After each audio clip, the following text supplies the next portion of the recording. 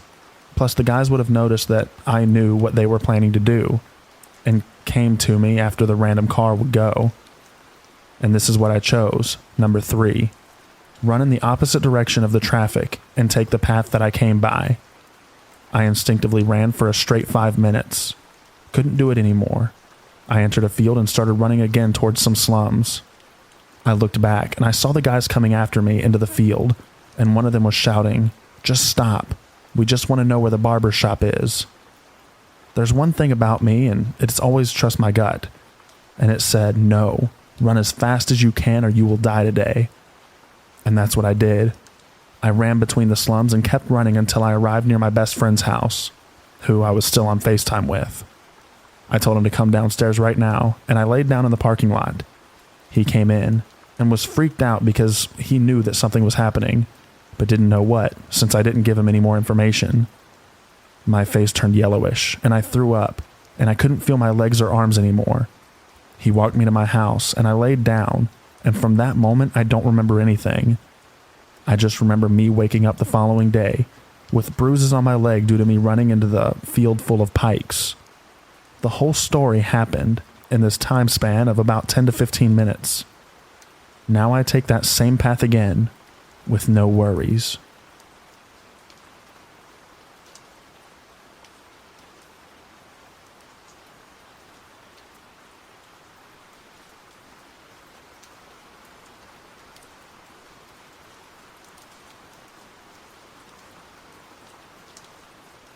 Long-time lurker, first-time poster. For some context, I live in a major city and currently don't do a lot of driving due to the ongoing issues with my car. Plus, the pandemic has made me turn to more delivery apps in general. So the other day around 1 p.m. I decided to order some lunch after doing a lot of cleaning. I placed the Uber Eats order and found something to watch while I waited for the food. Within a few minutes, a driver accepted the order, and I noticed right away that the driver, Anthony, was on a bike. Didn't have a profile picture or any deliveries on record. At first, I wasn't alarmed at all. I was almost amused, like, oh wow, guess I'm this person's first ever customer. But then a full 30 minutes passed with no driver movement on the app. And at this point, I think maybe something is glitching out or the driver is stuck. I contact support via the chat option, and they ended up assigning a new driver because they couldn't reach the first one. Odd, but whatever. Now is when it starts getting a little weirder. The new driver assigned is in the exact same spot as the original driver was. They are also on a bike, also have no profile picture, and have no prior deliveries as well. And this driver's name was Lori. I let another 20 minutes pass with no driver movement before I messaged them myself and say, "Hi there. Are there any issues with the order?" The app shows that the driver saw the message but no response. All this time I'm checking to see if Uber Eats is maybe experiencing issues. None that I could find. And at this point, while I'm definitely weirded out, I'm mostly just hungry, so I contact support again to request some assistance. They reassigned the driver again and apologized for the inconvenience. Same deal. They also tried to contact the driver with no response. Finally, the third driver assigned is in the exact same scenario. Same spot, on a bike, no profile picture, no prior deliveries. Only this time the name is Robert. And before I can react and go about canceling the order at this point because I'm tired of dealing with this, he suddenly has my food and immediately messaged me the following. "Hello, have your food, what's your phone number?" And I respond right away with, "I'm not super comfortable giving my phone number out when you can just message me here." And he responded again with, "What's your number? Be there in 10. How old are you?" And at this point, the alarm bells are going off, and I contact support immediately to have the order canceled and get further assistance. I get contacted to Uber's safety team, who informs me that the order has been canceled. I'll be refunded, and started taking down the details of the strange interactions. As I'm giving the woman on the phone the info she needs, I'm starting to calm down, thinking this was just some creep or something. And that's when I hear a man's voice at the front door. "I have your food." And I can't even describe the chill that went down my spine because of the way he said it. Making things even worse, the Uber safety woman on the phone with me heard him as well and says, "Is that him? We canceled the order." I poked my head around the door. Main heavy door was open, metal screen door was closed/locked, but allowed us to see each other. And when he saw me on the phone, he went from smiling to looking furious. He suddenly got right up against the door and kept asking who I was on the phone with. And at this point, I've started asking him to please leave because he's making me uncomfortable and he's getting more and more angry. And at this point, he starts pounding on my door and grabbing the doorknob while shouting to be let in. The woman on the phone is asking if I'm okay. The man is still shouting. So basically, I'm in full meltdown mode at this point and hurriedly close the heavy door to lock it. The man is becoming borderline belligerent as he kicks my door, and the woman tells me to call the police. He ended up walking away from my house about a minute after that and backed up to the sidewalk. And for a moment, I thought he left. So I finished my conversation with the Uber safety woman so that she could submit the report. Once she submitted it, I called the police and told them what happened. They weren't incredibly helpful at first since he didn't actually break in or put his hands on me. And they told me if he came back to call again and they would send an officer out. I did end up having to call them again and give a full report, plus a description of the man since he didn't end up leaving right away. He stayed in the neighborhood for almost 20 minutes. According to one of my neighbors, after she heard the yelling, she saw the man that I described walk back up from my house to the sidewalk and hop into a truck with another man in the passenger seat. And they apparently just sat there, staring at people, walking by, and being incredibly sketchy. And that's when she walked back towards my house and asked me what happened. Luckily, she was able to give myself and the cop a description of the vehicle, and the other man as well. So basically, this was a very bizarre and uncomfortable experience, and I wanted to share it to maybe see if anyone else has ever experienced anything like this, because I'm still pretty shaken up, and will be avoiding delivery apps for quite a while. So strange Uber Eats driver who asked me for personal info and then proceeded to try to break in. Please, let's not meet.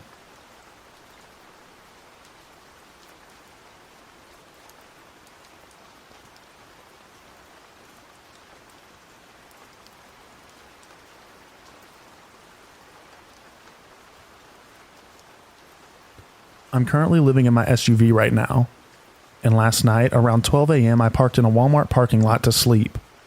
It was one of the worst days I've had in a long time, and I was absolutely exhausted. So when I got into the back of my SUV, I fell asleep right away, unfortunately forgetting to lock my doors. I've always been a very light sleeper, and I'm thankful I am, because somehow I woke up, turned around in my makeshift bed to face whoever was now sitting in my driver's seat of my car, looking directly at me. This is where the story somehow gets kind of funny. Because I was so tired and in such a daze, all I did was continue to shake my head back and forth and say no, while reaching across this person's lap and opening the door for them and gesturing for them to leave. And that is why the title of the story is to whoever was in my car with me last night. Thank you for getting out and leaving without saying or doing anything else, but walking away. But I do hope we never meet again.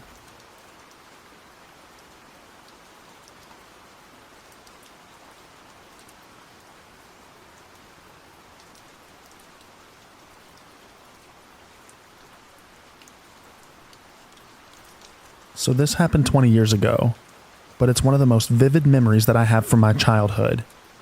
One night, my parents and my best friend's parents decided to take us out to a little neighborhood Italian restaurant for dinner. Cozy, quiet little place. We'd been to a million times because it was walking distance from our apartment building. It was set back in a strip mall that basically shut down after dark, except for a donut shop that stayed open late. This was the San Fernando Valley in the early 90s. Very sleepy, streets empty at night. So just behind the restaurant, a steep hill loomed up to form a hilly part of the city. Me, an 8-year-old female, and my best friend, a 10-year-old female, had finished our food and asked to go sit out front of the restaurant on the benches by the front door, within eyesight of our parents, but for a little autonomy, you know. We were just sitting chatting when suddenly a huge Rottweiler dog wearing a collar that was dragging a long broken chain behind it, like a real heavy chain, not a dog leash, comes walking past the restaurant heading out of the parking lot towards the busy street that bordered it.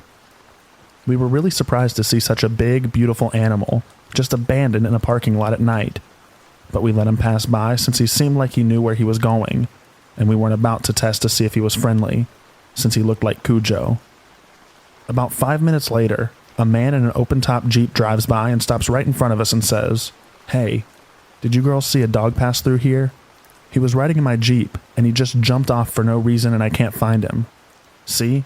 He even broke his chain." And held up a length of chain attached to one of the Jeep's roll bars. Wanting to be helpful, we were like, yeah, we saw him. He went that way," and pointed towards the busy road. But instead of following in the direction we pointed, he parked the car right in front of us and said, "Well, maybe he hasn't gotten too far. Would you mind helping me look?" Red flag. So the idiots that we were said sure. A lost doggy. What could be more potent to a little girl's heart? So the man says, "Follow me," and starts heading in the opposite direction that the dog went, and into a dark service alley behind the restaurant. So on one side of the little walkway was the hillside slanting up at an 80% angle, and on the other was the unlit industrial back of the restaurant. Just as we were following back behind the corner of the restaurant, our parents happened to be exiting the restaurant. They didn't see us out front, so they started calling our names. We told them sorry, but we had to go. When we explained to our parents where we'd been and how we'd been helping with a dog recovery mission, my mom's head just about exploded. Both moms started screaming at us for being so stupid, and then screaming where was the man, who we hadn't seen since we left him in the alley behind the restaurant, because they were going to call the police and have him arrested or kill him themselves. They didn't even believe us that we had seen a dog pass right in front of us dragging a broken chain, and it matched his story. But in retrospect, why would an adult man ask two little girls to help him search for his dog down an unlit back pathway? Well, I guess I'll never know. And to be honest, I'm glad.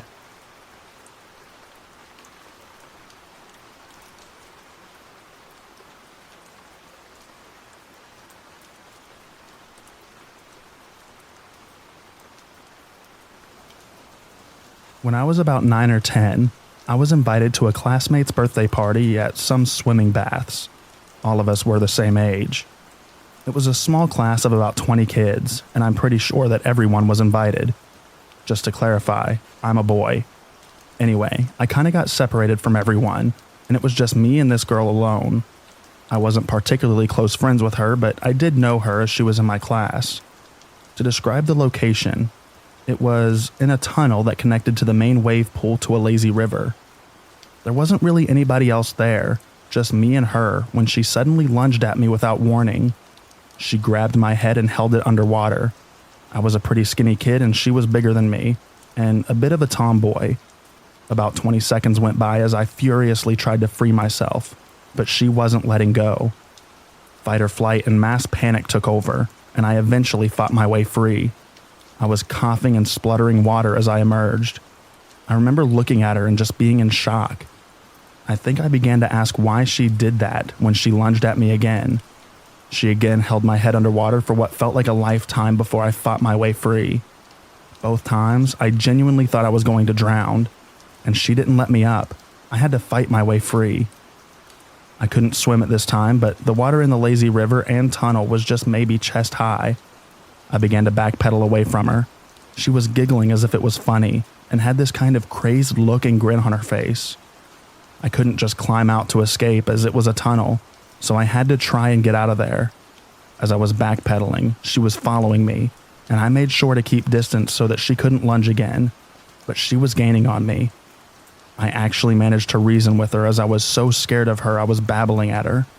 I tried to distract her by suggesting we go down a water slide together. It worked as I could see her thinking about it, and she stopped chasing me. I managed to exit the tunnel and water, and she slowly followed me, but seemed a bit unsure. I immediately felt more safe as I was out of the water and could see other people around as we headed towards the slides. I kept talking all the way up about how fun the slides were, but she didn't really speak at all and had a strange look on her face the whole time. Anyway, After we went down the slides, I caught up with my friends and just stuck with them for the rest of the time, as I was a bit shook up. I never told them about it, and it was a bit embarrassing to admit that a girl had tried to drown me, and I was worried that I'd get teased. Anyway, fast forward to adulthood. She got with her partner, who had 2 or 3 kids from her previous relationship.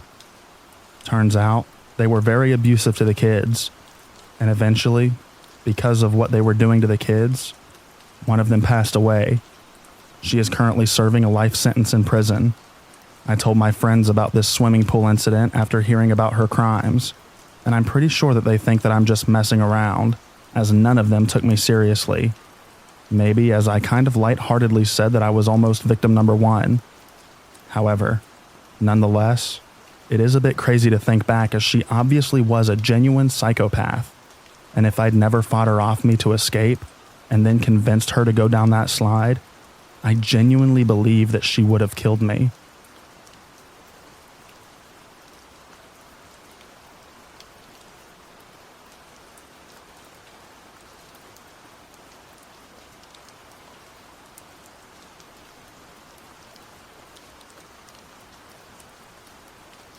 For context, I am now 26 years old, and I met my stalker at the ages of 14 or 15.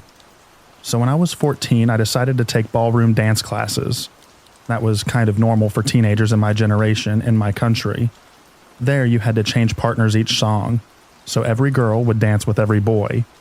In my group that consisted of mostly teens between 14 to 17, there was a really tall, almost 2-meter, 21-year-old guy, Philip.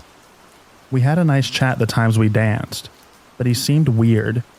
And because I was young and naive, and that's how I normally made friends, I told him where I lived when he asked me. So the stalking began, and at the time I did not realize that it was stalking. I just thought he had a lot of time, and that it was annoying. But anyway, Philip would ride on his bike from his home, he only lived 1 town over from me, to my house, and asked if I wanted to spend time outside with him and play. After doing that for a few times, I asked my parents to tell him that I was not home when he would come over. Both my parents and I were very oblivious about his actions for a very, very long time. At one point in time, the stalking ended for a few weeks, and Philip also did not come to dance classes. At that time, I became part of a friend group of a boy that I fancied. For some months, he had a girlfriend, but they split soon after, and I became his girlfriend. Unfortunately, Philip was also friends with the best friend of my boyfriend, so he was also part of the group. They told me Philip was in a mental hospital. In the span of his stalking, Philip was in several mental hospitals multiple times, and every time he was, I was glad, because I would get some peace. When I was 16, my family and I had to move because our landlady had thrown us out. She wanted to live in the property herself. So we moved 1 town over. We started living 2 streets apart from my stalker, and every time Philip was out of the hospital, he would be at my house. It wasn't as often as before, but still. At my father's birthday, he rang again, and because my family had guests, they told me to open the door, and there he was looming over me, like a dark, menacing shadow man. I told him to leave, and I tried to close the door, but he blocked it. So I was standing there, afraid, begging him to leave. At one point, I even ran inside to get my dad to send him away, but my dad said, "He's your friend, so it's your problem." So I went back to the door and I begged and pleaded that Philip please leave. At one point, he was kneeling/sitting in my doorway. After almost 2 hours, he finally left. And at that point, it was obvious for me, finally, because I had realized what type of behavior it was, that he was a stalker and he was fixated on me. The next day, I sat down my parents and told them that I was afraid of Philip, and my dad also apologized to me for putting me in that situation and not helping me. The next time Philip came to my house, my dad was there and told him that I do not want any contact with him, so he left. After a few more incidents like that, he stopped showing up at my door, and I thought that we finally got rid of him. But every time I started to live happily, starting to forget my fear of him, a letter, an email, or a gift would show up and would send me back into my fears. At the age of 20, I was out of school, and to pass the year, I had to wait to start my job. I worked in a grade school in a voluntary after-school care club for grade schoolers. After a month or two, my mom woke me up in the morning and told me to get dressed because she had called the cops. Apparently, Philip was again every morning at our door and would ask for me, and my parents didn't tell me so that I wouldn't get scared again. Finally, after the cops told Philip 3 times to leave and he ignored them, they arrested him, and he screamed and screamed my name, and that he was burning for me and that the cops hurt him. My parents and I were standing in the kitchen listening. The situation was so absurd and so much for me that I started laughing hysterically. We filed a report at the police for stalking and trespassing, but the officers said that they could not do anything because he hadn't hurt me physically. We tried to get a restraining order, but it didn't go through. A week later, Philip had sneaked into our garden, and like in a movie, he threw rocks at my window. And just as a side note, throwing rocks at a girl's window is not romantic, it's creepy. But idiot me opened the window, but I did not see anything until it clicked, and I ran downstairs and told my dad that he was in the garden. Philip escaped before my dad was able to go check. A week after that, I was in the kitchen cooking when Philip rang the doorbell again, and because we have no way of seeing who was at the door, I opened it. And there he was again, telling me that he missed me, and saying that he had peeked through the blinds of the windows in the living room the past week to see if I was there. My parents weren't home. If they had been, I would have ran. But like this, I had to swallow my fear and stand in the doorway listening to Philip talk until my boyfriend, different guy than before, came. I had to send him an SOS text message, and he was on his way. After my boyfriend finally arrived, he told Philip to leave, and he did. Philip mentioned in passing that he also now has a girlfriend. After that, I did not see Philip for a long time. A friend told me that he was taken by the men in white coats because he had believed that his mom was possessed by the devil. I was glad. It wasn't until 2 years later when I got a letter from court. I was a witness and told to attend in the case of assault of Philip. Apparently, after coming out of the mental hospital, he had a big fight with his girlfriend, and he hit her, and because she was scared, she played dead. Philip called an ambulance, and the police finally had something against him. After the hearing, he was admitted again to a mental hospital, and I finally got a restraining order, and he was ordered to stay at least 30 meters away from our property. I was so glad. The restraining order also implied that if he broke any of the requirements, he would go to jail. So it was over. 2 years ago, I also moved out of my parents' house. I'm posting this only now because I believe I'm seeing him again, but it can't be. He doesn't know where I live, and he also hasn't shown up at my parents' house. But I believe that I have seen him when I leave the house. I just need reassurance that it's not him again, and that I'm safe at my home. Update. So I installed a security camera, and my neighbors also told me that there's a man that looks quite similar to Philip working at the senior living center at the street over. So for now, I think I'm safe. I believe that I saw that person and not Philip.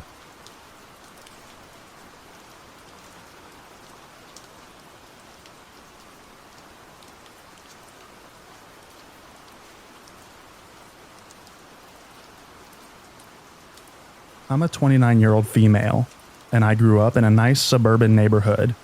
I lived in the same house my entire childhood and only left once I moved out as an adult. I always felt safe, leaving our doors unlocked, window open, going for late walks as a teen. I was around 17 when I noticed strange things started happening around my house. My house was also haunted, so weird noises and things moving on their own were not a new thing. But this isn't a paranormal story. But this is probably why I and my family dismissed my experiences for so long. As a teen, I worked at a movie theater, and I did not work until the afternoon, and I would get off very late at night. I turned into quite the night owl, and it was normal for me to stay awake until about 3 in the morning. It started off as my dog reacting to things outside. I would peek outside my window and I would never see anything, so I assumed that my dog was just hearing noises and overreacting. Not too long after this started, I was outside and noticed that there were handprints and a mark between them on my window, as if someone were pressing their forehead against the glass. At the time, I just dismissed it. I had plenty of friends coming in and out of my house, and they would knock on my window sometimes as they arrived. My window was by the driveway as you walk out the front door. The weird thing is that this window is very large. The window would start about 3 feet from the ground, and went at least 8 feet high and was about 4 feet wide. It was a 1-story house. The forehead and hand marks were at least 6'5" off the ground. I definitely did not have any friends who were that tall, and everyone in my family is less than 5'6". Soon after that, I woke up around 5 in the morning to my car alarm going off. Again, I did not think anything of it and just dismissed the situation. This happened a few more times within the next few weeks, always between 4 and 5 in the morning. But the last time I noticed handprints on the top of my car, as if somebody was trying to crawl through my open sunroof. After that, I made sure to close all of my windows and lock the doors. Again, I dismissed it thinking just some hoodlums were trying to get into an unlocked open car. Not long after the car incident, things started to escalate. One morning as I was leaving to school, I found a small stepladder outside of my window, leaning against the house, as if somebody was looking through my window. I had blinds that would move from the top and bottom. I normally had the blinds closed on the bottom and left about 2 feet open on top to allow sunlight in, but still have privacy. When I looked at my window, I could still see the handprints and forehead mark were placed right above the opening of my blinds. This means that they were able to use a stepladder to get a good look into my room. With the ladder against my window, I started to piece together the events over the last few months and realized that I had a peeping Tom. I brought this up to my parents, but they didn't seem to worry and made no effort to do anything about it. Over the next year, I found the ladder against my window many more times. This person would use an old stepladder that we had in the side yard that was unlocked. I would continuously put the stepladder back in the side yard, but it would continue to show up next to my window on many mornings. I don't know why I did not just put the stepladder in a place that was not accessible. To be honest, I was a teen smoking a lot of weed at this time, so I feel as though I was not using very much critical thinking. I have 2 other sisters who lived with us, but they did not seem to notice anything weird happening. About a year after I noticed the occurrences, we found my sister's bra was out in the yard, and we did not have any explanation. This made me think that somebody may be trying to actually get in the house when we were gone, with some success. I became extremely paranoid. We would often hear male voices outside our front doors, but it was common for us to hear disembodied voices due to the house haunting. My sisters and I were often home alone, and when unexplained voices happened, we would just go to our room, turn on some SpongeBob, and try our best to ignore it. Again, my parents were aware that all of this was happening, but did not care to do anything about it. The last incident before we called the police was after a rainy night we found bare footprints outside of my sister's window in the mud. The screen had been fiddled with as if somebody was trying to get it off the window. Once this happened, my parents started to take it more seriously. It's funny because they did not care when incidences were happening directly to me, but the moment my sister has an experience, they decided to report it. The police could not do anything about it. They offered to send police every once in a while to fill out their paperwork in front of our house, to make it seem like there was a police presence. This only happened one time and they never came back. My older sister made her boyfriend aware of the situation, so they decided to sit in the car all night and watch for the guy to show up. Every time he would try to pull an all-nighter to watch for this person, no one would show up. Looking back now, it makes me think that someone very close to my house must be the Peeping Tom, because he must have been close enough to see that we had another person watching out for us. After a few years of these experiences, my sisters and I all moved out, and we have not noticed anything weird happening since.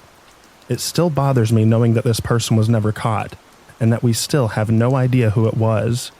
It makes me frustrated knowing that it could be a next-door neighbor who we thought was normal, but was actually a pervert. This was all happening around 2010 to 2013, and was before we had easy, affordable access to security cameras such as Ring and Blink. I wish we had cameras so we could know who this person was, but there was no point in dwelling over the past. All I know is that now I'm an adult. I always have my security cameras around my house, especially if I have young daughters. I have also bought my parents some security cameras. They still live in the same house. Maybe one day those cameras will catch the Peeping Tom, but I don't think he will come back now that my sisters and I are all moved out.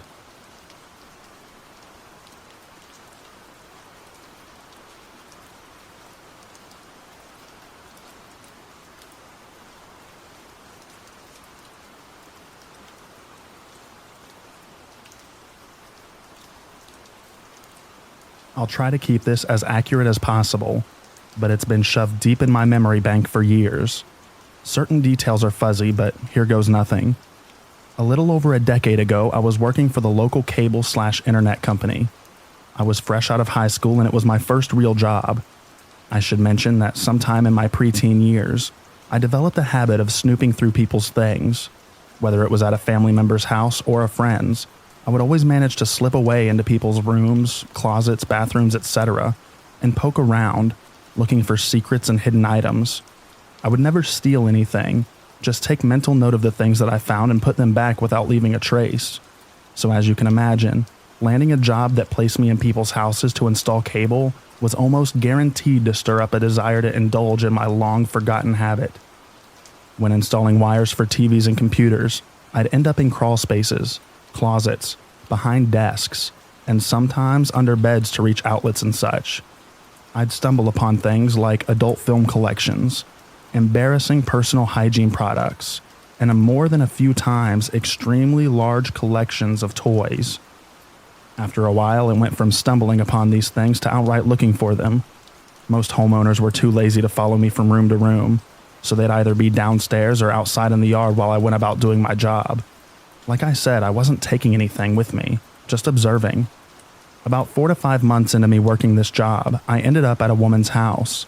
She was in her late 20s or early 30s, I guess. White with sandy blonde hair and a sort of hippie/bohemian vibe that was popular around my area, mixed with a bit of emo. Weird combo, I know. She had a pretty big house for a single person, 3 bedrooms, 2 baths, and multiple living areas. But it appeared that she was the only one living there, other than her cat who would occasionally run by as I was doing my job. She let me know that she'd be outside on her porch, and to let her know if I needed anything. The house was quiet and big, so I knew I'd be able to hear her coming and have plenty of time to clean up if I happened to do some snooping around. The perfect storm. All in all, it was pretty uneventful. I carried on with my work, but every so often I'd take a peek around at her things. She was pretty good looking, so I probably would have been excited to find something that would allude to her promiscuous side. But no such luck. Just papers, knickknacks, some stuff that appeared to be schoolwork, etc. But peeking out from her pillow was a notebook, similar to the old cow print ones we'd use in school. I knew for sure, given the placement, it had to be a diary of some sort. I looked around to make sure that she was still outside, and then I cracked it open. Boring. The first few pages were random notes, planning, grocery lists. Far from the scandalous journaling about escapades and one-night stands that I'd hoped for. Just as I was about to put it back, I turned the page and saw a few words that caught my eye.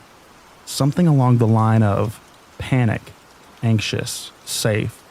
With concern/excitement, I went on to read a detailed story written in first person about her hitting a man over the head, realizing he wasn't conscious, recruiting help cleaning up the mess, and dumping the body in a nearby river. She also journaled about the anxiety and paranoia she was feeling about everything that happened, and the stress of sharing the secret with the person who helped her dump the body. I remember being extremely uneasy and feeling more creeped out in that house every minute that passed by.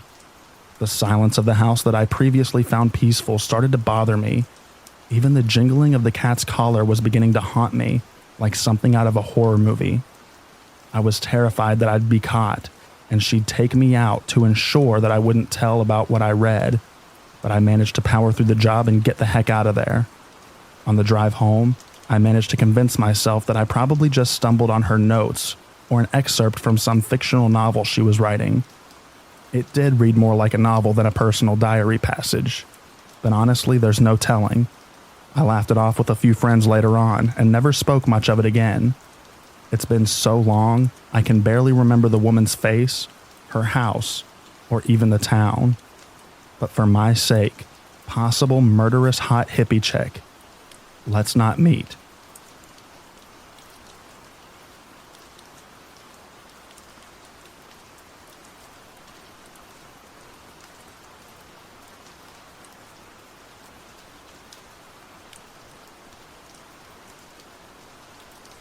I was in my first semester of university.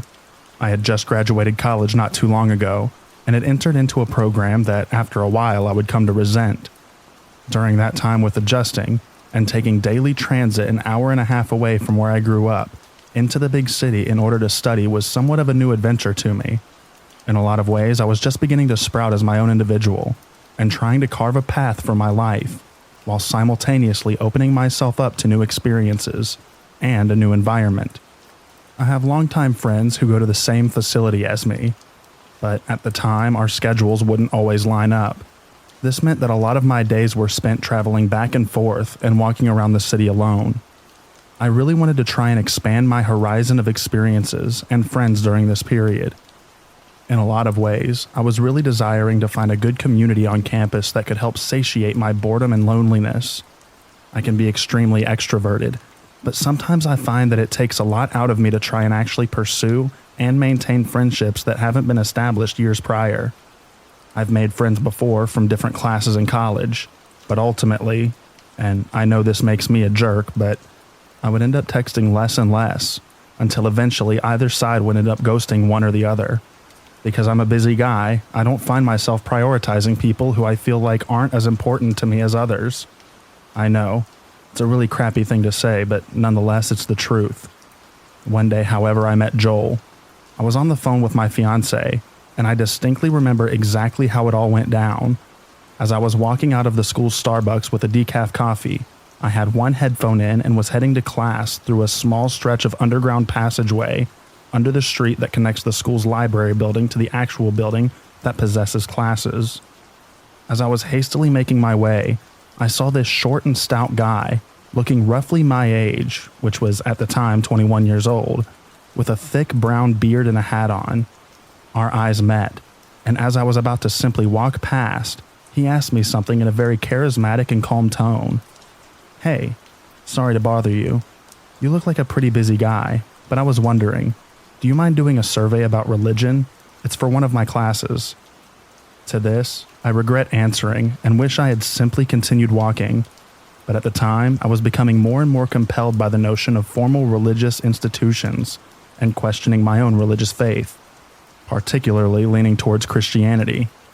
"Sure," I replied cordially. He then introduced himself as Joel, and after we went through a small survey pertaining to religious affiliations and perspectives on religions, Joel informed me that a small group of students like himself were planning on getting together as a group and discussing various religions in order to gather new insights and to create a community. Of course, with the prospect of finding some new friends on campus and also exploring my own spiritual perspectives, I gave him my phone number after he asked for it, and he said that he would contact me in the next following days. Upon entering our first meeting, I sat down in a very crowded place with seats at our school facility and was greeted by Joel, alongside a bunch of other members. They introduced themselves to me and vice versa, and they were all extremely kind to me. We began our small group meeting, and I was a bit shocked to find out that the sole topic that we were to discuss was Christianity. I wasn't aware that we were only going to be discussing Christianity, which was against what he had proposed this group to constitute upon our meeting in the tunnel. That being said, I was still curious enough to continue, and I was accompanied by 3 other young guys of my age, who after a bit of talking with, I found out that we had a lot of similar interests. Joel, who now presented himself as a leader of our study group, relayed how we would be discussing and analyzing Christianity through a multi-step program designed to unveil the holy power associated with the religion to us. Since I was curious and wanted to learn more about the religion, as well as having made some newfound friends, I continued to attend this study group for the rest of the semester, in which there were a few circumstances where I questioned Joel's interpretations and was met with hard resistance. It felt like at times my wavering belief in what Joel was saying would be met with straight dismissal as opposed to actual conversation. I continued to brush that off as the group that I was working with got closer. The school's club, which I was now a part of, provided me with exactly what I had wanted. We even went to a church-run event together, where I quit vaping, and many individuals reported mystical experiences. Things only started to get concerning with Joel during our one-on-one conversations. I discussed my personal experiences and belief in my newfound religious beliefs, and all of my former spiritual experiences as well. and Joel exposed to me a story and a few incidents that, at the time, I certainly should have taken as red flags. For example, when he was younger, he had gone on a retreat where, when he was in prayer, he said that he began to hear the voice of God talk to him. I questioned at first if he was referring to the voice of God as more so a metaphor, but he had reassured me that he literally heard God speak to him before. When he told me this, I became a bit unnerved. At the helm of this community was Joel, but in all other senses, I was satisfied with who I was with and what we were doing together. Though I'm not entirely dismissive of strange occurrences, especially pertaining to spirituality, his experience talking with God in his head came off as uncomfortable for me. He also said that the way that he would pray would involve a direct conversation and a reply from God. Out of discomfort, I wouldn't prod him on what he meant by this. This, of course, was just the beginning. After the summer had ended, I found myself in the most religiously devoted state I had ever been in.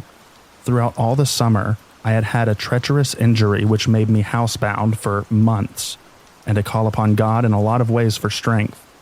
With my newfound devotion, I was elated to fall back into the community that I had nurtured and grown with throughout the last semester, relating to something that I found deep joy in. At the first lesson of the semester, something was very different. Joel, as before, was at the helm of our study session, but he was now perpetually interrupted by people coming to greet him and give him praise. It was so bad that we literally essentially sat and watched for 20 minutes before we could get on with our lesson, as more than 10 people, mostly young men of our age, came to greet this man. As aforementioned, when not unnerving, he was extremely charming and gave the impression that he cared deeply for everyone. Once our lesson began, he introduced us to the second phase of the program. He explained that this was one of the toughest programs of the different levels that there were, as it required even more devotion and, more importantly, an emphasis on sacrifice for those who engaged. He showed us a diagram of a small stick person, and he showed that in this program we would have to accept Jesus at the center of our life. He explained that by making our lives surrounded by Jesus entirely, that we would not be losing something, but be gaining. He also began to go over the notion that intercourse before marriage is a sin, and that if we were to continue with this program, we would have to make the sacrifice of giving that up in our relationships and prove that we weren't. He said that many guys weren't able to continue because of this. I talked about this afterwards with one of the members of his group, who, not unlike me, had been in a serious relationship with someone that they loved for years. In my personal opinion, though we weren't married on the altar, I knew that both me and this other member felt devoted to our partners, as if we already were married in a sense, and we both expressed how Joel's behavior surrounding this was off-putting, controlling, and intrusive. After our lesson, I was a bit dumbfounded by the intensity with which he gave his speech about this new program that we would be engaging in this semester. Joel and I sat down for a few more minutes and talked, in which I expressed experiences of devotion from the summer and explained my entire catastrophic experience with my injury. He then went on to tell me that at times he was actually able to know things beforehand. This seemingly random and strange statement shocked me. He said, for example, he was able to know something another member had before they had even mentioned it, and it was the way that he described it. It sounded as if he was saying he had some form of mystical foresight. I was a bit jarred, to say the least, though. I felt like it would be impolite to question any further. Joel then went on to tell me that he believed that if I successfully completed this program, that I was primed to become a teacher for the first program I had done the semester prior, leading others who would join, and that I had a bright future in the organization. In that moment, with what he had laid down on us in that lesson, I felt overwhelmed by his expectations of me. It also became evident that Joel was not a student at our facility. In fact, he was in his mid-30s and had kids. He was actually just a part of an organization that recruits people to become Christians and missionaries that works on our campus. This means that he actually lied to me when I first met him. He wasn't a student. There was no group talking about various religions, and his whole purpose was to convert me, to make me join the organization that he was a part of.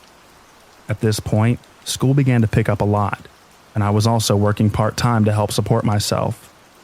As I was on the train to head back home the next week, I had forgotten that my second lesson of the program that semester was supposed to happen. So I texted Joel saying, "Hey man, I actually got onto the train and forgot about our lesson. Sorry about that, dude. I'm not going to be able to make it. I also have work later." To which he replied, "Can you get off the train? Try and get here as soon as possible." I was a bit dumbfounded at this question. Since I live an hour and a half away, it wasn't as easy as getting off the train and heading back the opposite direction, and he knew that. He knew the area I live in is remote and a long distance away.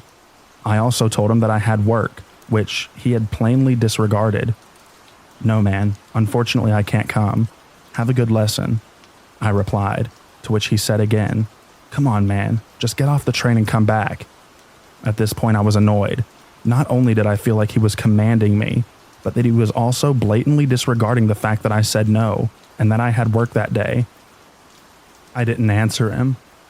I talked with my fiance about how I was starting to feel about the whole idea ordeal, and how I felt guilty about having feelings of wanting to distance myself from the group, while simultaneously not wanting to lose the community and friends that I had established along the way. My fiance told me that by the way that Joel was acting, and with regards to the things he had said, that she was starting to become uncomfortable with the whole situation. I remember sitting in bed thinking about leaving the group, and how the prospect made me feel physically ill. After all, I had been given everything I wanted in a community, except at the helm was a seemingly increasingly controlling and persuasive being who was making me and possibly other members more miserable. There was an event the following Friday that was going to be at the church, which was organized by the community. Originally, since many of the folks from this group were going, I intended to go. But alas, I was scheduled by my boss to work that day, so there was no way that I was going to be able to attend. I knew that Joel would be insistent upon me coming anyways, so when Joel texted me reminding me that the event was Friday, I told him that I wasn't able to go because I had work. To this, he replied and simply said, "What? Bro, no way, you've got to come. Take work off and find somebody to take your shift. God wants you there." I was expected. He dismissed my decision and also said that I had to be there because God wanted me there, as if he was his mouthpiece. I went on to text him again and inform him, "No, sorry man, I can't do that. I just got a promotion and I have to be there. I hope you guys have a great time anyways." To which he then again replied similarly to what he had before. This was my personal breaking point. He knew the importance of my financial situation, and his dismissal of my personal boundaries as well as his commanding made me decide to text him explaining that I was done with the group and that I wanted to pursue my own religious exploration without the group from then on. I felt as if he was slowly but surely increasingly controlling me and trying to take what he could, commanding me as if he were the leader of my life in any way possible. It was even up to him if I was allowed to have relations with my fiancé. He replied with a long paragraph persisting in this sort of overly kind manner that I had to continue with the group and that it was God's will for me to show up to this event, even though I was completely unable. He was certain that this group was meant for me and that God had told him that this was where I was supposed to be. He replied with a long paragraph persisting in this sort of overly kind manner that I had to continue with the group and that it was God's will for me to show up to this event, even though I was completely unable to.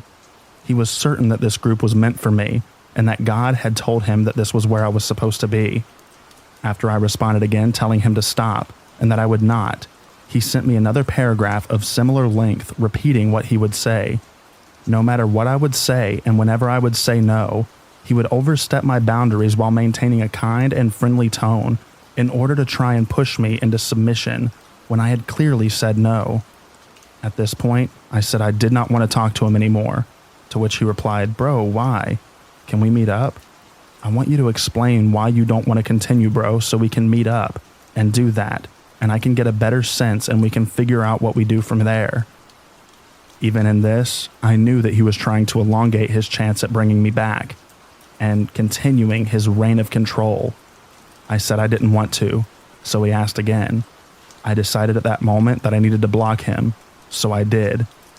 A semester later, I was walking down the street of my school, and as I walked by a pizza parlor, lo and behold, who came out? Joel walked over to me with one of his friends, and said that I was one of his friends to his buddy. I uncomfortably stood there, and his friend went inside for a moment while Joel turned around to look at me and asked with a disarming gentleness, "Did you block me?" I replied yes. He then said, "You should unblock me so that we can meet up and talk because I really want to know why you left the group." To which I evidently was frustrated, said okay, and just went on my way. That night, he messaged me on Instagram insisting that we meet up again, so I blocked him there too. In short, I'm thankful for my fiancée who is the love of my life. Without her, I'm not sure I would have been strong enough to have left the group and his control. The fact of the matter is that there were other guys in that group who had absolutely nobody. They had nothing, and they were prime targets for a charismatic and controlling freak. There were members of that group who were in higher levels, so to speak, who had done all the programs, who seemed as if they were emaciated, but they had become such restricted fundamentalists that their lives and their openness to new experiences were significantly thwarted. Beware of who you let into your life. And just because somebody is nice to you does not mean that they might not have ulterior motives. Also, learn to stand your ground and respect yourself. If you say no, mean it.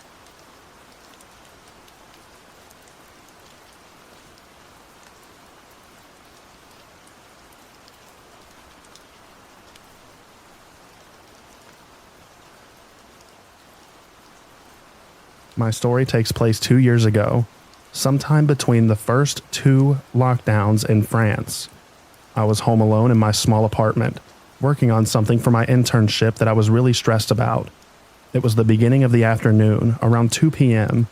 Someone knocked on my door, but I wasn't expecting anyone. I went to open up, and it was a guy that I knew. Let's call him Jim.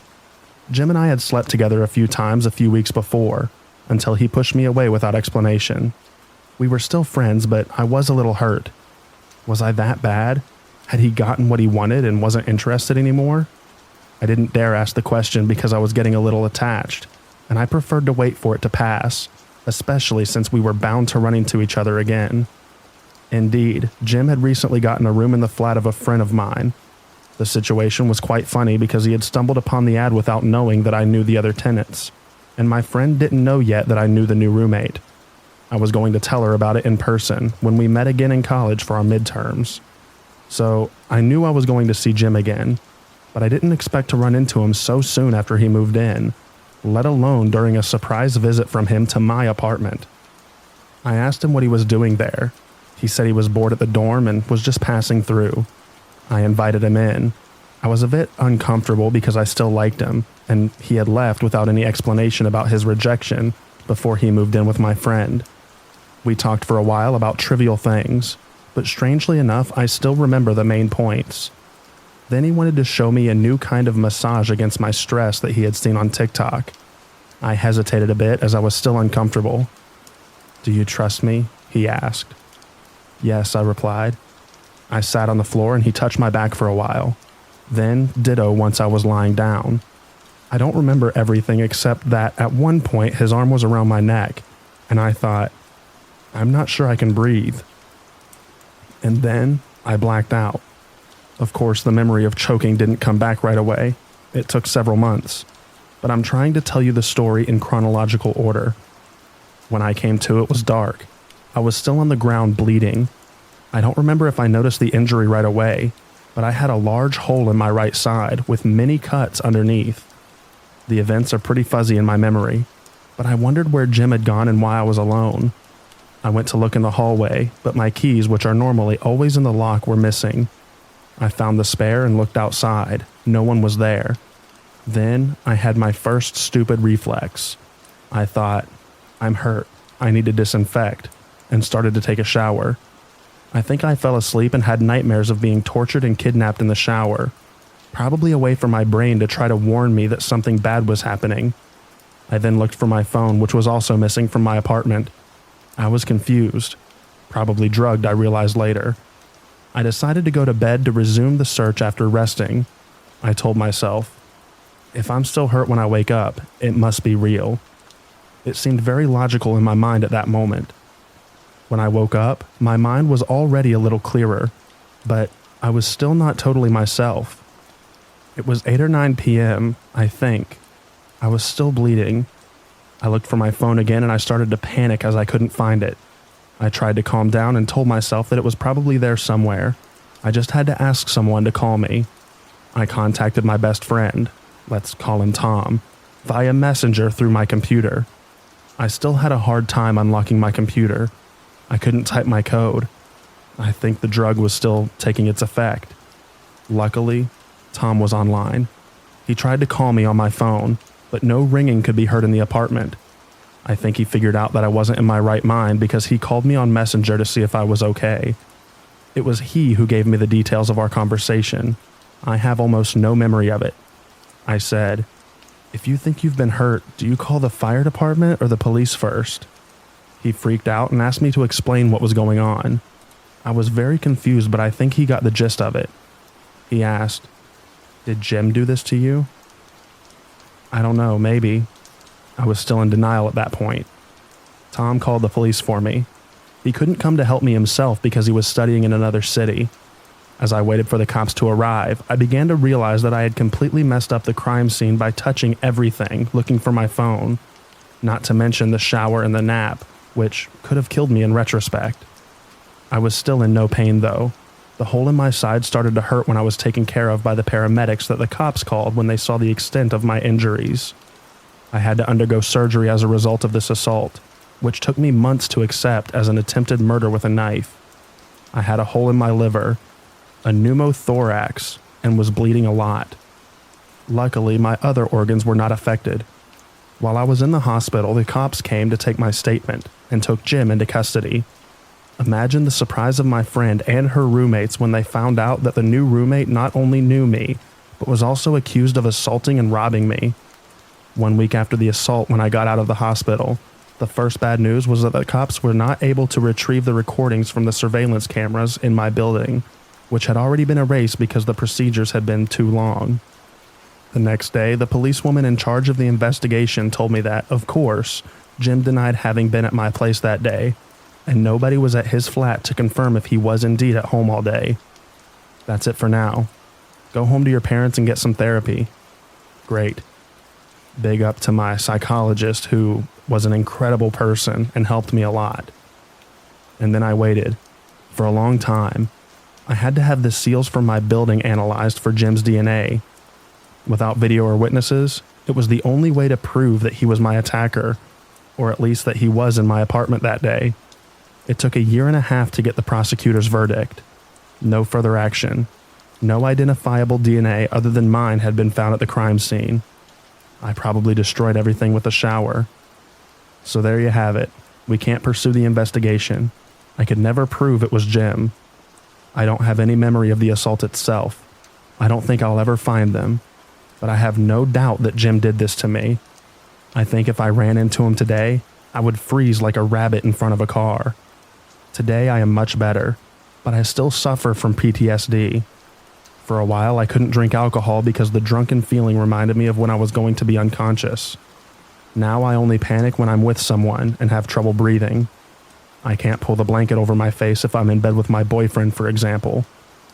And most of all, it makes me sick to know that Jim is free to live his life and to hurt someone else. Thanks to those who take time to read my story. This will be my only Reddit post. I just needed to share it somewhere.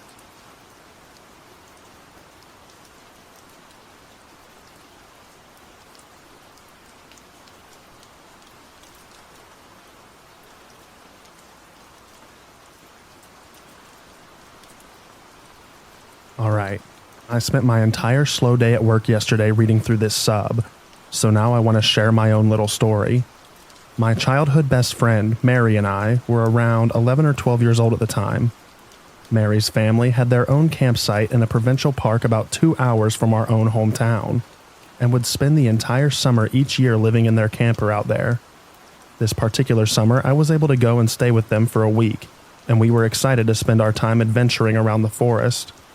On the last night that I was there, we decided we wanted to hurry down to the ice cream shop by the lake before it closed. It was early evening at this point. Still pretty bright out, but beginning to lose light. The path we took was down a short slope right next to the main road with maybe 10 feet of thick brush and trees in between. On the other side was the forest, with more tall, thick brush. So we were walking along, not seeing a single other person on the path in front or behind us. We hear a sudden rustling and snapping of branches, similar to the sound of maybe a deer running through the woods. I wouldn't have thought anything of it, but then the sound of running footsteps follows. Mary glances back and suddenly grabs my arm, urging me under her breath not to look back. At the same time, the running stops. I don't know why I didn't ignore her and get a look myself. I guess I could sense the very real fear in her voice and chose to listen. We both start to panic, getting that feeling like when you're running up the stairs after turning the basement light off. We pick up speed as much as we can without breaking into a sprint, knowing the ice cream shop is only about a minute walk away at this point. The path soon breaks and we are in the parking lot. Suddenly, Mary steers me hard to the left, heading towards the lake and the boat rental instead of continuing straight to the ice cream shop, and I go along with it silently, understanding ice cream is no longer an interest right now. Mary is clearly panicking at this point. We are both looking around, but it seems whatever scared her is nowhere in sight at this point. Mary walks up to the boat rental and gets us a kayak, and we climb in and begin to paddle out to the middle of the lake. As we paddle, she tells me that there was a man behind us, and that the man had stopped running at us very abruptly upon making eye contact with her. He had been wearing a long black coat with the hood up despite it being the middle of July, had a terrible smirk on his face, and she swore that as he stopped running, she saw him put something shiny away into his coat. He appeared to have just emerged out of the bushes after we walked past, given the sounds we heard right before he came running onto the path. We reached the center of the lake and stopped paddling. I pull out my Nokia brick phone that my parents had, thank God, given me just in case.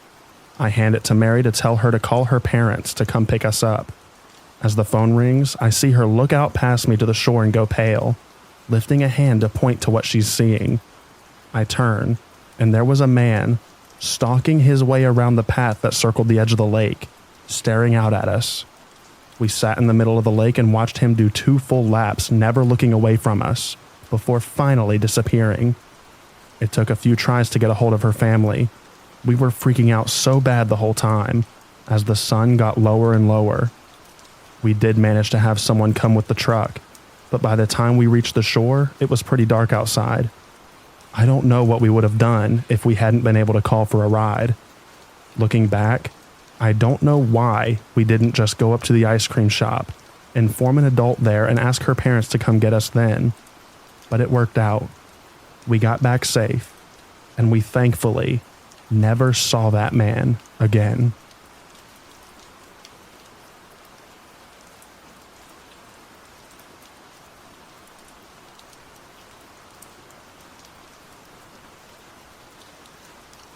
Back in 2013, I had just started on an education, and after the first school period, I had to go out and find an internship to be able to progress.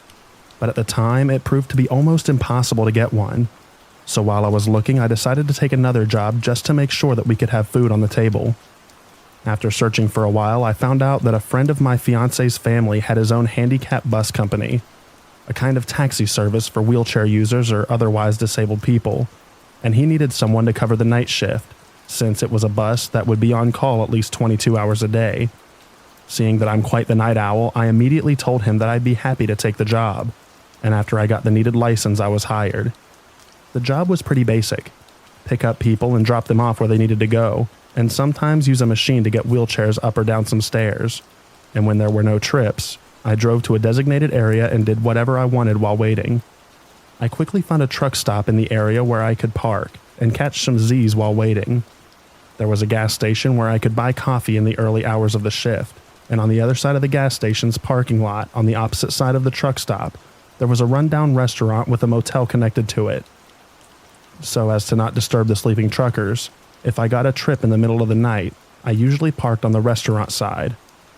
After parking there every night for a while, I noticed one particular room had a lot of people come and go. In the beginning, I thought nothing of it, but then one night in the end of the summer while I was half asleep with the window slightly open, I suddenly heard yelling coming from the motel. and a dude came tumbling out of the room and started running, and a few seconds later a big dude came running after him with something in his hand that I could not make out what it was. I thought that it was none of my business and went back to my half-sleeping waiting stage. Not much time passed and my phone went off. I had a trip about an hour's drive away, so I turned on the bus and was leaving the parking lot when I saw the big guy coming around the corner. The rest of the night, I had back-to-back trips, so I didn't park until I got home. The day after, I didn't get a return to home zone until 2 or 3 a.m. When I arrived at the parking lot, the area where I used to park had fist-sized rocks strewn all over the place. Not connecting the dots at the time, I just parked a few spots over and started waiting. I fell asleep pretty fast but was jerked back into reality when a car right in front of my bus honked its horn, flashed the high beams, and revved its engine. I thought it was just some idiot who noticed me sleeping and found it funny to try to wake me up and scare me. So I jumped out of the bus about to tell him off, but instead of driving off or stopping, the driver made the start brake thing with the car, indicating that I was the one who should leave. And then I connected the dots. Not wanting to seem like a pushover, I stood still and stared at the car. Not that I could actually see anything with the high beams almost blinding me, and after what seemed like a really long time, but must not have been more than 30 seconds, the car drove off. After that, I decided to park near the trucks from then on. A month or so passed and nothing had happened since the car episode, and I figured that nothing more would if I just kept parking by the trucks. Then one night, I had a long 12-hour shift on a Sunday, 6 p.m. to 6 a.m., and I didn't have time to eat dinner before work that day, and during the first half of my shift, I had back-to-back trips with no time to eat.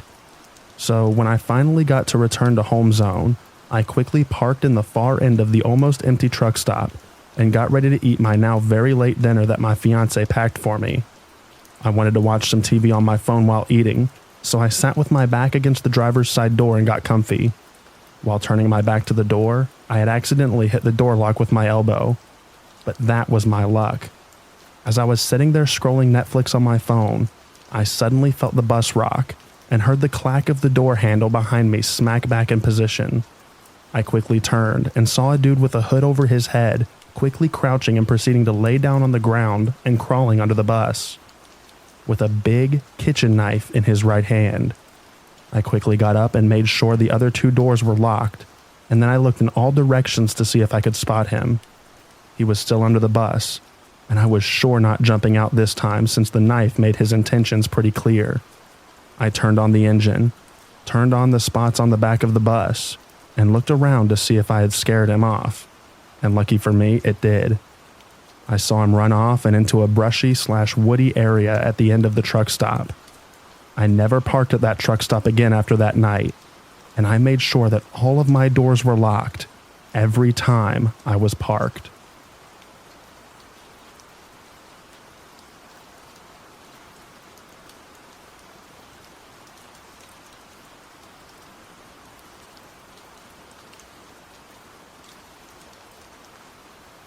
Okay, here's some background info.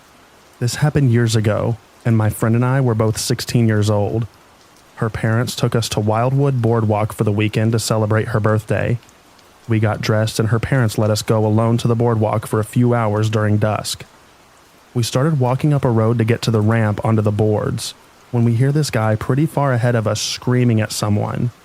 We couldn't hear exactly what he was saying, but we could tell by his arms flailing that he was furious. At this point in time, there wasn't really a sidewalk, so we were on the road, and we would see him jump in his car and take off. As he approaches, he almost runs us over. We jump out of the way. Me, being the tough 16-year-old girl, I throw my arms up like, what the heck? Well, he sees this and immediately slams on his brakes, pops his trunk, and jumps out of the car. We were frozen in terror. He starts saying, "Come here, come here." And then he pulls out a gun out of his trunk and points it directly at us. I could feel my legs weaken and my heart is in my throat.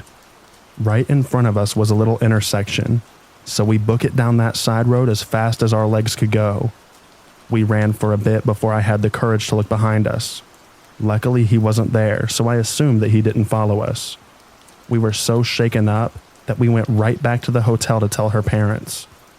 Unfortunately, everything happened so fast that we didn't have much to go on, so nothing ever came from it.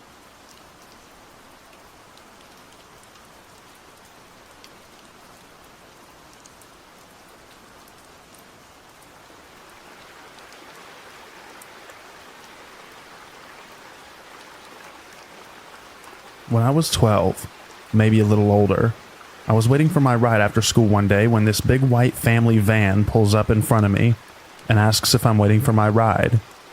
My family had a van just like this one, so it wasn't suspicious or anything to me, but I was dumb and didn't register that yeah, I am. And he was asking an obvious question because here I am sitting outside the school by myself.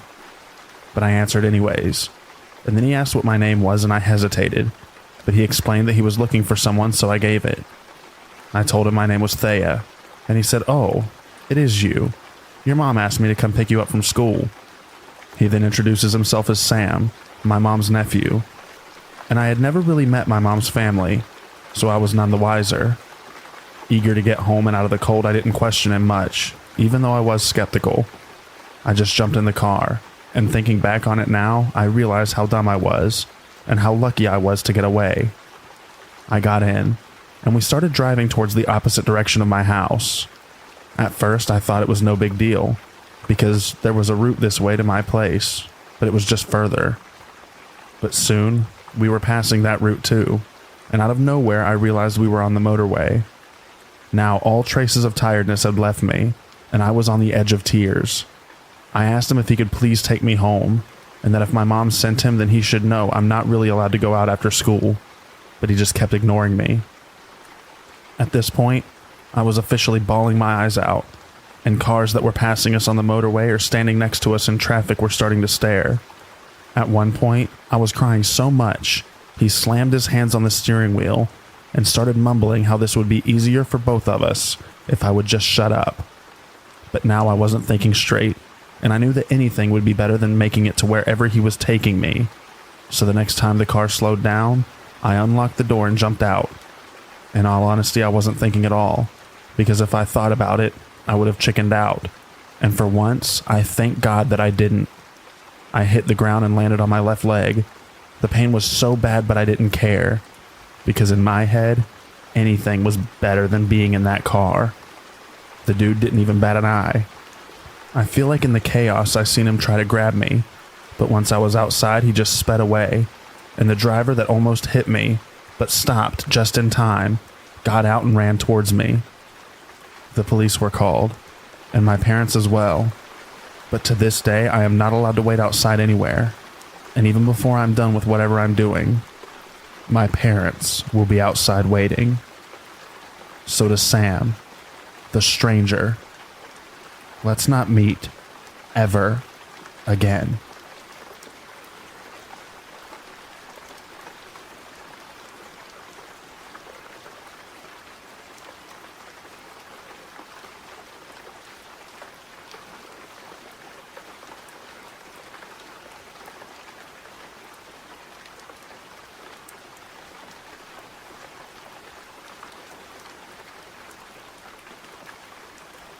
I apologize if there are some errors, or things that may not make sense.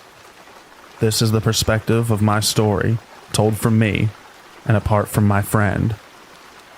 This happened to me the weekend of Halloween, and I personally don't like talking about it, but I've been told by my friend to share it to get it off my chest. Me and a friend were invited to a house party just for college students in the richer area of town. So the house was huge with an acre of land and a pool area. This party was themed to be a little naughty, so my friend dressed in a sexy nurse outfit, and I dressed as a belly dancer. The majority of the party took place in the house, as there was maybe like 70 people, with the house being very spacious. So it was not too difficult to get around. I'm not much of a drinker, but I did have some juice that was available. Some friends pulled me and my friend over to take some pictures, and I set my drink down. After what felt like an hour of just taking pictures, I found my cup and took another sip, not even worrying that I left my cup alone for a while. Then a man came up to me who looked to be in his late 20s or early 30s. He said my boyfriend's name, and said he's been trying to call me. That's when I realized I didn't even have my phone on me. I have loads of respect for my boyfriend. We always make sure to stay in contact with each other, and since he had to work, I promised I would contact him. But I'd just forgotten. The man said it's urgent, and said I can use his phone to call in one of the rooms. So not thinking at all, I followed the man. If my boyfriend really wanted to call me, then I knew it would be something terrible. As we entered the room, I felt as if I had just ran a mile and felt winded. The man closed the door behind me and sat on the bed and gave me his phone. I started to feel more weak, like I'd just got a migraine and just couldn't call. Then I was helped to lay down, and within seconds I was out cold. I woke up later, not sure where I was or what even happened. I found my friend rubbing a napkin on my tummy while yelling. It took me a bit to come back to reality, and I realized I was in a bedroom with my friend cleaning some stuff off of me. That's when I had a panic attack, and just realized that I quite possibly could have been used. My friend called me down and told me that that didn't happen. She explained that she couldn't find me anywhere, and assumed I went to the bathroom. But after several minutes, I still didn't show up, so she went looking for me, eventually checking the bedrooms, and found me laying in bed with the guy sipping something out of my belly button. Apparently he was playing shots with my unconscious body of sucking alcohol out of my belly button, licking salt from my chest and kissing my lips. She didn't know how long this went on for, but I immediately felt sick and even coughed up from just the thought. Thankfully, my boyfriend got off of work early after my friend told him what happened. He picked me up while my friend asked around about the guy, but of course, no one knew him or recognized him. I was taken to urgent care and looked at. Thankfully, nothing was wrong with me, and the drug in my drink didn't cause any further harm than just knocking me out. I wish the story ended here, but I started to receive texts from a random guy. At first, he was just asking me random things and I just didn't reply. But then he showed me a picture of my torso and started saying creepy things to me, and even giving me the impression that he was stalking me. This is still going on today, just texting me randomly. I've had the idea to try to bait him one of these days to finally have backup to catch him, but I don't know how smart he can be and what he will do to me if things don't go as planned.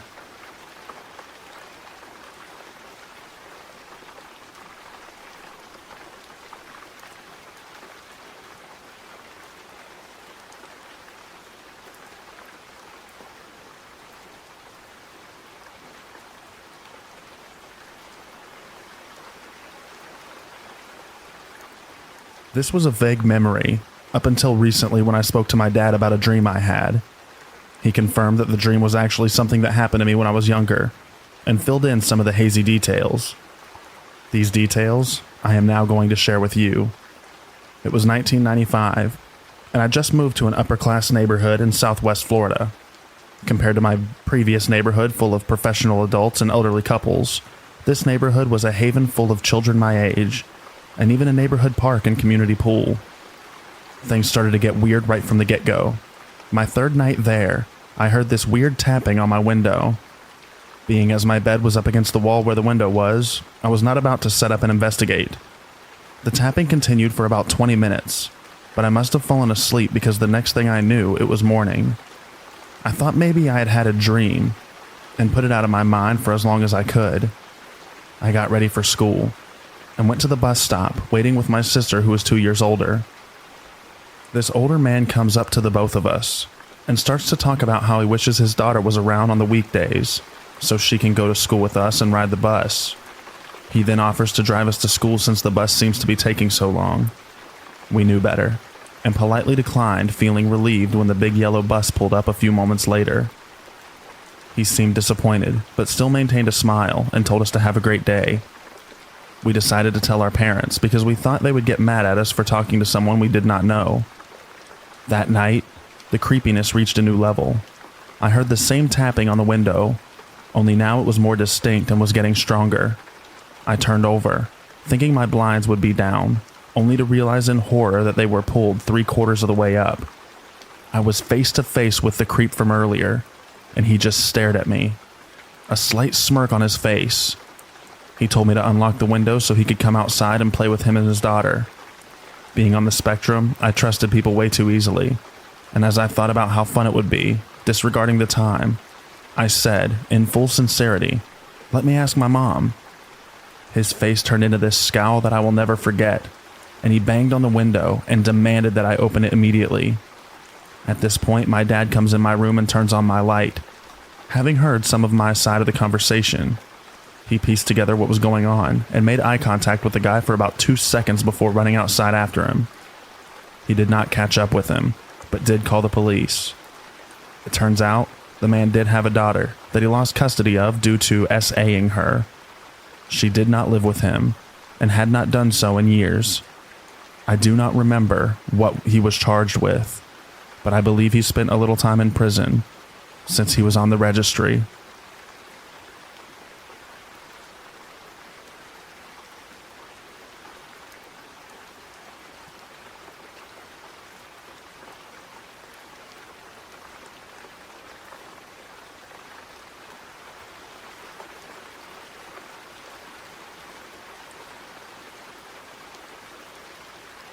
I was probably 8 or 9 years old.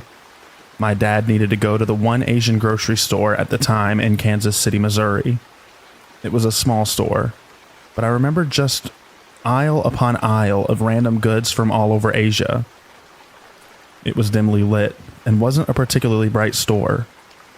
Anyway, we went there at least twice a month, so I knew where all the good candy and snacks were. My dad was in another section, and I was in the snack section. I was minding my own business when all of a sudden, someone literally picked me up from behind with his hands. It was pretty tight grip, and I remember feeling quite scared. My training kicked in, and I yelled for my dad and started to kick him with my heels. After what felt like forever, he dropped me. I only saw the back of his head as he walked away and out the door. Not sure if I yelled loud enough as my dad never came around, and I had to go find him. This experience definitely stuck with me. Now that I'm a father of 2 young kids, I think about it even more.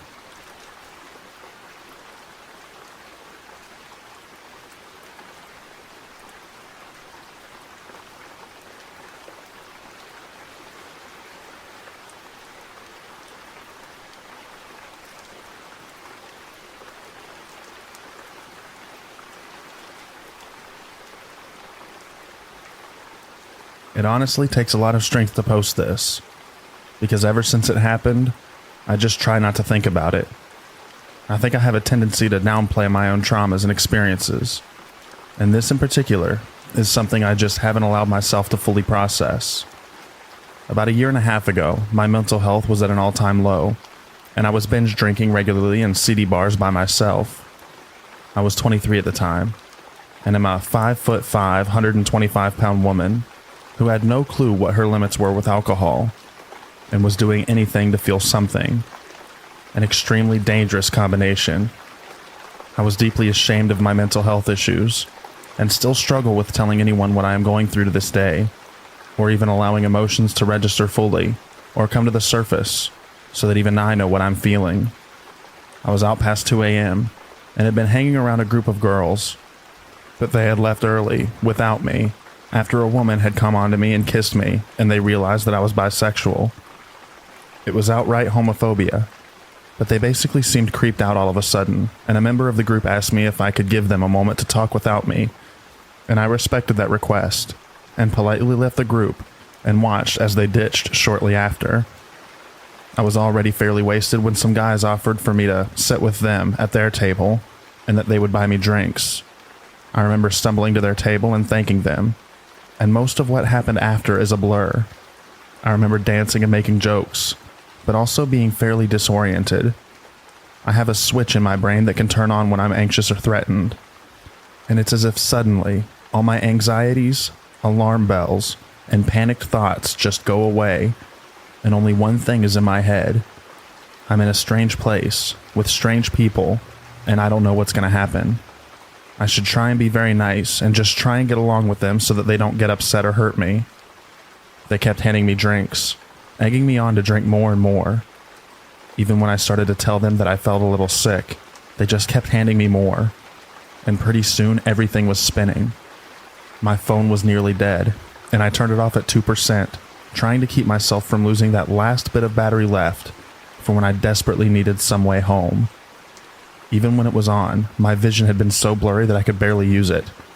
I had never felt this drunk before, and to be honest, I was getting pretty scared. I started to throw up, and at that point, I was barely conscious. I can't even remember the moment I realized I might throw up. On the moment, I was hunched over, feeling weak, and suddenly, I just saw vomit hitting the pavement. The guys started saying they were heading out, and I remember hearing words thrown around like, "Take care of her," and "back at my place." I felt a chill run down my spine, and for a moment my head was just clear enough to ask what might happen if they did that. I somehow mustered the focus and motor skills to clearly say my full address, and state that my roommates were home and would take care of me. They just sort of chuckled and didn't really take me seriously. I even remember one of them jeering about like, "Dang, homegirl didn't even slur," making humor in an almost pitying way that I could still recite my address clearly, despite how intoxicated I was. The thought now that they thought it was funny to see someone begging to be brought home to safety is more than a little sickening. No matter what I said, though, it wasn't a question of if I was going back to one of their places. It was an assertion. At this point, I was feeling so weak and helpless, and I couldn't even really stand up by myself. My head hurt. My body felt like jelly. Everything was spinning, and I honestly wondered if I just might die. I was going in and out of consciousness, but the next thing I knew, I was being shoved into a small car.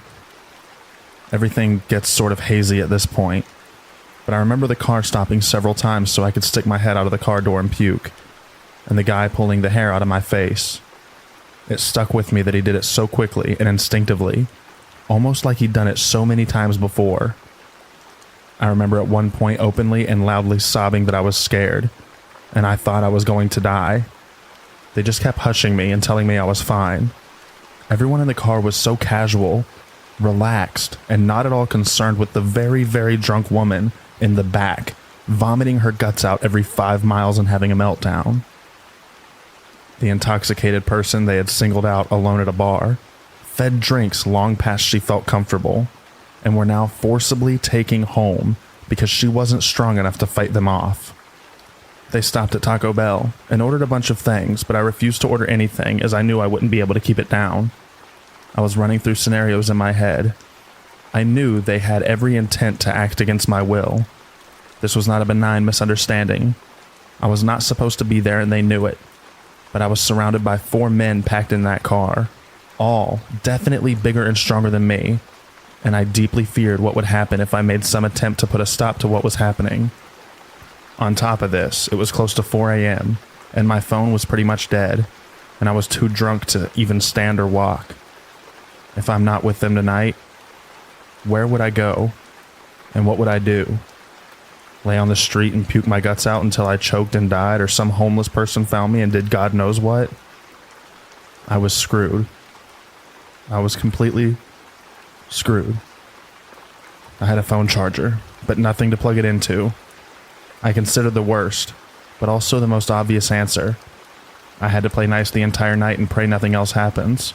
Charge the phone at their place, get an Uber in the morning and leave, as calmly as possible so as not to raise any suspicion. I had to play along. I couldn't think of any other plan. I wondered if I was going to choke on my own vomit and die at any point, as I was still blacking out and throwing up, and these strangers were clearly not going to take me to get medical help. I wondered if I'd get assaulted tonight, and even with birth control, if I would suffer further consequences like pregnancy or an STI. I wondered if he'd try to keep me as a prisoner, hurt me or kill me. Easily, the most painful part was the realization that I felt truly so stupid, so pathetic, so worthless, and miserable in this moment in my life that maybe I just didn't care. It felt like I had no one and nothing anyway, even though it wasn't entirely true. In the moment, it really did seem that way. Then I remember my cat. I remember the moment I first held her when she was weeks old, eyes closed, and I fed her a warm bottle of milk. I thought about her now, and how she sometimes would sit by the door and cry for me when I left for work because she was so attached and hated being without me. What would she do without me? Would she know why I never came home? I had to survive this night so I could hold her again. I re-entered that mode of no feelings, no thoughts, no anxiety, no panic, nothing.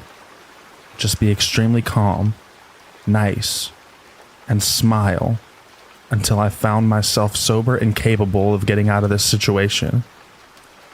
At this point, I was still coming in and out of consciousness when I felt the car come to a stop.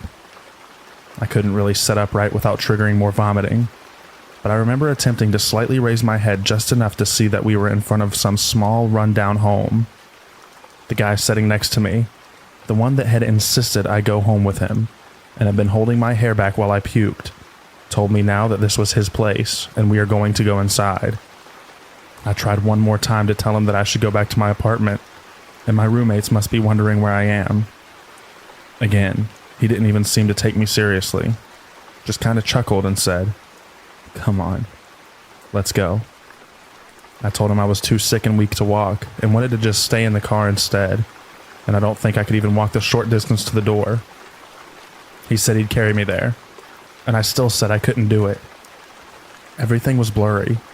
My spatial sense and vision were that of a sailor in a tiny boat traveling through a massive storm. A shaky, whirling, rocky mess. I remember my muscle trembling and my empty stomach clenching. I felt the cold air as he opened the door on my side and sort of just grabbed me and pulled me out. I felt my feet stumble on the pavement and weakly try to balance, but my head still could raise upright. And I remember looking straight down and leaning against his chest to keep from crashing to the ground. At this point, I actually started saying, No, I can't do this. I'm gonna puke, I can't do this." And sobbing, because just walking those 10 or 15 feet felt as if I were on the most terrifying roller coaster ever designed. He just kept hushing me and telling me to quiet down. Things go blurry for a bit, and I remember bits and pieces. I remember having a Gatorade put to my lips and encouraging me to drink it. And then at some point, I realized I was laying flat on my back on his bed, and the lights were off with just a little bit of light coming from under his bedroom door, and he was standing at the foot of it. I broke down hard at this point and started crying harder than I had at any point before. My body was like lead. I couldn't move a muscle. I was physically trying to, and my body wasn't responding. This was it, I thought. I'd been hurt so many times before. Slapped, knocked around, grabbed, groped, hurt. But I always felt a sense of relief that I'd never been SA'd. But this was it. It was going to happen and I couldn't do anything about it. I remember weakly begging in my thoughts that at least it wouldn't be brutally violent or involve some very disgusting bodily fluids. Please at least let it be brief. Empty. Forgettable. I know I almost hoped I'd just black out and not know it happened, rather than have to watch it happen to my helpless body. But remember that I needed to make it home safe to my cat, as I had promised myself. And he could cause very serious bodily harm to me if he wanted. I fought to stay conscious. I wanted to scream in that moment, but I didn't know what I could say that wouldn't be some kind of accusation and could trigger rage, violence, and things unimaginable. I tried to think of ways to communicate my lack of consent and fear in this moment without accusing him of what it seemed he was about to do. All I could think of to say was, "Please, don't hurt me," in a weak whisper, barely loud enough to be heard, over and over and over again as the tears poured down my cheeks. He hushed me again and told me to just go to sleep, and then laid down next to me. An hour or so would go by of quiet, and then he'd wake up and start kissing me. I laid there, still frozen in fear as he did, hazy but conscious, tolerating it, only knowing what harm I was risking by reacting too strongly and loudly in dissent if it displeased him. He groped my chest several times and crooned about how I was just his type. But when he tried to reach into my leggings, I just started to sob all over again and beg, "Please don't hurt me." He'd give up after a bit of this, but seemed frustrated. I realized he was messed up enough to abduct a drunk girl against her will and have her all alone in his bed, paralyzed and terrified for him to take advantage of. But that sobbing and pleading for mercy was some kind of a turnoff.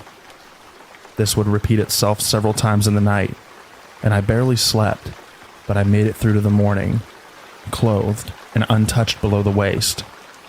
When morning came and I was sober enough to sit up and talk coherently, I tried my hardest to be extremely calm and casual. He nudged me to wake up, and I asked if he could drive me back to my place and drop me off. He said he could, but wanted to meet up with his friends from the night before and grab some pho at a nearby restaurant. I just smiled and nodded and said again that I was ready to go home, and my roommates must be worried.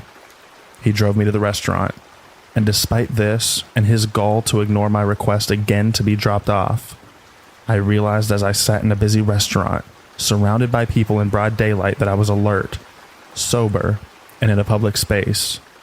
I had a chance to break free. I continually pushed for him to drive me home because my phone was still dead, and I didn't know who else would help at this point. All through this meal, I was so close to freedom that it was all that I cared about.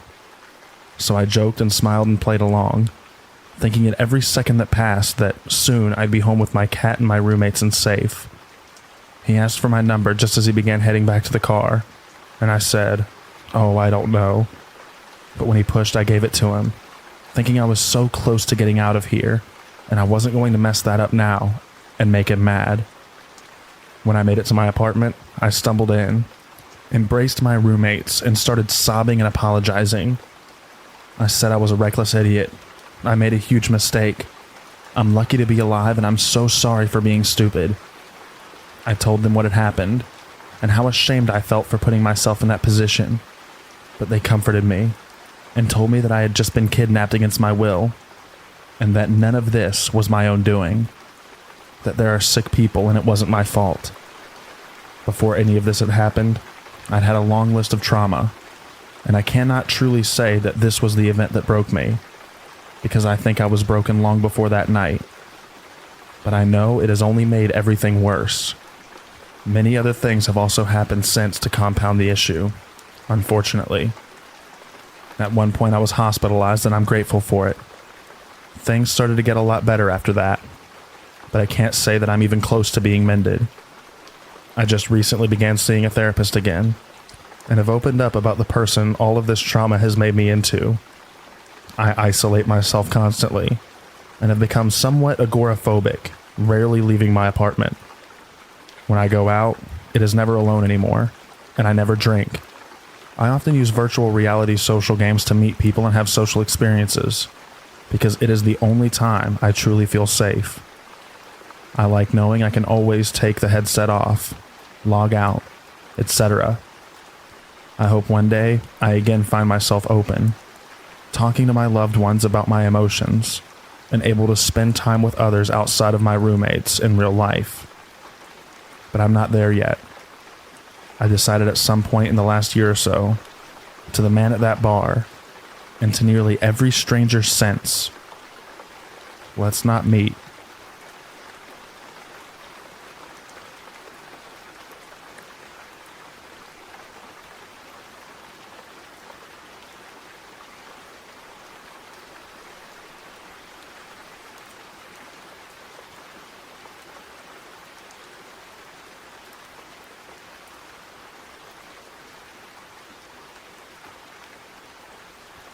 Every day I walk home from school with my friend, because she lives only a little bit away from me, so our routes line up. At the start of the school year, we noticed there was a man usually looking at us from his window while we walked home from school. We found it a little weird, but ultimately didn't think much of it. A few months ago, after the heat of summer died down a bit, he started sitting out on his porch when we were walking by. Usually he would just smile at us. Sometimes I smiled back, but I usually just ignored him. One day as I was walking by his house, he waved to me from where he was sitting. I stopped and waved back at him, and told him to have a nice afternoon as I walked past. It felt a little weird because he didn't reply, but eventually I forgot about the whole thing. Once when my mother was at work and I was alone at our house, I noticed him walking past my house several times through the window. I felt very creeped out and uncomfortable. I started talking to my parents about it just in case, but I ultimately convinced myself he wasn't doing anything wrong, so it didn't really matter. Yesterday I walked home from school alone, because I stayed behind with some other kids outside the school for a few hours since we had an art club that day, and I didn't want to walk home just to have to come back fairly soon after. I had bought myself a nice pair of wired headphones a few weeks ago with my money that I've been saving up for a long time since I don't have a job. I was playing them over one ear as I was walking home. On the way home, there's a public lot with a stable on it that I like to cut through to get into my yard as quick as I can, rather than walking around the property. Sometimes people like to hang out around it, to meet up, but there wasn't anyone on it that I could see. As I rounded the corner of the stables, someone grabbed the back of my shirt. From the way they were grabbing, I could see part of their hand. I jerked forward, and they grabbed the top part of my headphones. The wire was at the bottom part of my neck, and it got stuck for a moment. And I remember feeling like if I couldn't get away, something very bad was going to happen. The wire eventually snapped, and I took off running as fast as I could, screaming.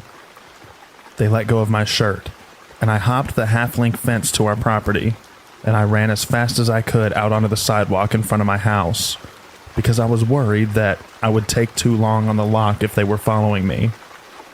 By the time I actually got to the sidewalk point, I was crying, and I felt like I was going to collapse because I was so scared. When I looked over my shoulder, I couldn't see anyone, but I kept running until I reached my friend's house in case whoever was there was still around. When I got there, I was in tears, and it took a bit to explain the situation because they couldn't understand me. I tried calling my mom, but she wouldn't pick up the phone. My friend's mom called the police, and they came to check things out. There was nobody at the stables, and they told me that it was most likely some kid trying to mess around, but they escorted me home to where my mother was waiting for me anyways. I didn't tell them about the old man because I was worried that they would think I was crazy, considering he hasn't technically done anything. But there's something in my mind that keeps telling me that it was him who grabbed me at the stables. When I was walking home from school today, I brought a screwdriver with me, in case I needed to defend myself. I also had my friend with me. My mother offered to pick me up from school, but I was worried that if I had shown how the encounter had affected me, then it would make things worse. I also avoided the stables, and my friend made sure that I made it to the door.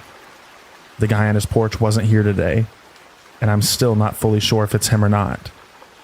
I feel terrible that my headphones broke, but I can't help but wonder what would have happened if they didn't. I will update if anything else happens. I'm using a spare account in case any personal details not in this post can be found on my main account.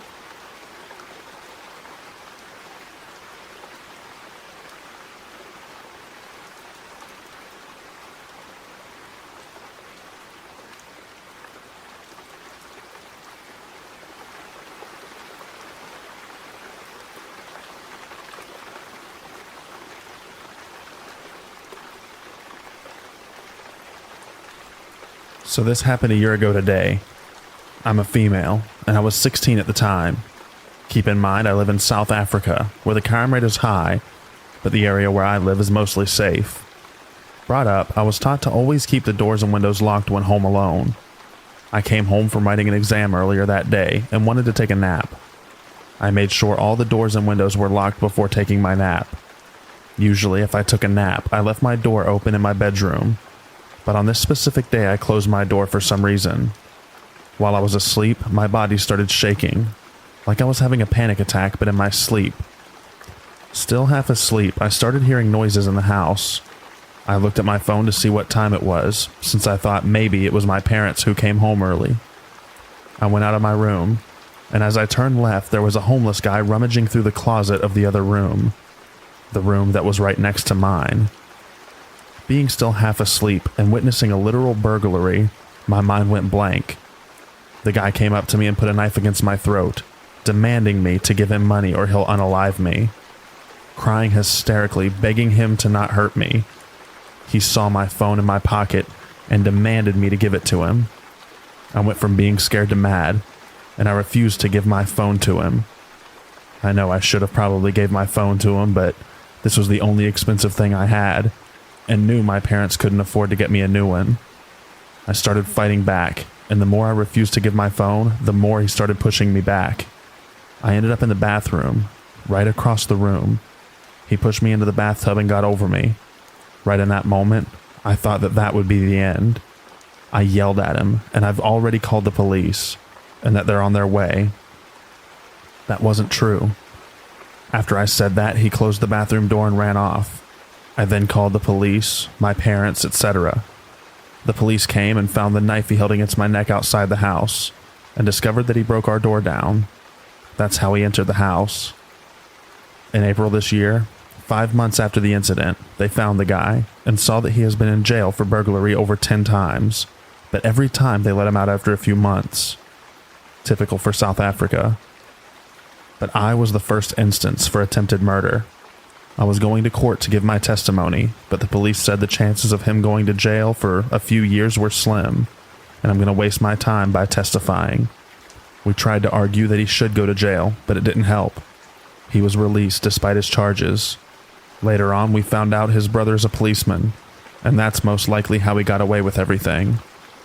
I can't sleep at night knowing he's been released, and if that was the situation, that his brother helped him by getting out. He now has all my information and knows where I live, and I hope to never encounter him again.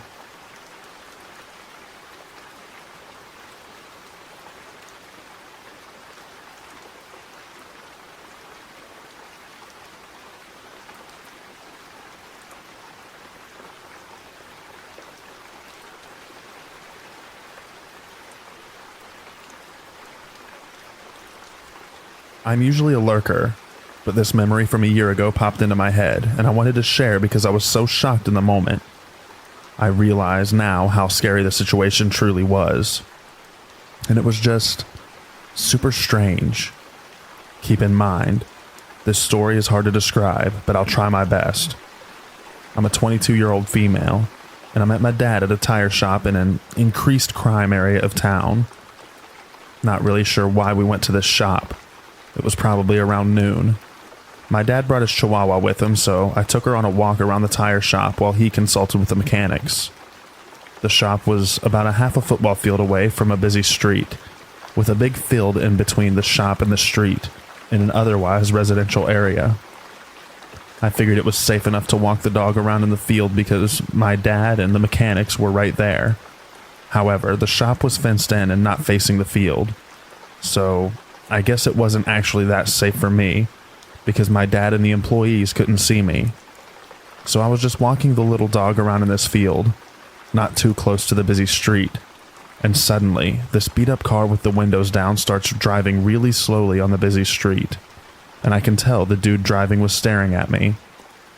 The street is somewhat far away from me, and he eventually drives past, so I'm like, whatever.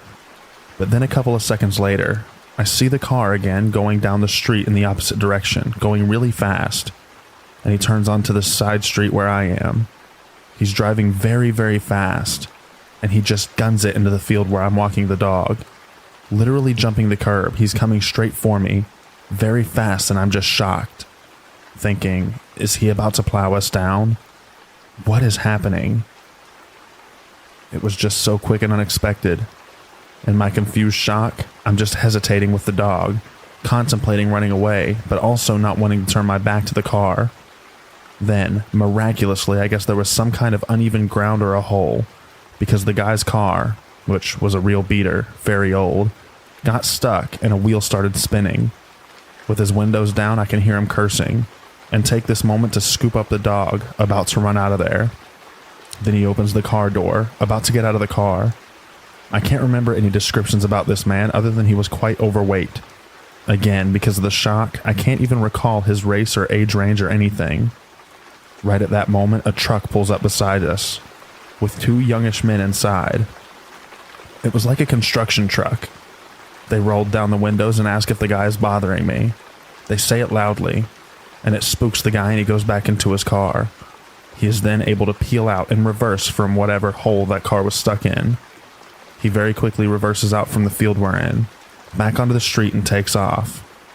The kind men who had stopped apparently saw all this happen. It just happened so quickly. They were just as confused as I was.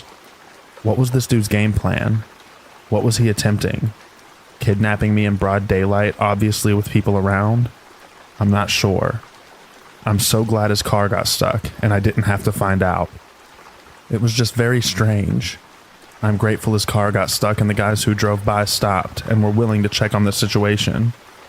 We chatted for a second after the guy left, and we're all very confused about what had happened. I can be overconfident at times about my safety, but after a handful of other strange, potentially dangerous encounters, I've learned to always be alert. Bad things can happen anytime and anywhere. I don't freeze in fight or flight situations. So many times I've frozen instead of fighting or flighting, when I really should have taken some kind of action. Thankfully, my guardian angels have my back, but I won't take them for granted.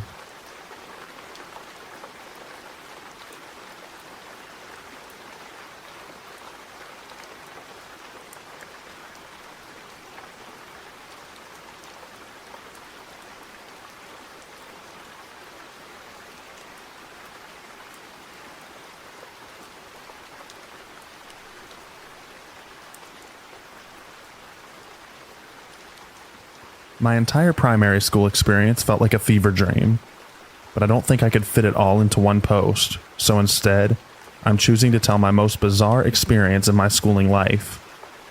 In my school, the language sub that I was taking had teachers leaving almost every 3 months, some due to finding a job with higher wages.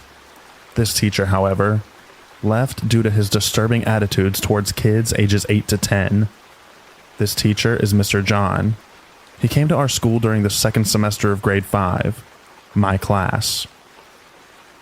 He was not only a language teacher, but a PE and arts teacher as well, despite not having any experience in either fields.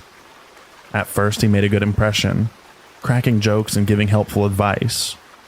However, one day he started to turn to very mature topics while he was teaching.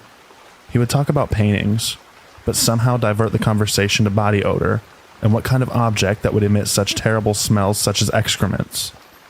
He would go too much into detail about excrements, nothing you learn from biology, to the point where it's not funny but disturbing.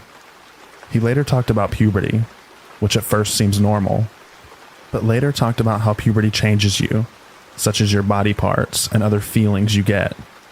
We were 8.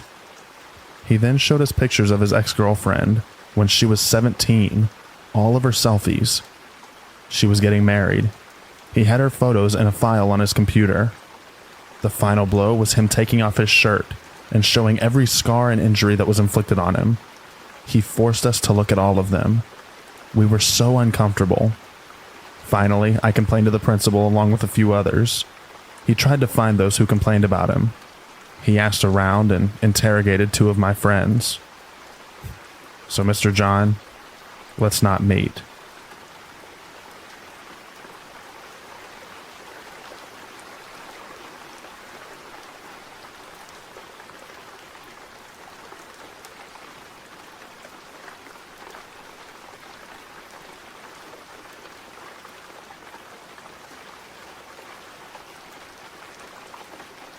This story occurred a few years back, while I was staying at my grandparents' house during vacation. They lived near the Atlantic Wall, the system of concrete blockhouses built by Nazi Germany during World War II. At that time, I was 16 and fascinated with urban exploration, so I thought it would be a good idea to go explore those. When I arrived on the beach, I started exploring, and everything went well since this place is actually public, and a lot of people come here like you would go to any normal beach. Time passed by, and there was nothing really interesting to see, so I made the decision to go deep into the dunes to find other structures. I found some, but they were all buried in the sand or covered with vegetation, until I found the one. I was super excited, and when I arrived, I started to barge in just like I did before, but suddenly, a gut feeling stopped me at one of the entrances. I kept quiet and listened. There was this sort of indistinct chatter/moaning. Honestly, I don't know what kept me around after that. For some stupid reason, I chose the option of yelling, "Hello?" Is anyone there? Multiple times. The sounds coming from inside stopped, and the atmosphere was getting quite tense. So I made my way to the roof. A single ramp, no exit.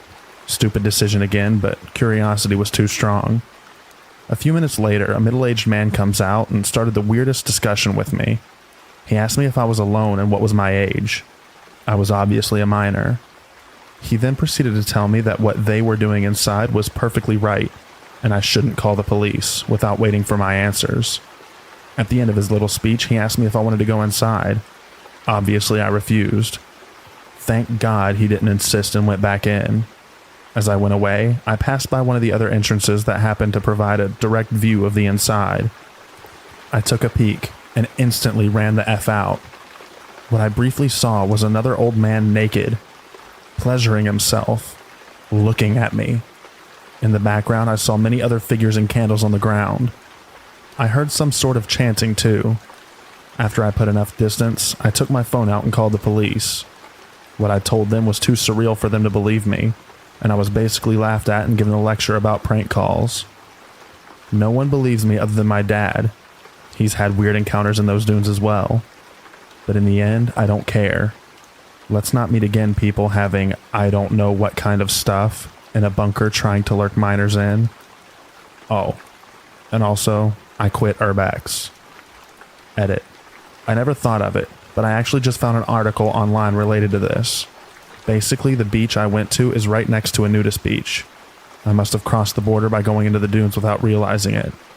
Over the past 40 years, the beach was about to be closed multiple times, since libertines see an opportunity to go there and you know what.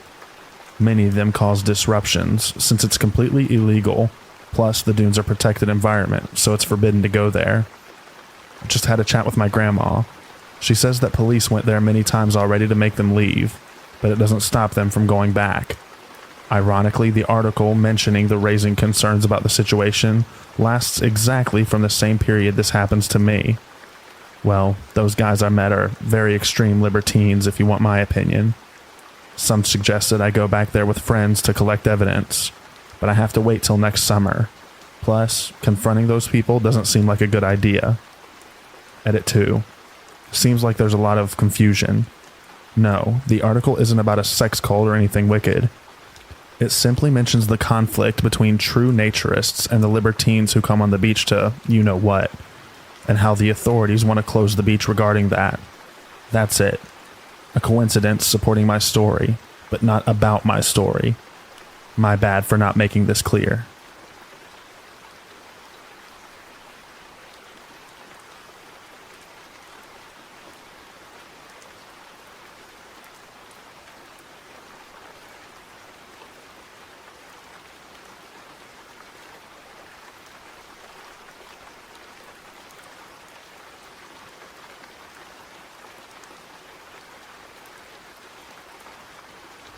I am a 40-year-old male, and I started a new job about 6 years ago. It was great. Really liked all my coworkers, and the job itself is really awesome, and I still love it. This was before the pandemic, and everyone was in the office every day. I work in a large multi-floor, multi-wing building filled with numerous businesses and agencies. I started getting into a routine.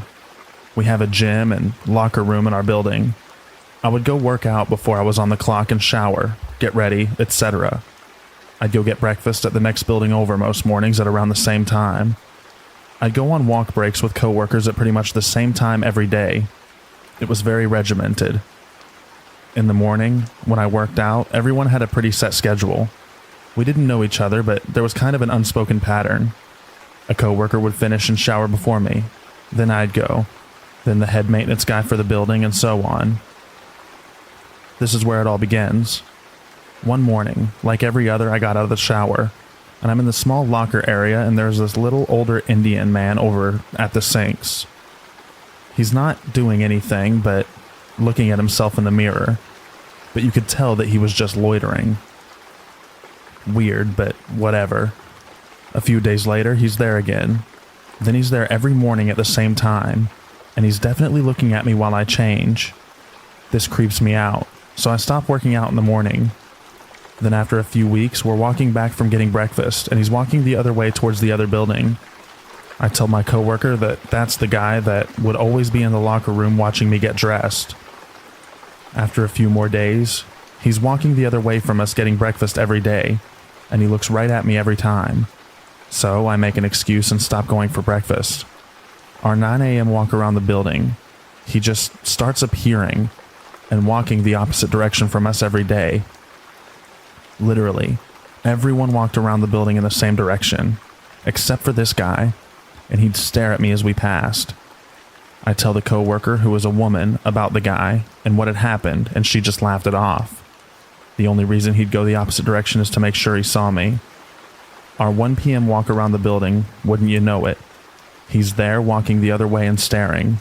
So I just stopped going on walks at work. This is where the real magic begins. I have no clue where this guy worked in our building. I would come into our hallway every morning at the same time. From the time I went through the doors to the time that I got into my office, it was maybe 15 seconds. We were on the first floor, and at the end of our wing is a staircase.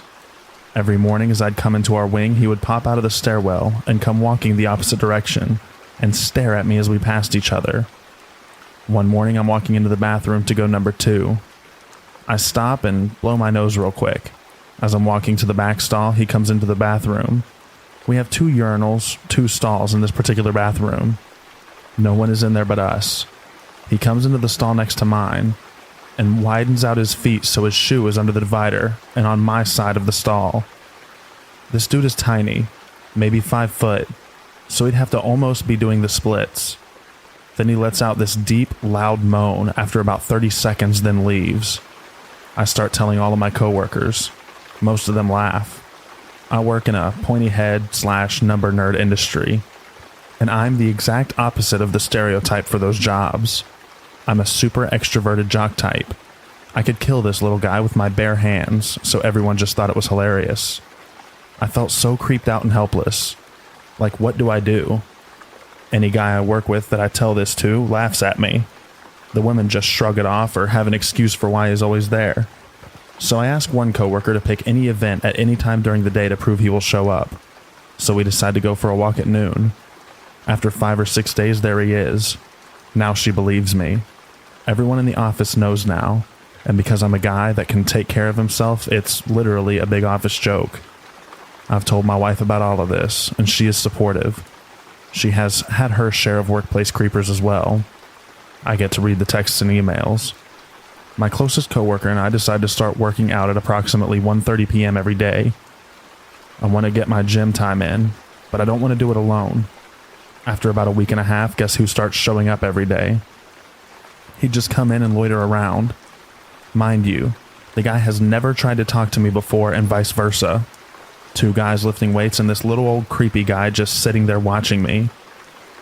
Here is where it hits the peak. My lifting buddy had to cut out early one day. My stalker is there with us. I was just gonna leave, but screw that. I don't want to let this little weirdo control my life anymore. There's an elevated paddled stretching platform on the weight side of the gym. He takes his shoes off, lays on his back and starts doing hip thrusts in the air, and holding it while he stares right at me. I'm walking around trying to pretend I don't notice him while he follows me with his eyes, pelvis elevated in the air. After 20 minutes of this, he puts his shoes back on and goes in the locker room. I'm texting my lifting partner and wife the whole time, telling them what's going on. My wife tells me to confront him. I don't. This whole time I still feel like I'm exaggerating, but I'm definitely not. I get in the locker room to grab my bag and he's at the sink. The top couple buttons of his shirt unbuttoned, and he's rubbing water all over himself while looking at me in the reflection in the mirror. That was it for me. I started working from home almost exclusively after that, then the pandemic hit, and I've been remote ever since. I've had so many women tell me about experiences they've had with creepers, and I just kind of brushed it off and thought that they were sensationalizing it. Ladies, I am so sorry, and I totally get it now. I couldn't imagine going through all this and the stalker being bigger, stronger, and able to overpower me. I never had any fear, but I've never felt so violated and unheard. It was like this was a joke to everyone, and a source of entertainment to everyone. But me. to the little sicko stalker at work.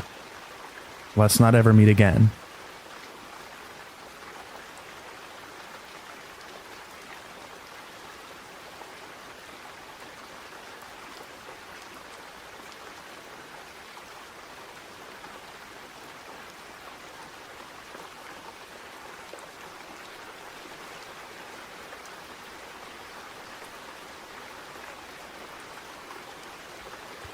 I just came across this subreddit, and gosh, some of these are terrifying.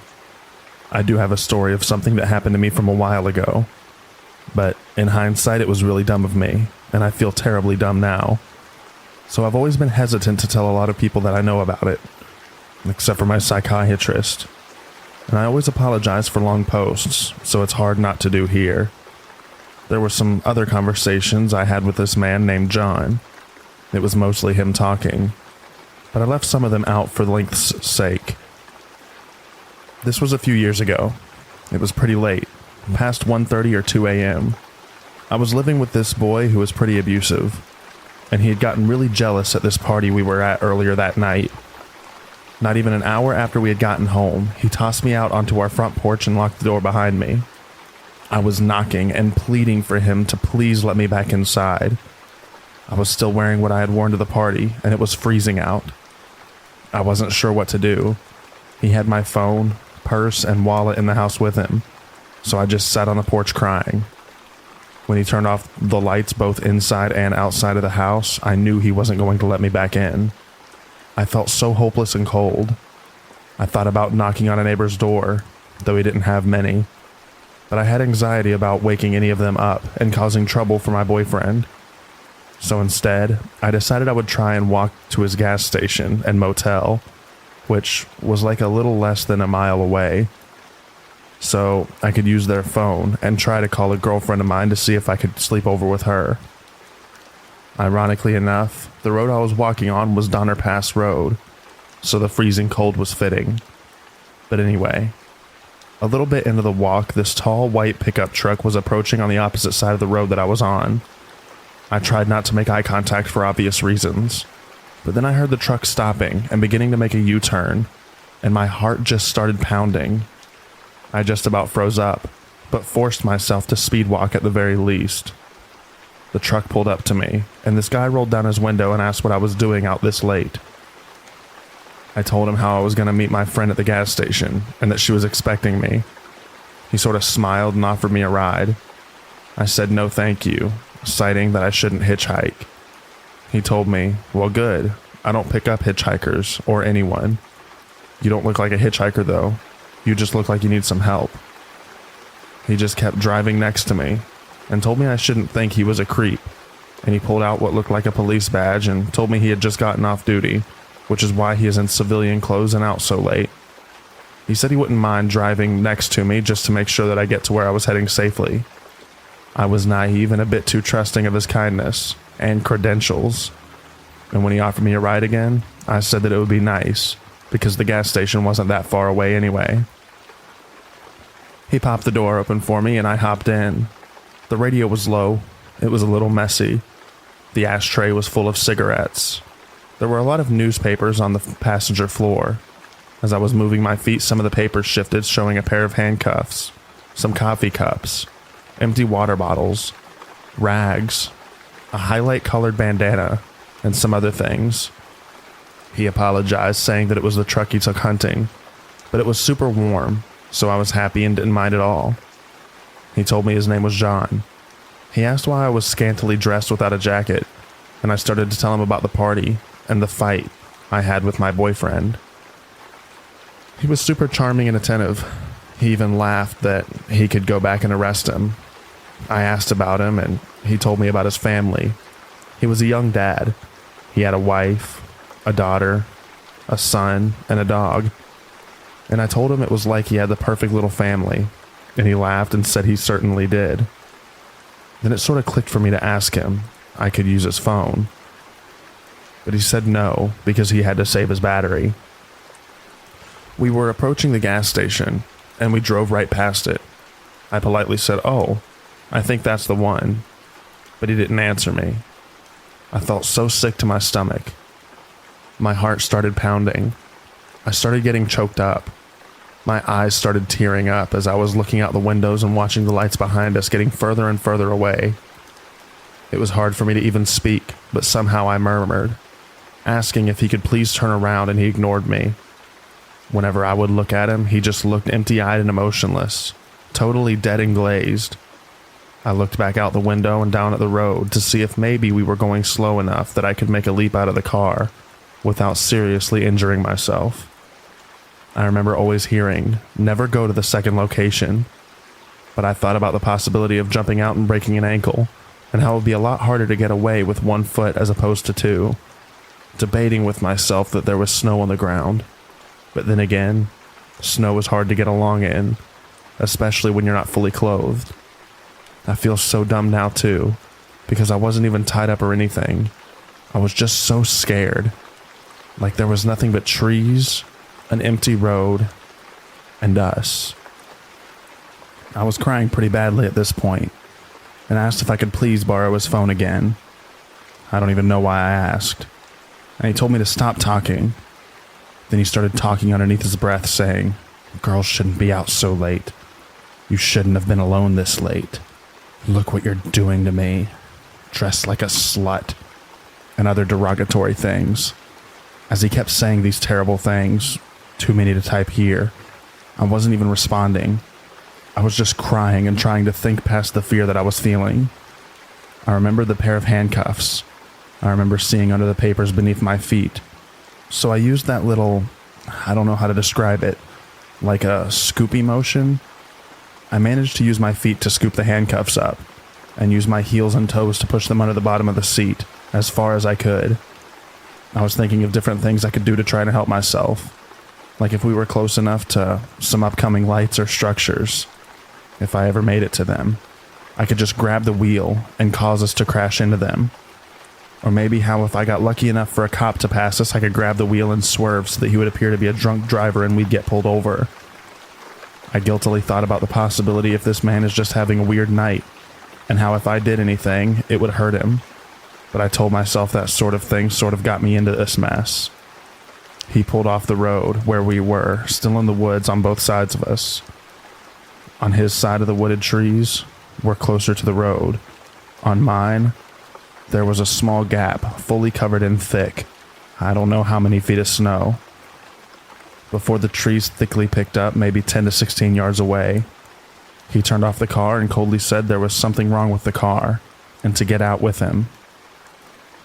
As he grabbed the keys and was stepping out of the car, I grabbed onto the center console and cried and pleaded to not make me get out with him because it was too cold.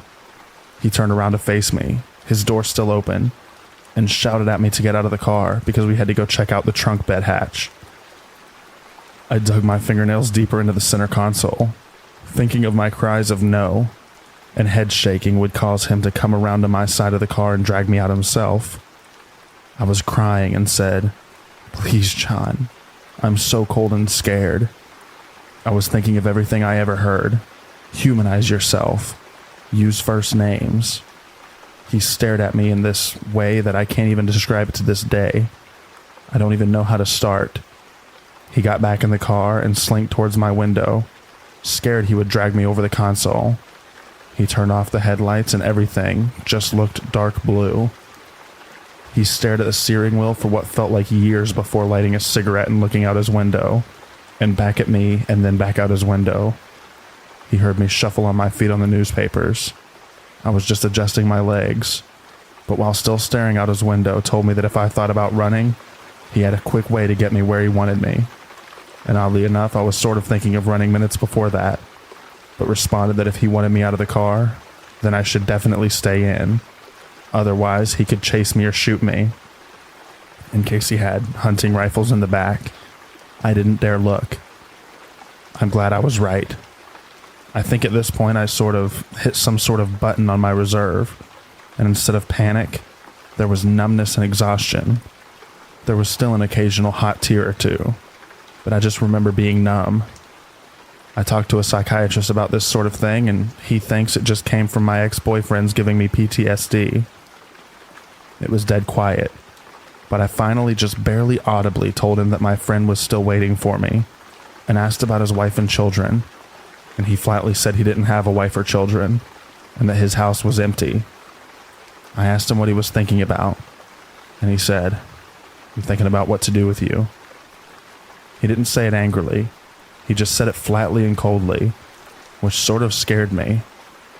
I did start getting worked back up to cry at that point, and he told me not to cry and turned the car on, offering me some heat. I just cried and said I wanted to go home. Eventually, he started driving and kept driving until we were approaching a gas station. I was gauging the right time to reach for the wheel, but before I could, he started slowing down. While pulling up, he told me not to tell anyone or he would find me. Then he told me all he was doing was teaching me a lesson not to hitchhike with strangers. He was almost coming to a complete stop when he told me to get out before he changes his mind. Before he could even get another look at me to assess my understanding, I was already down out of the truck and sprinting towards the gas station. The panic was overwhelming me, but then I stopped and remembered to try to see his license plate. I turned around but only caught the blur of the last 3 numbers as he was driving off. I ran inside and asked the clerk behind the counter to please call the police. I waited until the officer got there, and I'll be honest, I was a little scared it would be John. My fears melted away when the new-faced policeman got there. I gave him the description of John, his appearance, the vehicle color and type, the parts of the license plate number I had caught, the fact he said he was an off-duty cop, just basically anything I could. I asked him if he could look at the camera, and the officer disappeared in the back for a bit, then came back out saying there was nothing on them. I asked if I would be able to look, and the officer said no, and asked me if I didn't trust him, and told him of course I did. The officer gave me a ride to my friend's, lecturing me for hitchhiking, consisting of him repeatedly asking if I knew who Ted Bundy was. Of course I knew. I was just naive to think it could never happen to me, and I was desperate for some warmth. I never heard anything back about the report that was made, so I would try to follow up, and each time I did, they never got back to me aside from this one time I was told my case number didn't exist. But that didn't stop me from trying to follow up. Throughout the months and years, I asked my friend, whose home I slept over at that one night, if she ever heard of any weirdness or anything since that incident had happened to her or anyone up there, and she always says no. So I sort of let it go, and try to tell myself that maybe he actually was just trying to teach me a lesson or something. I mean, I definitely never hitchhiked again, so if it was a lesson, it certainly worked. I never heard anything back having to do with the case. I never heard of another odd experience up there. Maybe it was just one man trying to teach me something. But honestly, sometimes I think I tell myself all of that to help me sleep better at night. It all felt really real. Even if it wasn't real, I'm glad I didn't get out of that car in the woods that night. This has also been super therapeutic to let out. So thank you so much for letting me post here.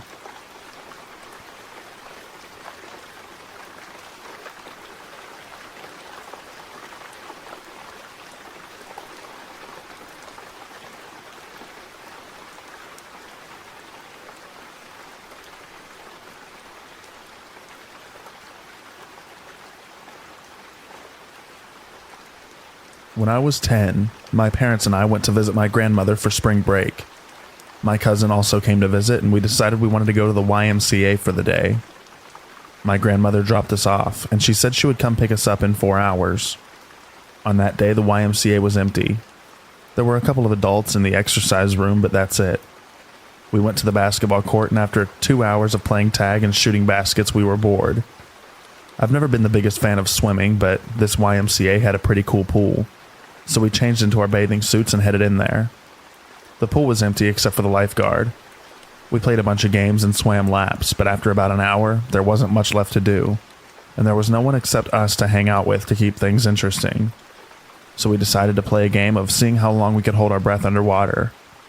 We stood in the shallow end near the clock on the wall so we could time ourselves. Instead of fully submerging, we just stuck our heads face down in the water. We did this a couple of times and I was winning. On our last round, I felt a tap on my shoulder. I figured it was my cousin giving up and telling me that I won. But instead it was the lifeguard, who told me to knock it off or she was going to have us leave the pool. Since we were tired of being in the pool, we figured we would get out, get dressed, and go to the basketball court until my grandmother picked us up. We only had an hour left anyways, and the water was freezing. As we got out, the lifeguard stopped us and asked if we wanted to go into the sauna to warm up and dry off. The sign said 18 years or older, so of course we were super excited that she allowed us to do that. She walked us into the sauna and unlocked the door. The door was glass, and the interior was made entirely out of wood. Inside, above the door, there was a clock, probably to help make sure you were not in there for an unsafe amount of time. The lifeguard stand was adjacent to the sauna, but if you looked out the door, you could clearly see it. She followed us in and went over to the thermometer encased in plastic and unlocked it so she could crank up the heat. I figured that she must have to turn it on each time, so I didn't think anything of it. Both my cousin and I were very short girls, and so we couldn't see the temperature that was printed on the thermometer knob, but I know that she was turning up the heat. Then she left and shut the door behind her. I thought I saw her lock it too, but I thought to myself, why would she lock the door when we might want to get out? I checked the clock and decided we should get out in about 10 or 15 minutes. It was already plenty warm in the sauna, but now the room was blazing. It felt nice because I was so cold from the pool. About 15 minutes, it was starting to get a little too hot, and my cousin agreed that we should leave so we can get dressed. I went to turn the knob on the door, but it wasn't budging. I thought maybe it was jammed, so I shook it, but it still wasn't opening, and then I let my cousin try. She couldn't get it open either. We figured the lifeguard would be back in a couple of minutes, so we sat back down and waited. The room was getting hotter now too, and I really wanted to leave. I got up and started banging on the door and shaking and twisting the knob to try to get the lifeguard's attention. My cousin got up and joined me. We started screaming at the top of our lungs for her to let us out, but she just stared straight ahead. I don't think there's any way that she couldn't have noticed or heard two little girls banging and kicking the door and screaming. Now we had been in there for about 25 minutes. It was so hot in the sauna that it hurt to breathe. It felt like my lungs were on fire. My eyes and skin were burning. We sat back down and put our towels over our heads because they were still a little damp and it made it easier to breathe. I was so worried about my cousin, as she is a couple years younger than me. I looked at the clock and saw that we had been there for 35 minutes.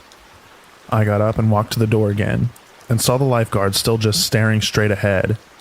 Again, I tried to get her attention by screaming that we needed out and banging on the door as hard as I could. But still, nothing. I was starting to get pretty dizzy, so I went to go sit back down, but the wooden seats of the sauna burned my skin. My towel was completely dry, so I put it underneath me to sit on. My hair was also dry, but it wrapped it across my face to cover my nose. And I squinted my eyes so that they didn't burn as bad, but I could still watch if anyone walked past the door. It helped a little bit. My cousin was lying face down with the towel over her head, not moving or saying anything, so I nudged her to make sure that she was still okay. She was, but I could tell that we really needed to get out of there soon, because she seemed a bit disoriented. It had been 45 minutes now, and I was extremely nauseous. There was no way that the lifeguard would forget that we were in there, and I thought that she would have to come back soon. But there was this little voice in my head telling me that maybe she purposely locked us in here. Finally, a man walked past the door towards the pool, but for some reason I just couldn't get up. My whole body was on fire and I felt so dizzy. Luckily, this man wasn't going to the pool. He wanted to be let into the sauna and came back with a lifeguard. I saw them walking this way and immediately jumped up to grab my cousin. I knew now that for sure she had locked us in there because she pulled out our keys to unlock the door and let the man in. I didn't want to take any chances of being trapped in there any longer. So as the man was trying to walk in, I was trying to shove our way out. As we were going out, the lifeguard started trying to shut the door and push us back with it. The man was clearly confused about what was going on and said, I think they want out. The lifeguard let out a sigh and opened the door fully, and we ran away as fast as we could into the changing room. We only had about 10 minutes before my grandmother was supposed to pick us up. We were both so shaken by what just happened that we didn't say anything to each other as we got dressed, or on the car ride home. When we got back to the house, my parents were making us dinner, and I told them the story of what just happened. They thought that I must have been exaggerating and they didn't believe me. I truly think that woman was going to let us cook alive in there. The only bit of doubt that I have is what would have happened if we actually died. She obviously would have gotten the blame. What was her end game? I'm 21 now, but I think about this interaction all the time. And when I'm in small spaces or I get too warm, I still have panic attacks. No one believes this story, and I get it. It's pretty absurd. I'm not sure if I'm allowed to ask for opinions, but do you think this could have been some crazy misunderstanding? Or do you think that she was just really going to let us die? And why? So to the lifeguard at the YMCA, please, let's not meet again.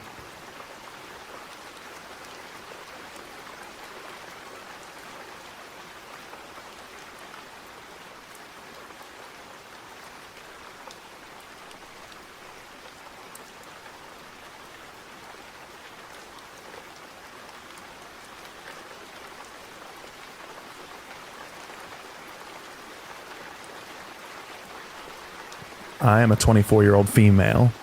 At the time of this story, I was a 21-year-old female. I lived in a larger, small city in the Midwest.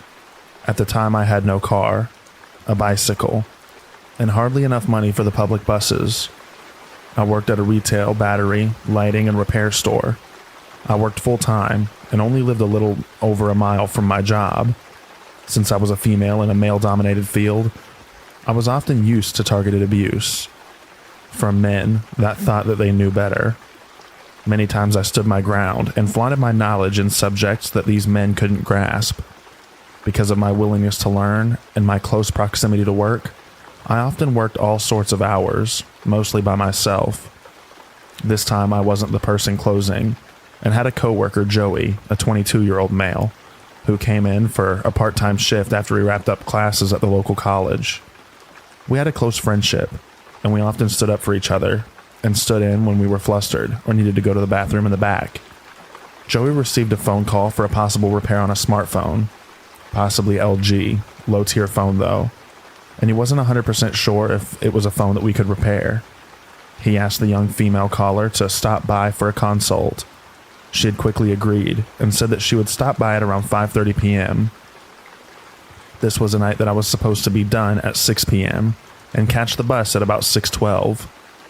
It was a windy, drizzly early fall night. I remember this because I had my bike with me, and it became my anchor that night. A little before 6 p.m., this frantic, terrified, bawling 19 to 20-something-year-old woman came in to our tiny shop. I was at the counter, switching out aging price tags and general store maintenance. I looked up at her, confused and willing to help. She looked me deep into the eyes, asking if Joey was here.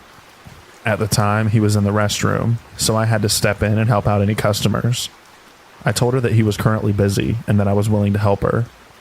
She handed me her smashed, cheap phone very timidly.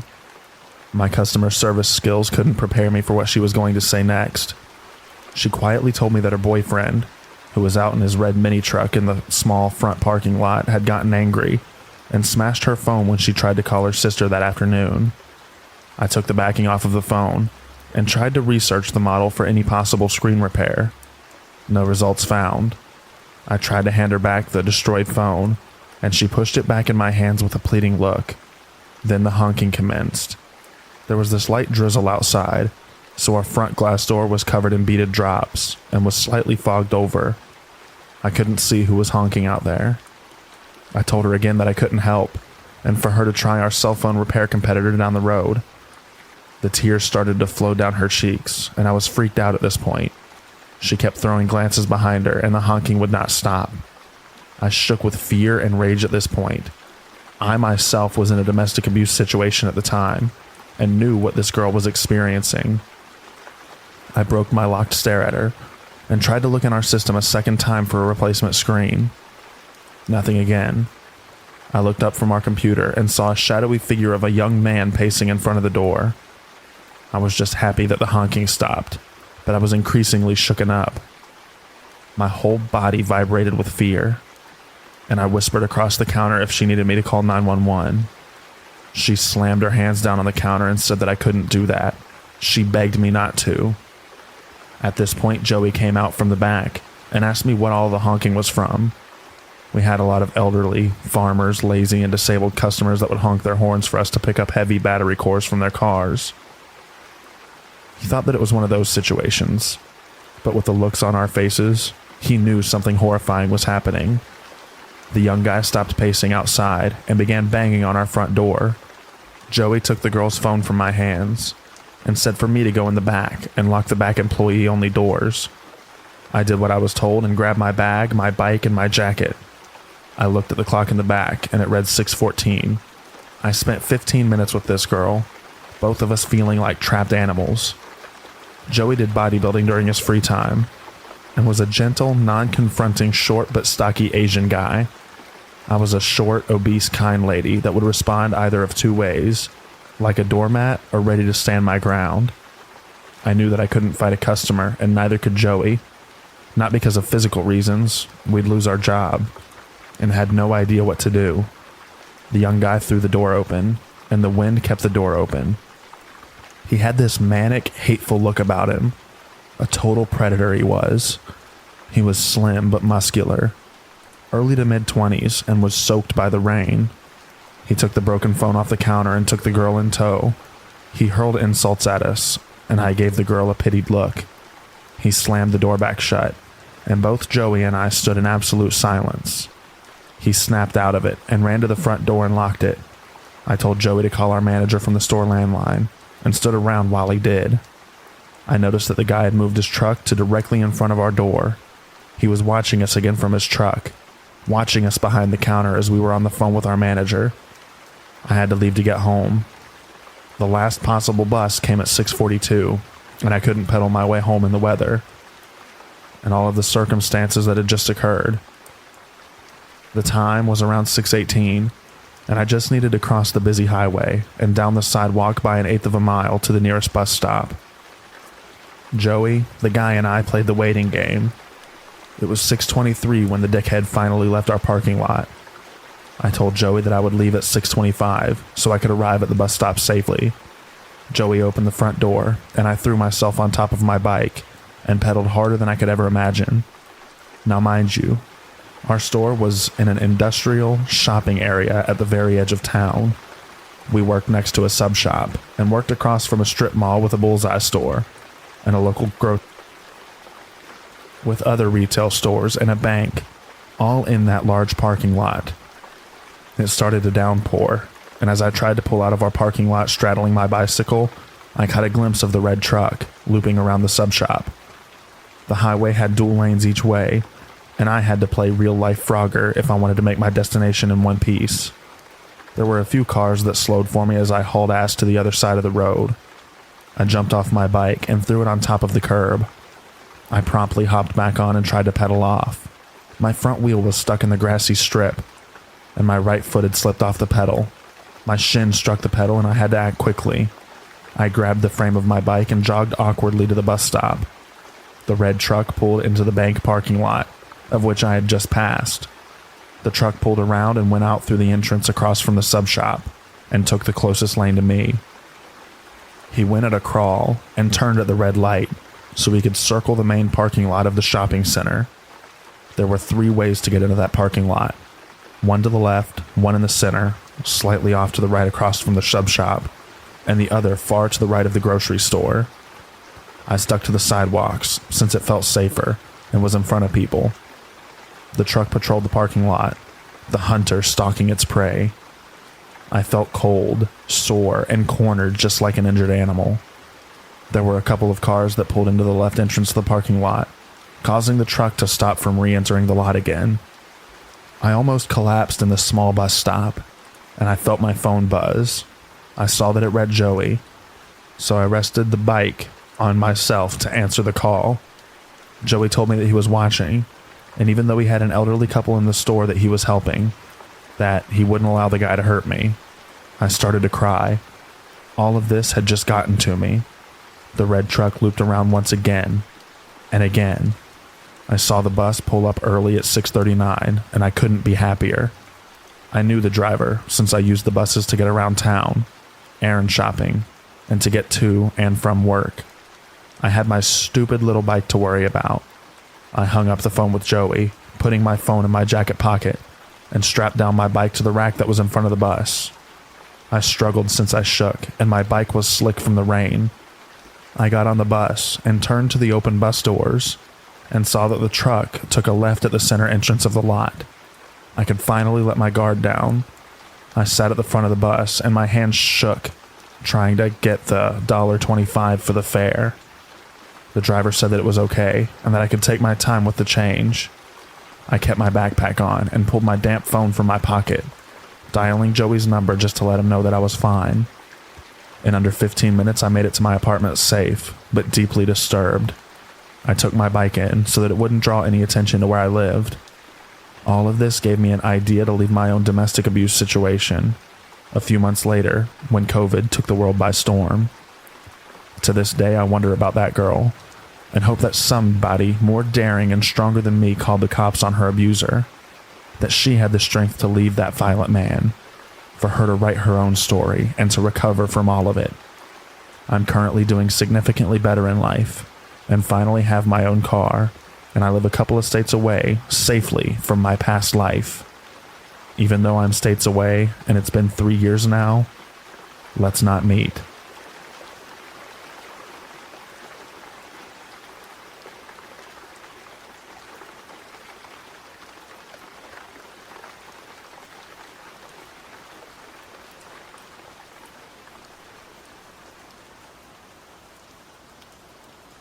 When I was about 9 or 10, I was invited to a classmate's birthday party at some swimming baths.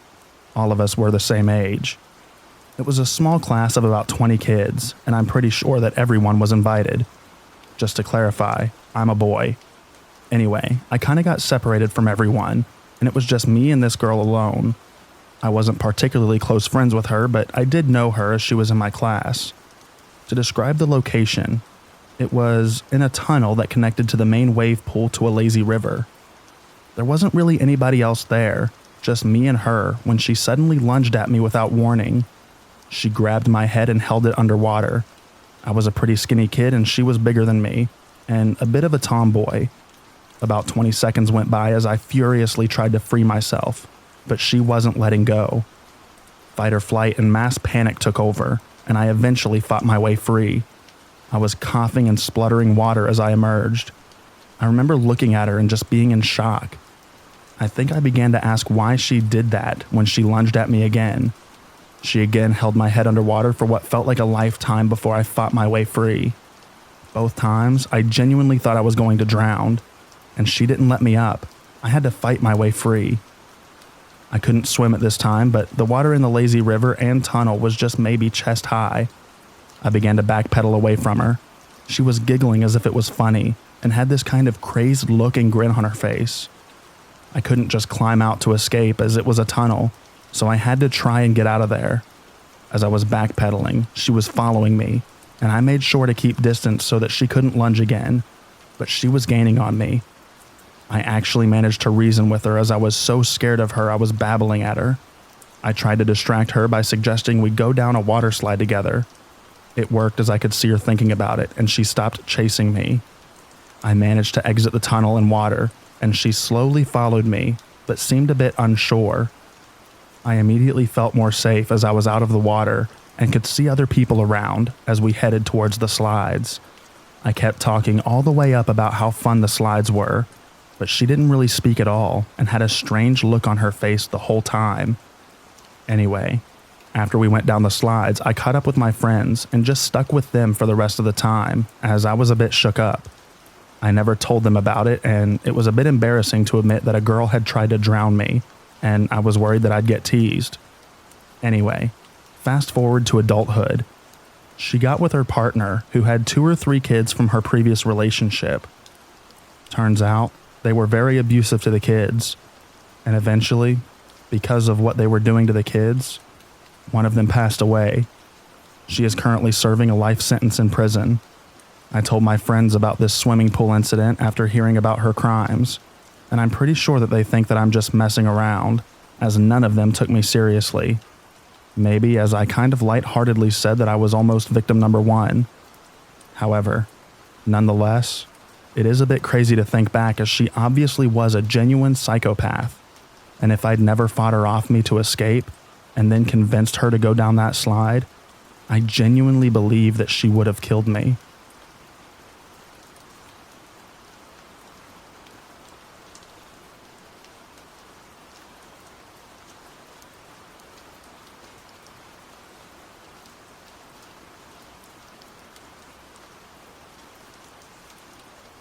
For context, I am now 26 years old, and I met my stalker at the ages of 14 or 15. So when I was 14, I decided to take ballroom dance classes. That was kind of normal for teenagers in my generation in my country. There you had to change partners each song, so every girl would dance with every boy. In my group that consisted of mostly teens between 14 to 17, there was a really tall, almost 2-meter, 21-year-old guy, Philip. We had a nice chat the times we danced, but he seemed weird. And because I was young and naive, and that's how I normally made friends, I told him where I lived when he asked me. So the stalking began, and at the time I did not realize that it was stalking. I just thought he had a lot of time, and that it was annoying. But anyway, Philip would ride on his bike from his home, he only lived one town over from me, to my house, and asked if I wanted to spend time outside with him and play. After doing that for a few times, I asked my parents to tell him that I was not home when he would come over. Both my parents and I were very oblivious about his actions for a very, very long time. At one point in time, the stalking ended for a few weeks, and Philip also did not come to dance classes. At that time, I became part of a friend group of a boy that I fancied. For some months, he had a girlfriend, but they split soon after, and I became his girlfriend. Unfortunately, Philip was also friends with the best friend of my boyfriend, so he was also part of the group. They told me Philip was in a mental hospital. In the span of his stalking, Philip was in several mental hospitals multiple times, and every time he was, I was glad, because I would get some peace. When I was 16, my family and I had to move because our landlady had thrown us out. She wanted to live in the property herself. So we moved one town over. We started living 2 streets apart from my stalker, and every time Philip was out of the hospital, he would be at my house. It wasn't as often as before, but still.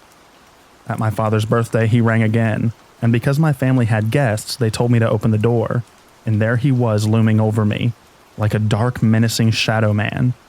I told him to leave, and I tried to close the door, but he blocked it. So I was standing there, afraid, begging him to leave.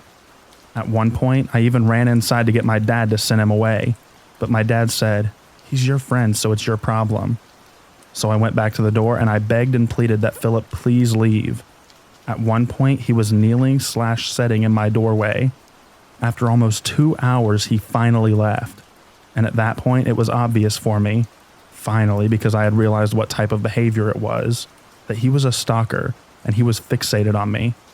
The next day, I sat down my parents and told them that I was afraid of Philip, and my dad also apologized to me for putting me in that situation and not helping me. The next time Philip came to my house, my dad was there and told him that I do not want any contact with him, so he left.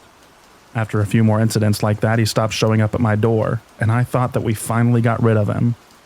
But every time I started to live happily, starting to forget my fear of him, a letter, an email, or a gift would show up and would send me back into my fears. At the age of 20, I was out of school, and to pass the year, I had to wait to start my job. I worked in a grade school in a voluntary after-school care club for grade schoolers. After a month or two, my mom woke me up in the morning and told me to get dressed because she had called the cops. Apparently, Philip was again every morning at our door and would ask for me, and my parents didn't tell me so that I wouldn't get scared again. Finally, after the cops told Philip 3 times to leave and he ignored them, they arrested him, and he screamed and screamed my name, and that he was burning for me and that the cops hurt him. My parents and I were standing in the kitchen listening. The situation was so absurd and so much for me that I started laughing hysterically. We filed a report at the police for stalking and trespassing, but the officers said that they could not do anything because he hadn't hurt me physically. We tried to get a restraining order, but it didn't go through. A week later, Philip had sneaked into our garden, and like in a movie, he threw rocks at my window. And just as a side note, throwing rocks at a girl's window is not romantic, it's creepy. But idiot me opened the window, but I did not see anything until it clicked, and I ran downstairs and told my dad that he was in the garden. Philip escaped before my dad was able to go check. A week after that, I was in the kitchen cooking when Philip rang the doorbell again, and because we have no way of seeing who was at the door, I opened it. And there he was again, telling me that he missed me, and saying that he had peeked through the blinds of the windows in the living room the past week to see if I was there. My parents weren't home.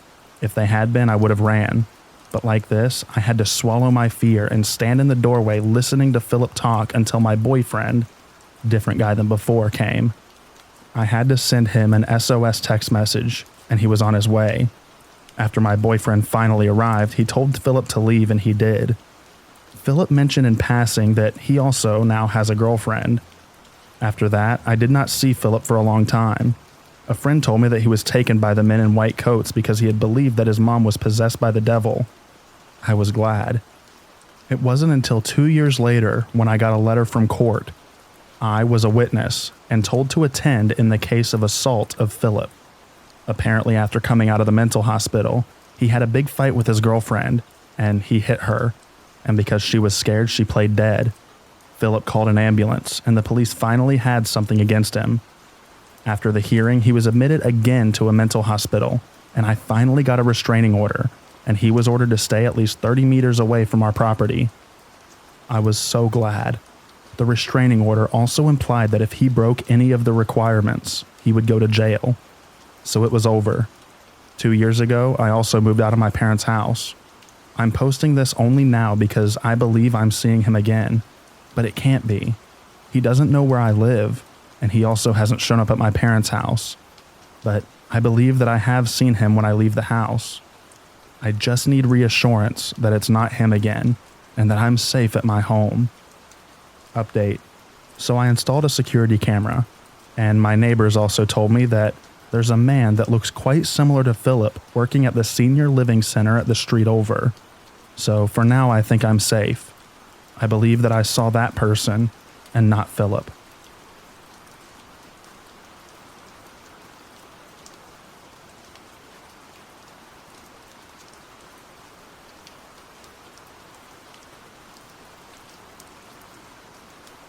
I'm a 29-year-old female, and I grew up in a nice suburban neighborhood. I lived in the same house my entire childhood and only left once I moved out as an adult. I always felt safe, leaving our doors unlocked, window open, going for late walks as a teen. I was around 17 when I noticed strange things started happening around my house. My house was also haunted, so weird noises and things moving on their own were not a new thing. But this isn't a paranormal story. But this is probably why I and my family dismissed my experiences for so long. As a teen, I worked at a movie theater, and I did not work until the afternoon, and I would get off very late at night. I turned into quite the night owl, and it was normal for me to stay awake until about 3 in the morning. It started off as my dog reacting to things outside. I would peek outside my window and I would never see anything, so I assumed that my dog was just hearing noises and overreacting. Not too long after this started, I was outside and noticed that there were handprints and a mark between them on my window, as if someone were pressing their forehead against the glass. At the time, I just dismissed it. I had plenty of friends coming in and out of my house, and they would knock on my window sometimes as they arrived. My window was by the driveway as you walk out the front door. The weird thing is that this window is very large. The window would start about 3 feet from the ground and went at least 8 feet high and was about 4 feet wide. It was a 1-story house. The forehead and hand marks were at least 6'5" off the ground. I definitely did not have any friends who were that tall, and everyone in my family is less than 5'6". Soon after that, I woke up around 5 in the morning to my car alarm going off. Again, I did not think anything of it and just dismissed the situation. This happened a few more times within the next few weeks, always between 4 and 5 in the morning. But the last time I noticed handprints on the top of my car, as if somebody was trying to crawl through my open sunroof. After that, I made sure to close all of my windows and lock the doors. Again, I dismissed it thinking just some hoodlums were trying to get into an unlocked open car. Not long after the car incident, things started to escalate. One morning as I was leaving to school, I found a small stepladder outside of my window, leaning against the house, as if somebody was looking through my window. I had blinds that would move from the top and bottom. I normally had the blinds closed on the bottom and left about 2 feet open on top to allow sunlight in, but still have privacy. When I looked at my window, I could still see the handprints and forehead mark were placed right above the opening of my blinds. This means that they were able to use a stepladder to get a good look into my room. With the ladder against my window, I started to piece together the events over the last few months and realized that I had a peeping Tom. I brought this up to my parents, but they didn't seem to worry and made no effort to do anything about it. Over the next year, I found the ladder against my window many more times. This person would use an old stepladder that we had in the side yard that was unlocked. I would continuously put the stepladder back in the side yard, but it would continue to show up next to my window on many mornings. I don't know why I did not just put the stepladder in a place that was not accessible. To be honest, I was a teen smoking a lot of weed at this time, so I feel as though I was not using very much critical thinking. I have 2 other sisters who lived with us, but they did not seem to notice anything weird happening. About a year after I noticed the occurrences, we found my sister's bra was out in the yard, and we did not have any explanation. This made me think that somebody may be trying to actually get in the house when we were gone, with some success. I became extremely paranoid. We would often hear male voices outside our front doors, but it was common for us to hear disembodied voices due to the house haunting. My sisters and I were often home alone, and when unexplained voices happened, we would just go to our room, turn on some SpongeBob, and try our best to ignore it. Again, my parents were aware that all of this was happening, but did not care to do anything about it. The last incident before we called the police was after a rainy night we found bare footprints outside of my sister's window in the mud. The screen had been fiddled with as if somebody was trying to get it off the window. Once this happened, my parents started to take it more seriously. It's funny because they did not care when incidences were happening directly to me, but the moment my sister has an experience, they decided to report it. The police could not do anything about it. They offered to send police every once in a while to fill out their paperwork in front of our house, to make it seem like there was a police presence. This only happened one time and they never came back. My older sister made her boyfriend aware of the situation, so they decided to sit in the car all night and watch for the guy to show up. Every time he would try to pull an all-nighter to watch for this person, no one would show up. Looking back now, it makes me think that someone very close to my house must be the Peeping Tom, because he must have been close enough to see that we had another person watching out for us. After a few years of these experiences, my sisters and I all moved out, and we have not noticed anything weird happening since. It still bothers me knowing that this person was never caught, and that we still have no idea who it was. It makes me frustrated knowing that it could be a next-door neighbor who we thought was normal, but was actually a pervert. This was all happening around 2010 to 2013, and was before we had easy, affordable access to security cameras such as Ring and Blink. I wish we had cameras so we could know who this person was, but there was no point in dwelling over the past. All I know is that now I'm an adult. I always have my security cameras around my house, especially if I have young daughters. I have also bought my parents some security cameras. They still live in the same house. Maybe one day those cameras will catch the Peeping Tom, but I don't think he will come back now that my sisters and I are all moved out.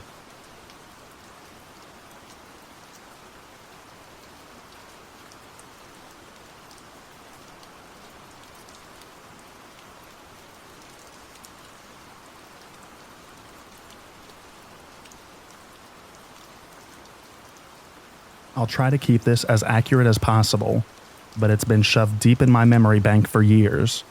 Certain details are fuzzy, but here goes nothing.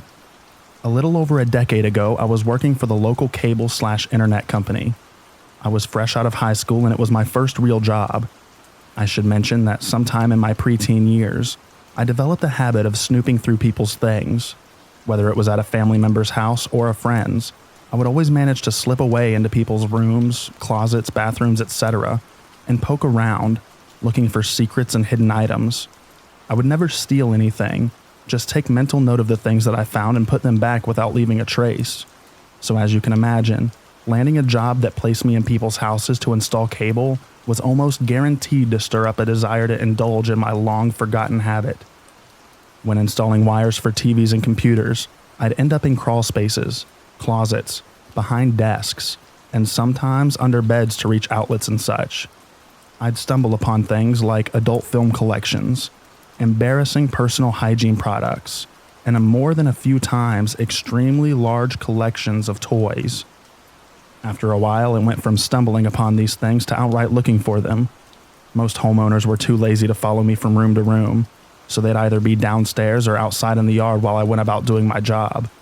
Like I said, I wasn't taking anything with me, just observing. About 4 to 5 months into me working this job, I ended up at a woman's house. She was in her late 20s or early 30s, I'd guess. White with sandy blonde hair and a sort of hippie/bohemian vibe that was popular around my area, mixed with a bit of emo. Weird combo, I know. She had a pretty big house for a single person, 3 bedrooms, 2 baths, and multiple living areas. But it appeared that she was the only one living there other than her cat, who would occasionally run by as I was doing my job. She let me know that she'd be outside on her porch and to let her know if I needed anything. The house was quiet and big, so I knew I'd be able to hear her coming and have plenty of time to clean up if I happened to do some snooping around. The perfect storm. All in all, it was pretty uneventful. I carried on with my work, but every so often I'd take a peek around at her things. She was pretty good looking, so I probably would have been excited to find something that would allude to her promiscuous side. But no such luck. Just papers, knickknacks, some stuff that appeared to be schoolwork, etc. But peeking out from her pillow was a notebook, similar to the old cow print ones we'd use in school. I knew for sure, given the placement, it had to be a diary of some sort. I looked around to make sure that she was still outside, and then I cracked it open. Boring. The first few pages were random notes, planning, grocery lists. Far from the scandalous journaling about escapades and one-night stands that I'd hoped for. Just as I was about to put it back, I turned the page and saw a few words that caught my eye. Something along the line of panic, anxious, safe. With concern/excitement, I went on to read a detailed story written in first person about her hitting a man over the head, realizing he wasn't conscious, recruiting help cleaning up the mess, and dumping the body in a nearby river. She also journaled about the anxiety and paranoia she was feeling about everything that happened, and the stress of sharing the secret with the person who helped her dump the body. I remember being extremely uneasy and feeling more creeped out in that house every minute that passed by. The silence of the house that I previously found peaceful started to bother me. Even the jingling of the cat's collar was beginning to haunt me, like something out of a horror movie. I was terrified that I'd be caught, and she'd take me out to ensure that I wouldn't tell about what I read, but I managed to power through the job and get the heck out of there. On the drive home, I managed to convince myself that I probably just stumbled on her notes or an excerpt from some fictional novel she was writing. It did read more like a novel than a personal diary passage, but honestly, there's no telling. I laughed it off with a few friends later on and never spoke much of it again. It's been so long, I can barely remember the woman's face, her house, or even the town. But for my sake, possible murderous hot hippie chick, let's not meet.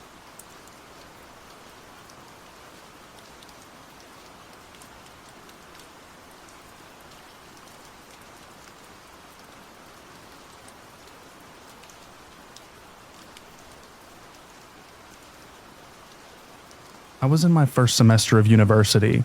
I had just graduated college not too long ago, and had entered into a program that after a while I would come to resent. During that time with adjusting and taking daily transit an hour and a half away from where I grew up into the big city in order to study was somewhat of a new adventure to me. In a lot of ways, I was just beginning to sprout as my own individual and trying to carve a path for my life, while simultaneously opening myself up to new experiences and a new environment. I have longtime friends who go to the same facility as me, but at the time our schedules wouldn't always line up. This meant that a lot of my days were spent traveling back and forth and walking around the city alone. I really wanted to try and expand my horizon of experiences and friends during this period. In a lot of ways, I was really desiring to find a good community on campus that could help satiate my boredom and loneliness. I can be extremely extroverted, but sometimes I find that it takes a lot out of me to try and actually pursue and maintain friendships that haven't been established years prior. I've made friends before from different classes in college, but ultimately, and I know this makes me a jerk, but I would end up texting less and less until eventually either side would end up ghosting one or the other. Because I'm a busy guy, I don't find myself prioritizing people who I feel like aren't as important to me as others. I know, it's a really crappy thing to say, but nonetheless, it's the truth. One day, however, I met Joel. I was on the phone with my fiance, and I distinctly remember exactly how it all went down. As I was walking out of the school's Starbucks with a decaf coffee, I had one headphone in and was heading to class through a small stretch of underground passageway under the street that connects the school's library building to the actual building that possesses classes. As I was hastily making my way, I saw this short and stout guy, looking roughly my age, which was at the time 21 years old, with a thick brown beard and a hat on. Our eyes met, and as I was about to simply walk past, he asked me something in a very charismatic and calm tone. "Hey, sorry to bother you. You look like a pretty busy guy, but I was wondering, do you mind doing a survey about religion? It's for one of my classes." To this, I regret answering and wish I had simply continued walking, but at the time, I was becoming more and more compelled by the notion of formal religious institutions and questioning my own religious faith, particularly leaning towards Christianity. "Sure," I replied cordially. He then introduced himself as Joel, and after we went through a small survey pertaining to religious affiliations and perspectives on religions, Joel informed me that a small group of students like himself were planning on getting together as a group and discussing various religions in order to gather new insights and to create a community. Of course, with the prospect of finding some new friends on campus and also exploring my own spiritual perspectives, I gave him my phone number after he asked for it, and he said that he would contact me in the next following days.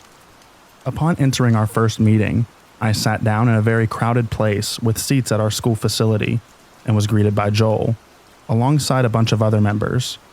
They introduced themselves to me and vice versa, and they were all extremely kind to me. We began our small group meeting, and I was a bit shocked to find out that the sole topic that we were to discuss was Christianity. I wasn't aware that we were only going to be discussing Christianity, which was against what he had proposed this group to constitute upon our meeting in the tunnel. That being said, I was still curious enough to continue, and I was accompanied by 3 other young guys of my age, who after a bit of talking with, I found out that we had a lot of similar interests. Joel, who now presented himself as a leader of our study group, relayed how we would be discussing and analyzing Christianity through a multi-step program designed to unveil the holy power associated with the religion to us. Since I was curious and wanted to learn more about the religion, as well as having made some newfound friends, I continued to attend this study group for the rest of the semester, in which there were a few circumstances where I questioned Joel's interpretations and was met with hard resistance. It felt like at times my wavering belief in what Joel was saying would be met with straight dismissal as opposed to actual conversation. I continued to brush that off as the group that I was working with got closer. The school's club, which I was now a part of, provided me with exactly what I had wanted. We even went to a church-run event together, where I quit vaping, and many individuals reported mystical experiences. Things only started to get concerning with Joel during our one-on-one conversations. I discussed my personal experiences and belief in my newfound religious beliefs, and all of my former spiritual experiences as well. And Joel exposed to me a story and a few incidents that, at the time, I certainly should have taken as red flags. For example, when he was younger, he had gone on a retreat where, when he was in prayer, he said that he began to hear the voice of God talk to him. I questioned at first if he was referring to the voice of God as more so a metaphor, but he had reassured me that he literally heard God speak to him before. When he told me this, I became a bit unnerved. At the helm of this community was Joel, but in all other senses, I was satisfied with who I was with and what we were doing together. Though I'm not entirely dismissive of strange occurrences, especially pertaining to spirituality, his experience talking with God in his head came off as uncomfortable for me, He also said that the way that he would pray would involve a direct conversation and a reply from God. Out of discomfort, I wouldn't prod him on what he meant by this. This, of course, was just the beginning. After the summer had ended, I found myself in the most religiously devoted state I had ever been in. Throughout all the summer, I had had a treacherous injury which made me housebound for months, and to call upon God in a lot of ways for strength. With my newfound devotion, I was elated to fall back into the community that I had nurtured and grown with throughout the last semester, relating to something that I found deep joy in. At the first lesson of the semester, something was very different. Joel, as before, was at the helm of our study session, but he was now perpetually interrupted by people coming to greet him and give him praise. It was so bad that we literally essentially sat and watched for 20 minutes before we could get on with our lesson, as more than 10 people, mostly young men of our age, came to greet this man. As aforementioned, when not unnerving, he was extremely charming and gave the impression that he cared deeply for everyone. Once our lesson began, he introduced us to the second phase of the program. He explained that this was one of the toughest programs of the different levels that there were, as it required even more devotion and, more importantly, an emphasis on sacrifice for those who engaged. He showed us a diagram of a small stick person, and he showed that in this program we would have to accept Jesus at the center of our life. He explained that by making our lives surrounded by Jesus entirely, that we would not be losing something, but be gaining. He also began to go over the notion that intercourse before marriage is a sin, and that if we were to continue with this program, we would have to make the sacrifice of giving that up in our relationships and prove that we weren't. He said that many guys weren't able to continue because of this. I talked about this afterwards with one of the members of his group, who, not unlike me, had been in a serious relationship with someone that they loved for years. In my personal opinion, though we weren't married on the altar, I knew that both me and this other member felt devoted to our partners, as if we already were married in a sense, and we both expressed how Joel's behavior surrounding this was off-putting, controlling, and intrusive. After our lesson, I was a bit dumbfounded by the intensity with which he gave his speech about this new program that we would be engaging in this semester. Joel and I sat down for a few more minutes and talked, in which I expressed experiences of devotion from the summer and explained my entire catastrophic experience with my injury. He then went on to tell me that at times he was actually able to know things beforehand. This seemingly random and strange statement shocked me. He said, for example, he was able to know something another member had before they had even mentioned it, and it was the way that he described it. It sounded as if he was saying he had some form of mystical foresight. I was a bit jarred, to say the least, though. I felt like it would be impolite to question any further. Joel then went on to tell me that he believed that if I successfully completed this program, that I was primed to become a teacher for the first program I had done the semester prior, leading others who would join, and that I had a bright future in the organization. In that moment, with what he had laid down on us in that lesson, I felt overwhelmed by his expectations of me. It also became evident that Joel was not a student at our facility. In fact, he was in his mid-30s and had kids. He was actually just a part of an organization that recruits people to become Christians and missionaries that works on our campus. This means that he actually lied to me when I first met him. He wasn't a student. There was no group talking about various religions, and his whole purpose was to convert me, to make me join the organization that he was a part of. At this point, school began to pick up a lot, and I was also working part-time to help support myself. As I was on the train to head back home the next week, I had forgotten that my second lesson of the program that semester was supposed to happen. So I texted Joel saying, "Hey man, I actually got onto the train and forgot about our lesson. Sorry about that, dude. I'm not going to be able to make it. I also have work later." To which he replied, "Can you get off the train? Try and get here as soon as possible." I was a bit dumbfounded at this question. Since I live an hour and a half away, it wasn't as easy as getting off the train and heading back the opposite direction, and he knew that. He knew the area I live in is remote and a long distance away. I also told him that I had work, which he had plainly disregarded. "No, man, unfortunately I can't come. Have a good lesson," I replied, to which he said again, "Come on, man, just get off the train and come back." At this point I was annoyed. Not only did I feel like he was commanding me, but that he was also blatantly disregarding the fact that I said no and that I had work that day. I didn't answer him. I talked with my fiance about how I was starting to feel about the whole idea ordeal and how I felt guilty about having feelings of wanting to distance myself from the group, while simultaneously not wanting to lose the community and friends that I had established along the way. My fiance told me that by the way that Joel was acting and with regards to the things he had said, that she was starting to become uncomfortable with the whole situation. I remember sitting in bed thinking about leaving the group and how the prospect made me feel physically ill. After all, I had been given everything I wanted in a community, except at the helm was a seemingly increasingly controlling and persuasive being who was making me and possibly other members more miserable. There was an event the following Friday that was going to be at the church, which was organized by the community. Originally, since many of the folks from this group were going, I intended to go. But alas, I was scheduled by my boss to work that day, so there was no way that I was going to be able to attend.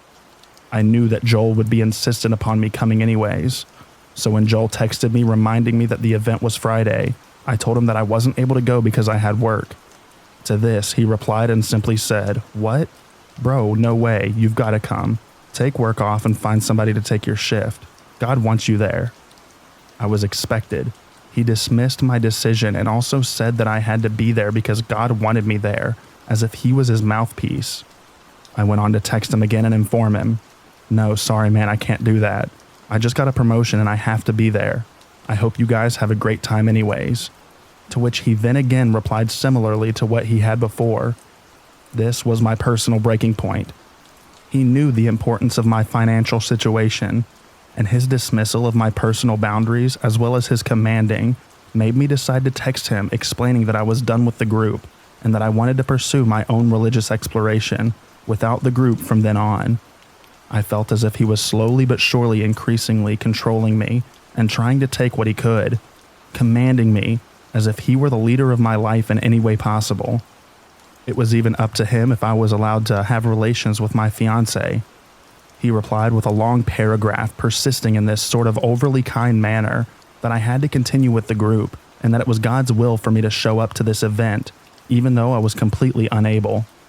He was certain that this group was meant for me and that God had told him that this was where I was supposed to be. He replied with a long paragraph persisting in this sort of overly kind manner that I had to continue with the group and that it was God's will for me to show up to this event, even though I was completely unable to. He was certain that this group was meant for me and that God had told him that this was where I was supposed to be. After I responded again telling him to stop and that I would not, he sent me another paragraph of similar length repeating what he would say. No matter what I would say and whenever I would say no, he would overstep my boundaries while maintaining a kind and friendly tone in order to try and push me into submission when I had clearly said no. At this point, I said I did not want to talk to him anymore, to which he replied, "Bro, why? Can we meet up? I want you to explain why you don't want to continue, bro, so we can meet up and do that, and I can get a better sense and we can figure out what we do from there." Even in this, I knew that he was trying to elongate his chance at bringing me back and continuing his reign of control. I said I didn't want to, so he asked again. I decided at that moment that I needed to block him, so I did. A semester later, I was walking down the street of my school, and as I walked by a pizza parlor, lo and behold, who came out? Joel walked over to me with one of his friends and said that I was one of his friends to his buddy. I uncomfortably stood there, and his friend went inside for a moment while Joel turned around to look at me and asked with a disarming gentleness, "Did you block me?" I replied yes. He then said, "You should unblock me so that we can meet up and talk because I really want to know why you left the group." To which I evidently was frustrated, said okay, and just went on my way. That night, he messaged me on Instagram insisting that we meet up again, so I blocked him there too. In short, I'm thankful for my fiancée who is the love of my life. Without her, I'm not sure I would have been strong enough to have left the group and his control. The fact of the matter is that there were other guys in that group who had absolutely nobody. They had nothing, and they were prime targets for a charismatic and controlling freak.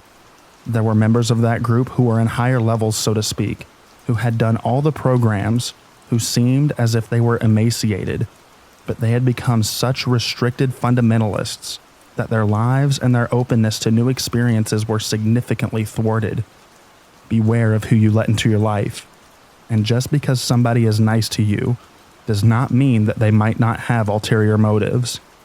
Also, learn to stand your ground and respect yourself. If you say no, mean it.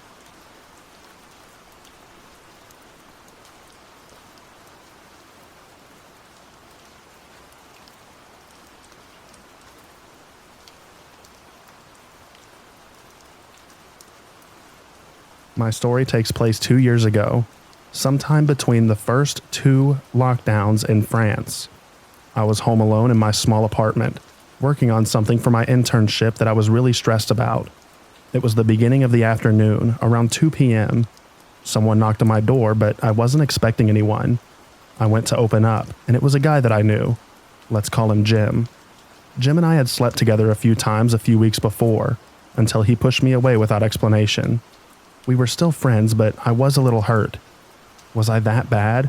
Had he gotten what he wanted and wasn't interested anymore? I didn't dare ask the question because I was getting a little attached, and I preferred to wait for it to pass, especially since we were bound to run into each other again. Indeed, Jim had recently gotten a room in the flat of a friend of mine. The situation was quite funny because he had stumbled upon the ad without knowing that I knew the other tenants, and my friend didn't know yet that I knew the new roommate. I was going to tell her about it in person when we met again in college for our midterms. So I knew I was going to see Jim again, but I didn't expect to run into him so soon after he moved in, let alone during a surprise visit from him to my apartment. I asked him what he was doing there. He said he was bored at the dorm and was just passing through. I invited him in. I was a bit uncomfortable because I still liked him, and he had left without any explanation about his rejection before he moved in with my friend. We talked for a while about trivial things, but strangely enough, I still remember the main points. Then he wanted to show me a new kind of massage against my stress that he had seen on TikTok. I hesitated a bit as I was still uncomfortable. "Do you trust me?" he asked. "Yes," I replied. I sat on the floor and he touched my back for a while. Then ditto once I was lying down. I don't remember everything except that at one point his arm was around my neck, and I thought, I'm not sure I can breathe. And then I blacked out. Of course, the memory of choking didn't come back right away. It took several months. But I'm trying to tell you the story in chronological order. When I came to, it was dark. I was still on the ground bleeding. I don't remember if I noticed the injury right away, but I had a large hole in my right side with many cuts underneath. The events are pretty fuzzy in my memory, but I wondered where Jim had gone and why I was alone. I went to look in the hallway, but my keys, which are normally always in the lock, were missing. I found the spare and looked outside. No one was there. Then I had my first stupid reflex. I thought, I'm hurt. I need to disinfect, and started to take a shower. I think I fell asleep and had nightmares of being tortured and kidnapped in the shower, probably a way for my brain to try to warn me that something bad was happening. I then looked for my phone, which was also missing from my apartment. I was confused. Probably drugged, I realized later. I decided to go to bed to resume the search after resting. I told myself, if I'm still hurt when I wake up, it must be real. It seemed very logical in my mind at that moment. When I woke up, my mind was already a little clearer, but I was still not totally myself. It was 8 or 9 p.m., I think. I was still bleeding. I looked for my phone again and I started to panic as I couldn't find it. I tried to calm down and told myself that it was probably there somewhere. I just had to ask someone to call me. I contacted my best friend, let's call him Tom, via Messenger through my computer. I still had a hard time unlocking my computer. I couldn't type my code. I think the drug was still taking its effect. Luckily, Tom was online. He tried to call me on my phone, but no ringing could be heard in the apartment. I think he figured out that I wasn't in my right mind because he called me on Messenger to see if I was okay. It was he who gave me the details of our conversation. I have almost no memory of it. I said, If you think you've been hurt, do you call the fire department or the police first?" He freaked out and asked me to explain what was going on. I was very confused, but I think he got the gist of it. He asked, "Did Jim do this to you?" "I don't know, maybe." I was still in denial at that point. Tom called the police for me. He couldn't come to help me himself because he was studying in another city. As I waited for the cops to arrive, I began to realize that I had completely messed up the crime scene by touching everything, looking for my phone, not to mention the shower and the nap, which could have killed me in retrospect. I was still in no pain though.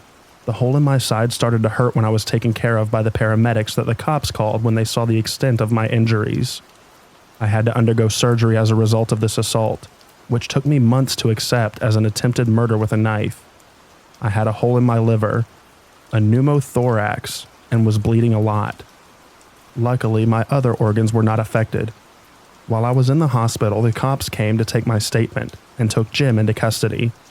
Imagine the surprise of my friend and her roommates when they found out that the new roommate not only knew me, but was also accused of assaulting and robbing me. 1 week after the assault, when I got out of the hospital, the first bad news was that the cops were not able to retrieve the recordings from the surveillance cameras in my building, which had already been erased because the procedures had been too long. The next day, the policewoman in charge of the investigation told me that, of course, Jim denied having been at my place that day, and nobody was at his flat to confirm if he was indeed at home all day. That's it for now. Go home to your parents and get some therapy. Great. Big up to my psychologist, who was an incredible person and helped me a lot. And then I waited. For a long time. I had to have the seals from my building analyzed for Jim's DNA. Without video or witnesses, it was the only way to prove that he was my attacker, or at least that he was in my apartment that day. It took 1.5 years to get the prosecutor's verdict. No further action. No identifiable DNA other than mine had been found at the crime scene. I probably destroyed everything with a shower. So there you have it. We can't pursue the investigation. I could never prove it was Jim. I don't have any memory of the assault itself. I don't think I'll ever find them. But I have no doubt that Jim did this to me. I think if I ran into him today, I would freeze like a rabbit in front of a car. Today I am much better, but I still suffer from PTSD. For a while I couldn't drink alcohol because the drunken feeling reminded me of when I was going to be unconscious. Now I only panic when I'm with someone and have trouble breathing. I can't pull the blanket over my face if I'm in bed with my boyfriend, for example. And most of all, it makes me sick to know that Jim is free to live his life and to hurt someone else. Thanks to those who take time to read my story. This will be my only Reddit post. I just needed to share it somewhere.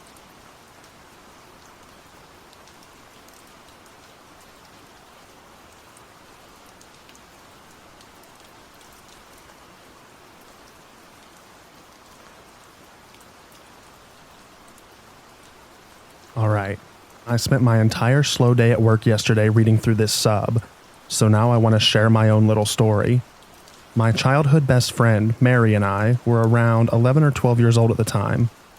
Mary's family had their own campsite in a provincial park about 2 hours from our own hometown, and would spend the entire summer each year living in their camper out there.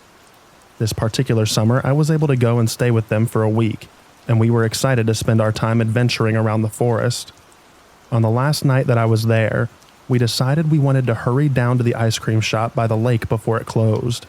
It was early evening at this point. Still pretty bright out, but beginning to lose light. The path we took was down a short slope right next to the main road with maybe 10 feet of thick brush and trees in between. On the other side was the forest, with more tall, thick brush. So we were walking along, not seeing a single other person on the path in front or behind us. We hear a sudden rustling and snapping of branches, similar to the sound of maybe a deer running through the woods. I wouldn't have thought anything of it, but then the sound of running footsteps follows. Mary glances back and suddenly grabs my arm, urging me under her breath not to look back. At the same time, the running stops. I don't know why I didn't ignore her and get a look myself. I guess I could sense the very real fear in her voice and chose to listen. We both start to panic, getting that feeling like when you're running up the stairs after turning the basement light off. We pick up speed as much as we can without breaking into a sprint, knowing the ice cream shop is only about a minute walk away at this point. The path soon breaks and we are in the parking lot. Suddenly, Mary steers me hard to the left, heading towards the lake and the boat rental instead of continuing straight to the ice cream shop, and I go along with it silently, understanding ice cream is no longer an interest right now. Mary is clearly panicking at this point. We are both looking around, but it seems whatever scared her is nowhere in sight at this point. Mary walks up to the boat rental and gets us a kayak, and we climb in and begin to paddle out to the middle of the lake. As we paddle, she tells me that there was a man behind us, and that the man had stopped running at us very abruptly upon making eye contact with her. He had been wearing a long black coat with the hood up despite it being the middle of July, had a terrible smirk on his face, and she swore that as he stopped running, she saw him put something shiny away into his coat. He appeared to have just emerged out of the bushes after we walked past, given the sounds we heard right before he came running onto the path. We reached the center of the lake and stopped paddling. I pull out my Nokia brick phone that my parents had, thank God, given me just in case. I hand it to Mary to tell her to call her parents to come pick us up. As the phone rings, I see her look out past me to the shore and go pale, lifting a hand to point to what she's seeing. I turn, and there was a man, stalking his way around the path that circled the edge of the lake, staring out at us. We sat in the middle of the lake and watched him do 2 full laps, never looking away from us, before finally disappearing. It took a few tries to get a hold of her family. We were freaking out so bad the whole time, as the sun got lower and lower. We did manage to have someone come with the truck, but by the time we reached the shore, it was pretty dark outside. I don't know what we would have done if we hadn't been able to call for a ride. Looking back, I don't know why we didn't just go up to the ice cream shop, inform an adult there, and ask her parents to come get us then. But it worked out. We got back safe, and we thankfully never saw that man again.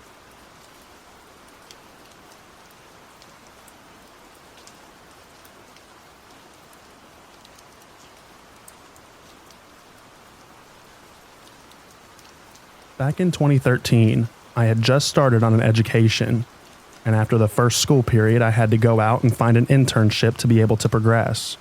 But at the time, it proved to be almost impossible to get one. So while I was looking, I decided to take another job just to make sure that we could have food on the table.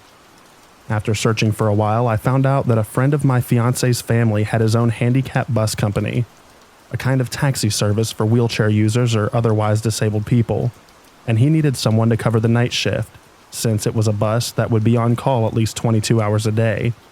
Seeing that I'm quite the night owl, I immediately told him that I'd be happy to take the job, and after I got the needed license, I was hired. The job was pretty basic. Pick up people and drop them off where they needed to go, and sometimes use a machine to get wheelchairs up or down some stairs. And when there were no trips, I drove to a designated area and did whatever I wanted while waiting. I quickly found a truck stop in the area where I could park and catch some Z's while waiting. There was a gas station where I could buy coffee in the early hours of the shift, and on the other side of the gas station's parking lot, on the opposite side of the truck stop, there was a rundown restaurant with a motel connected to it. So as to not disturb the sleeping truckers, if I got a trip in the middle of the night, I usually parked on the restaurant side. After parking there every night for a while, I noticed one particular room had a lot of people come and go. In the beginning, I thought nothing of it, but then one night in the end of the summer while I was half asleep with the window slightly open, I suddenly heard yelling coming from the motel, and a dude came tumbling out of the room and started running, and a few seconds later a big dude came running after him, with something in his hand that I could not make out what it was. I thought that it was none of my business and went back to my half-sleeping waiting stage.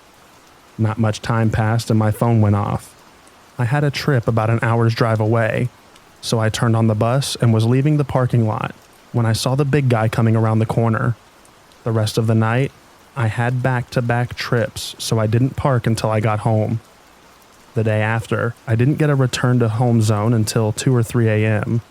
When I arrived at the parking lot, the area where I used to park had fist-sized rocks strewn all over the place. Not connecting the dots at the time, I just parked a few spots over and started waiting. I fell asleep pretty fast but was jerked back into reality when a car right in front of my bus honked its horn, flashed the high beams, and revved its engine. I thought it was just some idiot who noticed me sleeping and found it funny to try to wake me up and scare me. So I jumped out of the bus about to tell him off, but instead of driving off or stopping, the driver made the start brake thing with the car, indicating that I was the one who should leave. And then I connected the dots. Not wanting to seem like a pushover, I stood still and stared at the car.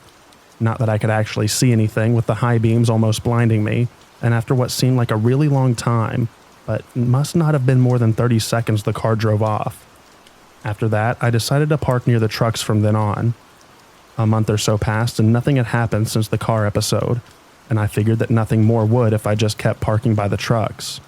Then one night, I had a long 12-hour shift on a Sunday, 6 p.m. to 6 a.m., and I didn't have time to eat dinner before work that day, and during the first half of my shift, I had back-to-back trips with no time to eat.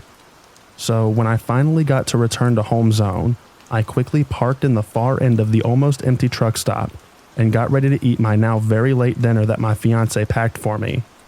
I wanted to watch some TV on my phone while eating, so I sat with my back against the driver's side door and got comfy.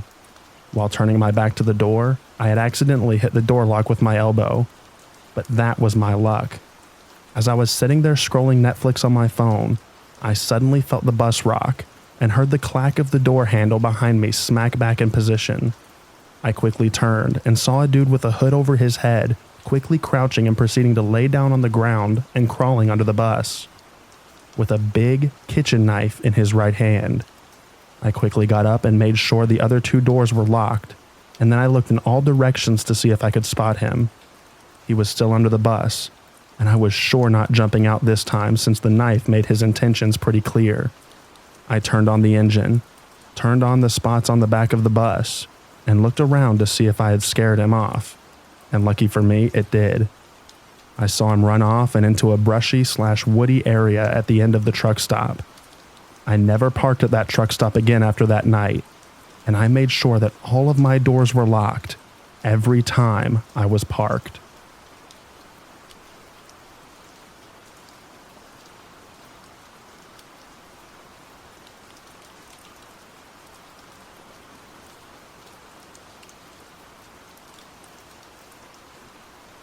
Okay, here's some background info. This happened years ago, and my friend and I were both 16 years old. Her parents took us to Wildwood Boardwalk for the weekend to celebrate her birthday. We got dressed and her parents let us go alone to the boardwalk for a few hours during dusk. We started walking up a road to get to the ramp onto the boards, when we hear this guy pretty far ahead of us screaming at someone. We couldn't hear exactly what he was saying, but we could tell by his arms flailing that he was furious.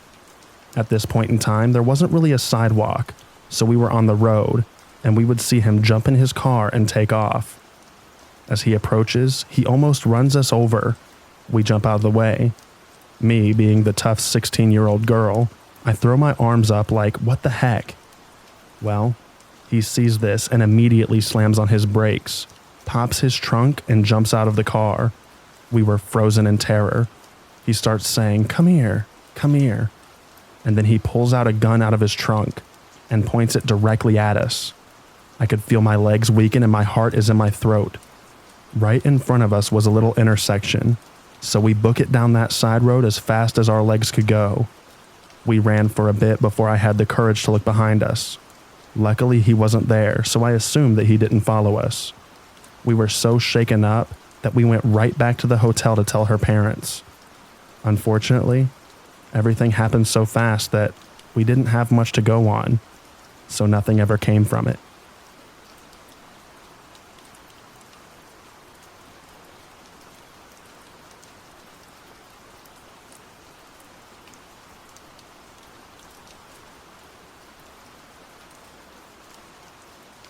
This happened years ago when I was barely 14.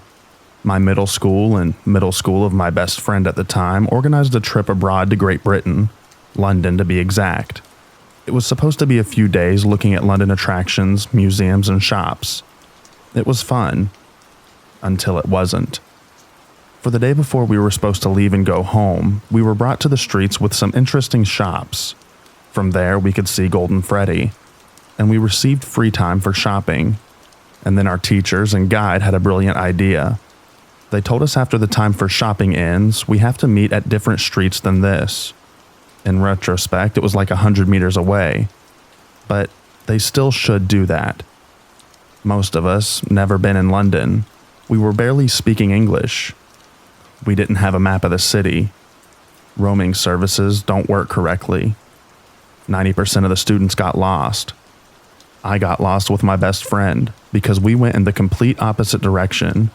We were both confused about the directions that we were given. We were walking along pavement. My friend was running ahead or staying behind to nervously look around. We didn't look like we were together because we were not interacting with each other. I guess that's why this happened. My friend ran ahead and stopped to look around when I saw a black car approach me and match my speed. I started to feel like this was a scene from a movie. It was broad daylight. There were a lot of people around and no one reacted. I was confused and didn't know what was happening. Then, from the car stepped a man, and he said, "You're nice. Come with me." And then he tried to grab me. The car was still running, so I supposed that someone was still in it. I was stunned. I did not believe that what was happening was real. At that moment, my friend ran to me from behind, grabbed me, and dragged me away. We ran and tried to lose the man, or the car that was following us. After some time, we stopped, and my friend nervously cried, shaking me and screaming, "Why didn't I move when the man tried to catch me?" I explained my deer in headlights moment. We cooled down and managed to ask some people for help, and we were found by our teachers. We didn't tell anyone what happened. We were sure that no one would believe us. After that, when we got back, I told my parents, and I never went on a trip organized by my school again. My mom considered all of that really unprofessional and irresponsible.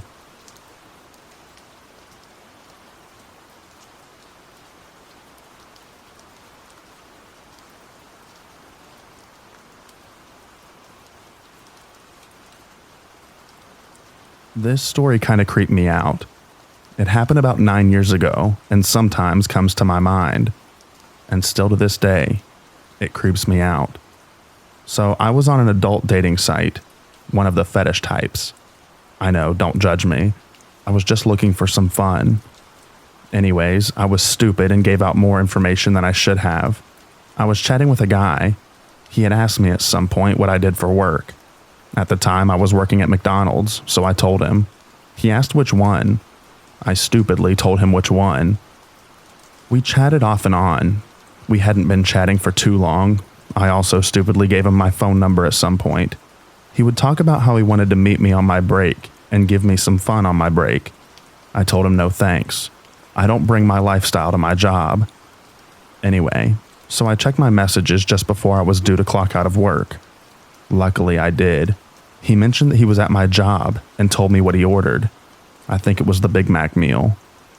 I was like, okay, well, don't expect me to do anything with you. I'm not interested. He then got upset and wasn't accepting that I wasn't interested. I was also scared because I had sent him a face picture of myself, but I had never received one from him.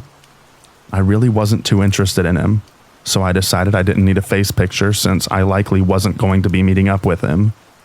His interests weren't what I was looking for, and I have a hard time just straight up saying that I'm not interested, and I just slowly started to ghost whoever I had no interest in.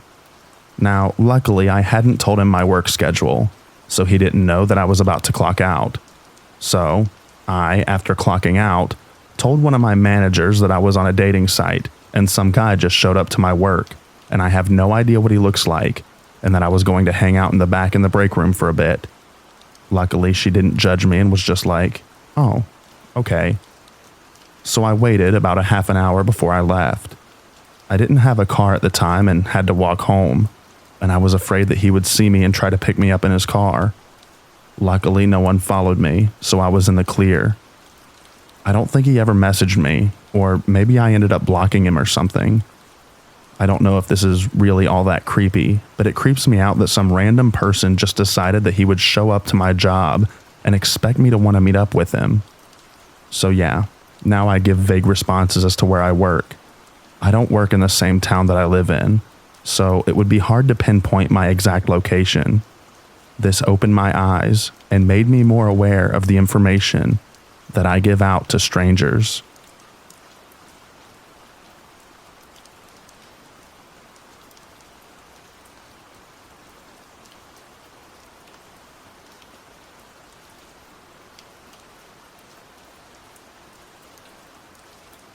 For years, I didn't even remember that this happened. I just blocked it from my memory. I'm not exactly sure of my age when this happened, but I believe I was around 4 or 5 years old. It was morning. My mom and I went to a pharmacy a couple of blocks away from our home. As soon as she was getting back in the car, a man approached her from behind and told her to act as if she knew him and to sit in the passenger seat. She noticed that he had a gun, so she complied. He sat in the driver's seat and drove. During the whole way, my mom tried to calm me down, telling me that he was a friend and needed a ride, while I sat in silence. He drove us to a road where he got out of the car, stole the money that my mom had with her, and told her not to call the police. After that, she just drove us back home.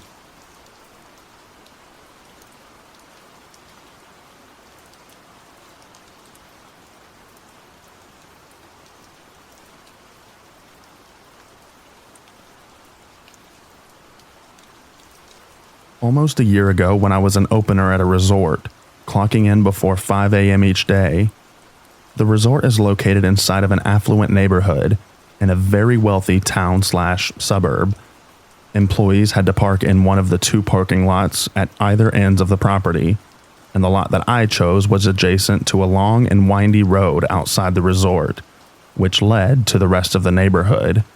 The road and resort were separated by a short range of brush and trees that no one ever walked through.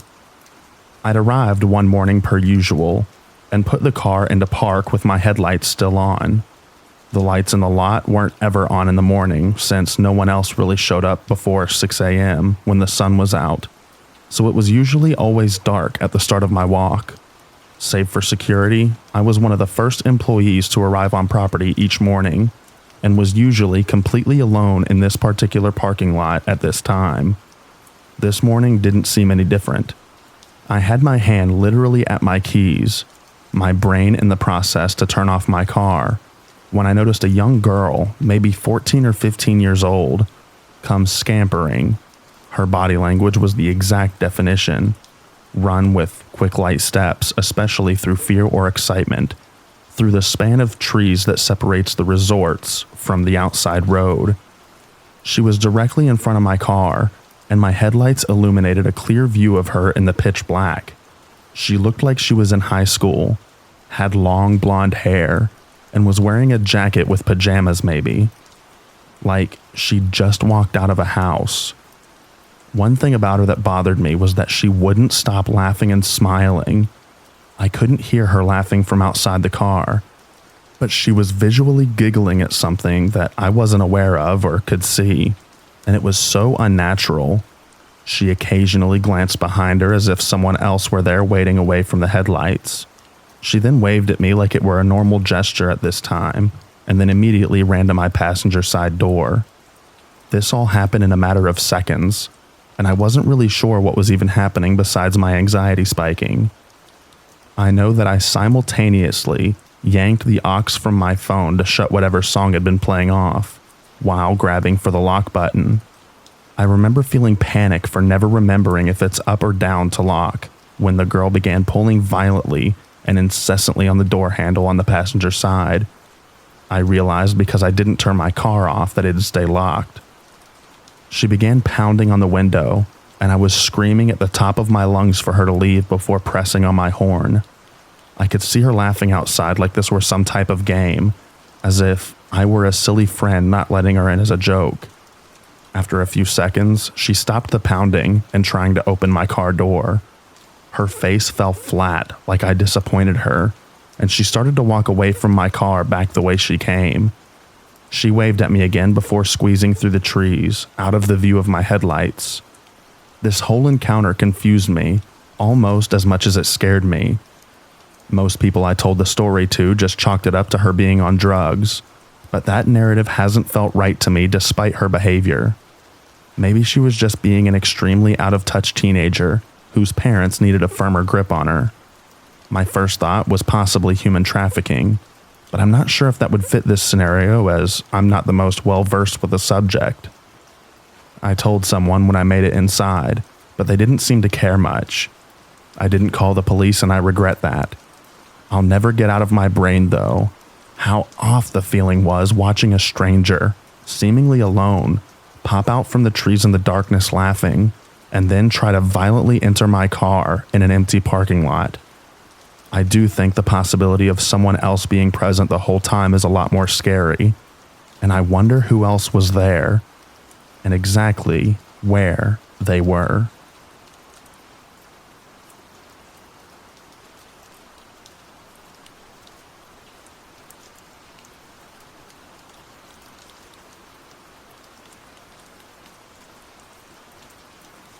My mother was stationed at Kadena Air Force Base around the late 2010s, and being a military child at the age of 12, my life had reset once again.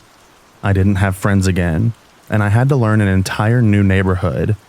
I didn't really have anything that made me ecstatic.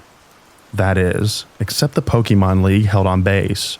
It was ran by a few people who earned their judge cards from Nintendo, and held tournaments and just open game nights. It was really fun picking up the card game, playing in the video game. They even had a small gym and Elite Four system. I made a lot of friends, and one of them was one of the judges, who I am thankful still to this day, because if it wasn't for him, I may not be able to be writing this story right now. The judge in question, who we will call Professor Getsu, for the sake of anonymity, was a nice dude. He was the youngest of the three and wore a white professor getup. He looked maybe on the edge of his teens, early 20s, with dark hair and glasses and a skinny frame. He was extremely helpful to newcomers, sort of like the big brother that we could all look up to and strive to beat in our children's cards and video games. Even if his game name was Getsu, was a bit nerdy even for me. He was always one of the last people to leave, helping to clean up, and he supposedly lived nearby. This last thing is important for what's about to happen. It was a bit of a colder night when the event ended. I was sitting outside in the parking lot, scrolling through memes that my friends texted me as I waited for my parents to arrive to pick me up. I was just kind of zoning out as the time clicked by when I heard someone nearby. Hey girly, you play Pokemon?" I would look up at some really big dude, kind of chubby looking. I saw him every now and then in the events, and he didn't really stand out too much. I gave a small nod, said, "Yeah, I do," as he gives this wide smile, like creepy wide. He starts walking forward, and I am hit with this nasty stench, like bad body odor. I blink a bit as I see he's walking from a black sedan with his back door open. "I got this cool card collection. Come here, let me show you." Now, my parents have always taught me stranger danger, but my kid brain thought, hey, he went to events and I saw him, so it should be fine. At least, so I thought, until he grabbed my wrist and started to drag me to the sedan. To say that I immediately started screaming is an understatement. Stinky didn't care though. He was still dragging me, saying how I will have fun, and throwing out things about trading cards, like someone listening would think that he was dealing with a whiny kid. I honestly thought that I was going to be taken, and I would never see my mom and dad again, that I would be on the back of a milk carton and never seen again. Silly, I know, but I was rather sheltered about dying and death at the time. Thankfully, Professor Getsu had walked out at that very moment, presumably on his way to walk home. All I know is I hear the sound of fabric hitting this dude's face, as Professor had swung his professor coat right into the dude's face. I feel his hand go to where the dude's grabbing my arm, and I see his hand grab Stinky's pinky finger and yank back. Hard. Stinky let go and yowled like an animal as Professor pushed me back behind him as he yanked his coat off the dude. He then kicked at the back of the dude's knees as he caused him to buckle as Professor grabbed his wrists and pulled back on them. Stinky groaned in even more pain as Professor looked at him with just a cold look in his eyes. The big brother figure was gone, and something else was in its place, and I think I was a bit scared of it. Professor's tone of voice when he spoke didn't help either. Like icy daggers lingered with his words against Stinky. If I see you back here, or doing this stuff to my charges, this will pale in comparison to what Japanese prisons will do to you. Stinky would scramble away and get into his car and peel out of the parking lot, Professor glaring at him till he was out of sight. He would then guide me inside of the venue, buy me some fish and chips, and sit down with me until my parents arrived.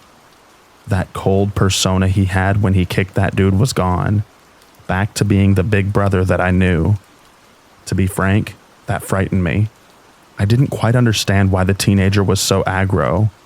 I only later learned that Professor Getsu was a black belt who taught kids how to defend themselves with his mother at the local activity center.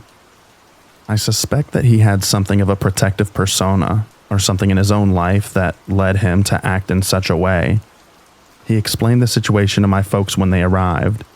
I wasn't allowed to go to the events and league as much as I used to, but I still did from time to time. Professor Getsu was still his normal self at the events and helping people, but he would stop coming to the events a year afterwards, his license having expired and his father moving out of the country soon. Reaching about the same age as he was, and with a little sibling on my own, I sympathize with how, for a brief moment, he became something terrifying just to make sure that I was safe. Oh, and as for Stinky, he never showed up to the events, and he was either banned or just scared of Professor Getsu. I wish the professor a good life, and I hope that he's doing well. As for Stinky, I wish that we never ever meet again.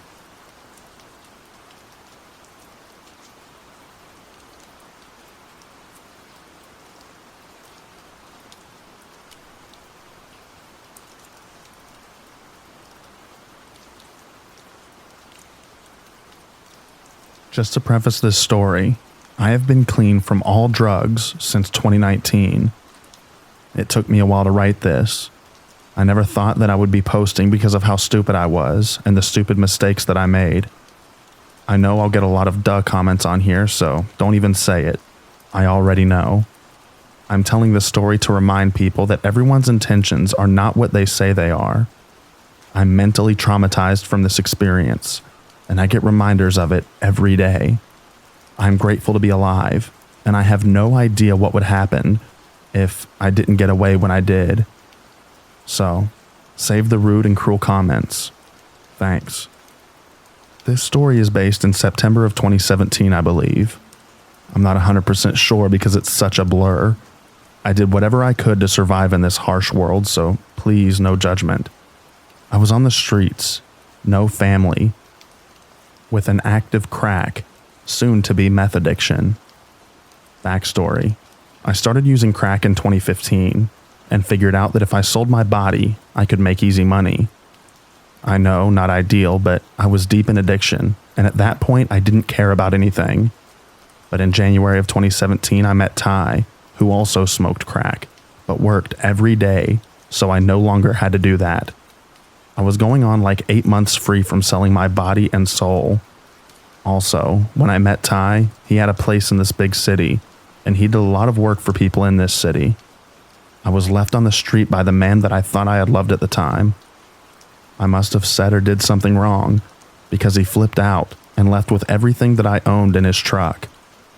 We had just spent days getting high together, and I was sure that he was just throwing a fit. So I went over to my friend, let's call him E's house. It was my home away from home, and I felt safe there. E was older, maybe 60-year-old man, who liked to get high, and over time he became one of my best friends. I was able to take a shower and put on clean clothes. When I was all done, I remember sitting on the couch with disbelief that Ty would leave me like that. I started crying and wishing things had been different, while E held me and comforted me. I knew deep down that I needed a fresh start, to depend on myself and live a happy life. Across the street from E's house was a hometown bar where rappers and musicians would perform, and on that particular night, the bar had been filled with people from the bigger city about a half an hour away. Let me explain. Where I come from, there isn't really a place for addicts to go and get clean. They do have a women's shelter, which I had been to before. About 30 minutes away is a bigger city where they have all the help you can ask for, if you're willing to do the work. At this point, I was ready to get away from everyone and everything. I had no hope of cleaning up my life if I stayed anywhere close to where I was using. Remember, you have to remove old playmates, playthings, and playgrounds, so that's what I needed to do.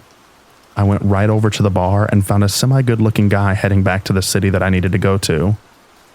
I told him that I had planned to go to the shelter in the morning, and he told me that I could just go with him, and he'll take me in the morning. On the ride, I remember feeling like a whole 100 bricks were lifted off my shoulders. I had nothing but the clothes on my back and an Obama phone with no minutes. I asked the guy that was driving. I said, "You don't mess with this, right?" And I pulled out my crack pipe. He shook his head, so I rolled down the window and just let it go.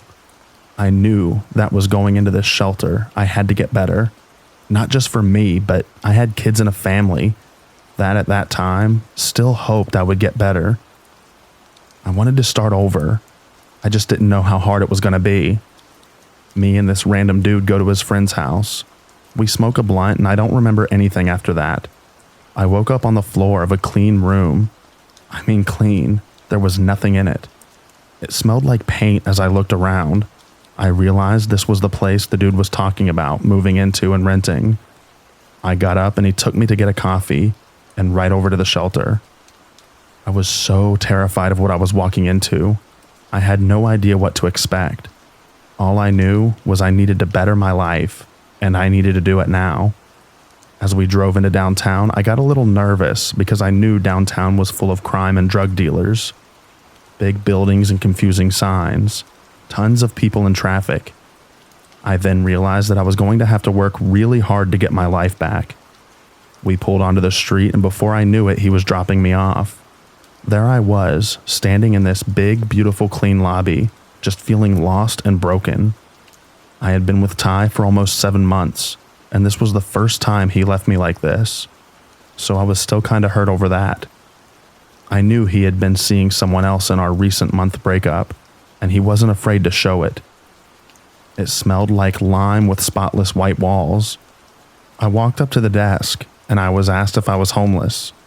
Yes, I said, and she didn't even ask any questions. She just looked at me with sad eyes and said, "Okay, hon, let's get you set up." She took me to a small room full of boxes as she hands me one. She explained that it was for my personal things, toilets, etc. I looked at her with unsettling eyes and replied that I didn't have any belongings, that I had lost everything the night before. The nice lady gave me some toiletries and a pair of leggings. Next was the intake where I had to answer a bunch of questions and was handed a paper with all the rules on it. And on the top of the paper, it stated there was no Wi-Fi in or around the building. You had to go down to the stop sign to get internet. My phone was off, but I could still use Wi-Fi. But at that time, I wasn't really that worried about it. I knew that Ty was already probably staying with that other girl. Michelle was her name, so I didn't feel like it was necessary to even try to use my phone. I decided to cut off everyone and try to be different. When she was done giving me the rundown on how things worked, she took me into the day room. Walking from the lobby was weird, and I remember feeling sick going through the double doors with stairs off to the left. Under the stairs was a pile of mats. I was told to grab one. I followed her through another set of double doors into the day room, which was huge. It was filled with at least 50 females, a lot of older ladies with nowhere to go, but it was loud and bright. The wall to my left was full of lockers, which I was told that I would get one if I stayed there long enough. And in front of that wall was about 10 to 15 round tables set up, where most of the girls were sitting, playing cards, coloring, and talking. On the other side of the room was the shower/bathroom and a small TV that sat on a cart with wheels on it. Next to the cart was an end table that had an electrical strip full of chargers and phones. In the far back right corner was a door that led outside to go smoke. It was nice. There were picnic tables and lawn chairs set up with a huge fenced-in yard for the kids to play in.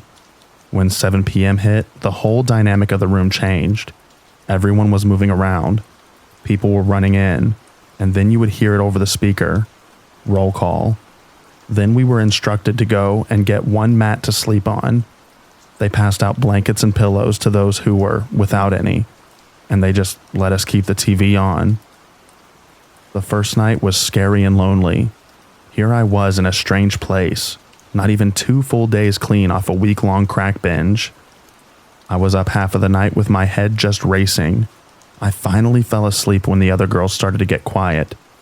The morning came way too fast, and the rule was that you had to get up at 7 a.m.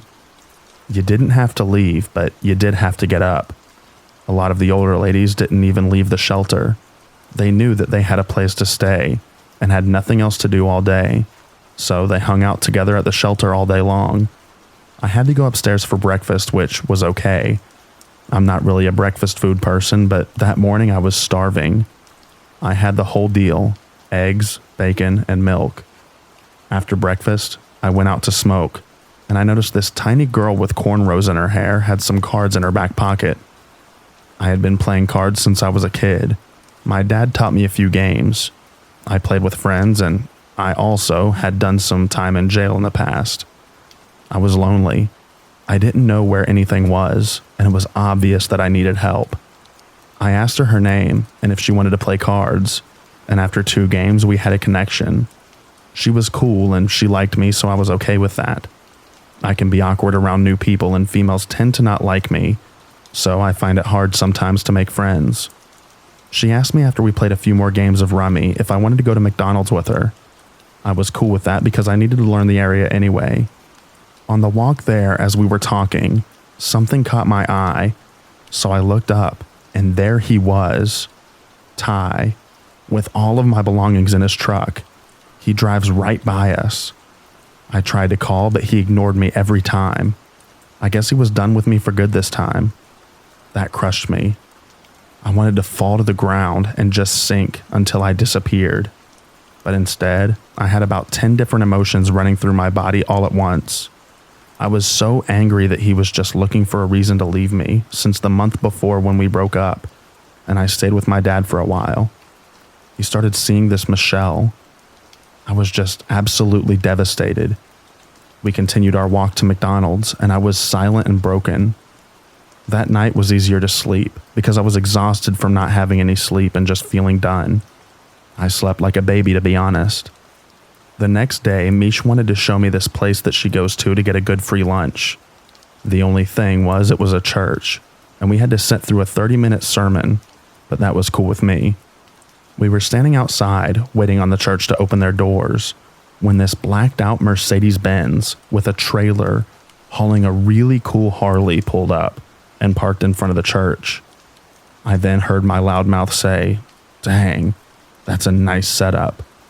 I looked at Mish and then looked back at the Harley. That's when I saw him. I specifically remember everyone knowing who he was. Will is what they called him. I remember getting excited to meet new people and be a part of a new community. Everyone was really nice going into the church. A guy at the door walking in gave us a pamphlet of meal times and services offered. I followed Mish to one of the back pews and slid in behind her. The church was pretty, different colors, and there was a choir singing in a low and almost quiet tone as people around us were taking their seats. I kind of froze when that guy I saw came in. He sat next to me. I looked at Mish, and then I quickly noticed his gold watch. It could have been fake, but it almost looked like a Rolex. He was an older guy, and he talked real smooth when he introduced himself with his hand out. I was shocked that he wanted to shake my hand. No one in my life does that. I shook his hand and they were creamy, like he takes very good care of them, and obviously does not work a physically demanding job. He was nicely dressed and had this pimp hat on like a fedora. It even had a feather in it. His cologne was strong but smelled good, like a man. He was handsome and smooth. He was also very confident. Sitting through this sermon, I found it hard to pay attention to the preacher. I remember looking at this clean, shiny black leather shoes, and the socks were black and thick. When the service was finally over, people started heading into the dining area. I just followed Mish through, and we got our food. She picked an empty space to eat on one of the end of the long tables full of chairs. Not even 5 minutes, not paying attention to our surroundings, just eating, Will came over and sat 3 seats away from me. He looked at Mish and said, "Do you mind?" I don't know why I didn't see the red flags. Of course I see them now, but looking back I was so clueless.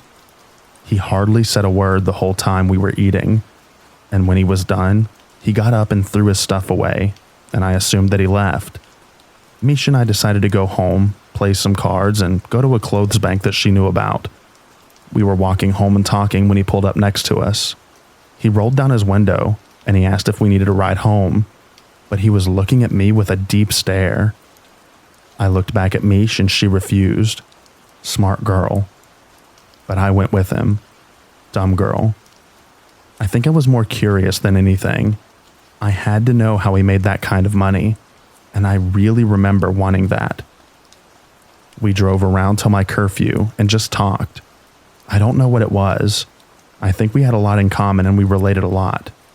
He asked me how I ended up at this shelter and just asking questions, so I told him. I don't know what it was. I'm not sure if I trusted him, but I told him about my past anyway, how I sold my body for drugs and how horrible it was. And I even said that I was glad that I didn't do it anymore. He didn't say much about it, and we agreed that we could continue our talk the next day, and he would help me put in a couple of applications, and he had some errands too. I woke up in the morning to a text from Will that said, "What if you made that kind of money, just spend it on yourself, not drugs? Everything you make will go to building your life. Just think about it." I thought about it. I'm not going to say why I agreed, and went with the idea that this would work, and I could actually get my life together and get my kids back. $200 per half hour. I could be free. I chose to go with him. At that time, I think he thought that I wanted to be with him, but really, I just wanted a way out of the situation that I was in. I hated that stinky, loud shelter. I wanted out. He got a room at a motel, and we dropped off my stuff, and he told me that I needed some new clothes. He did tell me that he was just fired from a trucking company. He was a truck driver. He was currently trying to find another job as far as I knew. He took me shopping and got me a few new outfits, more or less outfits to take pictures in to bring the money. I knew what I was getting into, and I was preparing my mind to handle everything that was about to happen. Will did tell me that if I went with him, I had to stay clean and have a clear mind to make money and be smart. Looking back at how manipulative he was, and made me believe that I would do this to make my life better. I started doing this before I got addicted a few times to make rent or bills, so I knew that I could mentally do it, but I was still unsure about where this was going to go. We went back to the hotel and I do my thing, take my pictures and post them. It didn't take long before I started to get calls. I did make some money and I kept every penny, and Will took me shopping. I remember the shoes I bought. They were black and gold baby fats. Oh, I love those shoes. I got like 6 or 7 cute outfits, some makeup and hair dye. Remember, I came to the shelter with nothing, so being able to get all this stuff made me feel so good. I was confident in myself and hopeful that I could get a place or start a new life within a few weeks, if days like that repeated itself. Remembering how things went, I'm starting to think that I was a part of his game, making girls think that they can do it and keep all the money, and then just trap them and make them need you. It's sick. He tricked me. He made me think I could finally live a clean life. Yeah, I was escorting, but I treated it like a job. I bought another phone so I had a new number, and used the Obama phone for work, and turned it off at like 5 p.m. I thought wrong. I later that day went back over to the shelter and grabbed the one shirt I had and some personal things, and I left with Will. That night was cool. He was super chill. We talked in separate beds. We got a 2-bed, and he didn't act like he had interest in me like that. which I was happy about because I didn't want to be with anyone. I needed a break from emotional attachment. After Ty left me, I felt like I wouldn't trust anyone like that in a long time, so I was happy that I was comfy in a bed, watching TV, freshly showered with money in my pocket. I had the best night's sleep and woke up to a breakfast and time to get up and get myself together. He got up early, went and got us breakfast and coffee. He ate with me and then left. Said he would be back in a couple of hours, take my time and do what I gotta do. So I did just that while he was gone. I dyed my hair, took a shower in the works. Not long after I was done and waited for him, the door opens and a female walks in. She's pale and has a beautiful face, long pretty blonde hair that ran down to her shoulders. She was really petite, way too skinny, pretty big blue eyes and had dark circles under them. It looked like she had been crying and she was carrying a black trash bag that contained all of her possessions. Will walked in behind her and introduced her as Anna, and she needs some help too. He instructed me to get her together, get her pretty and take some pictures and post them. He then told her to go on and take a shower, and then asked to talk to me outside. We went outside the door, and as I was shutting it, his voice got real stern and said, "I see you haven't made any money yet, and why the hell is that?" I tried to explain that Sundays are the slowest days, and I would be lucky to make any money today. Before I could finish, he cut me off and said, "I don't give a crap.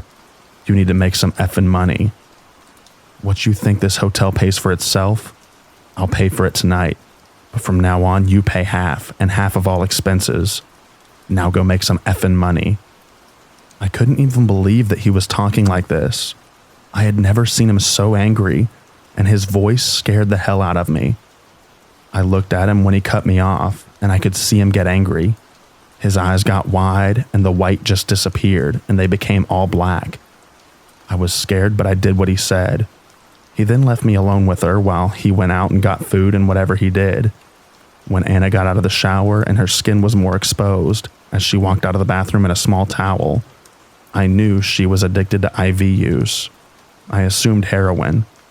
She confirmed it after I asked her if it was going to be a problem to not do drugs, because that was his rule for me.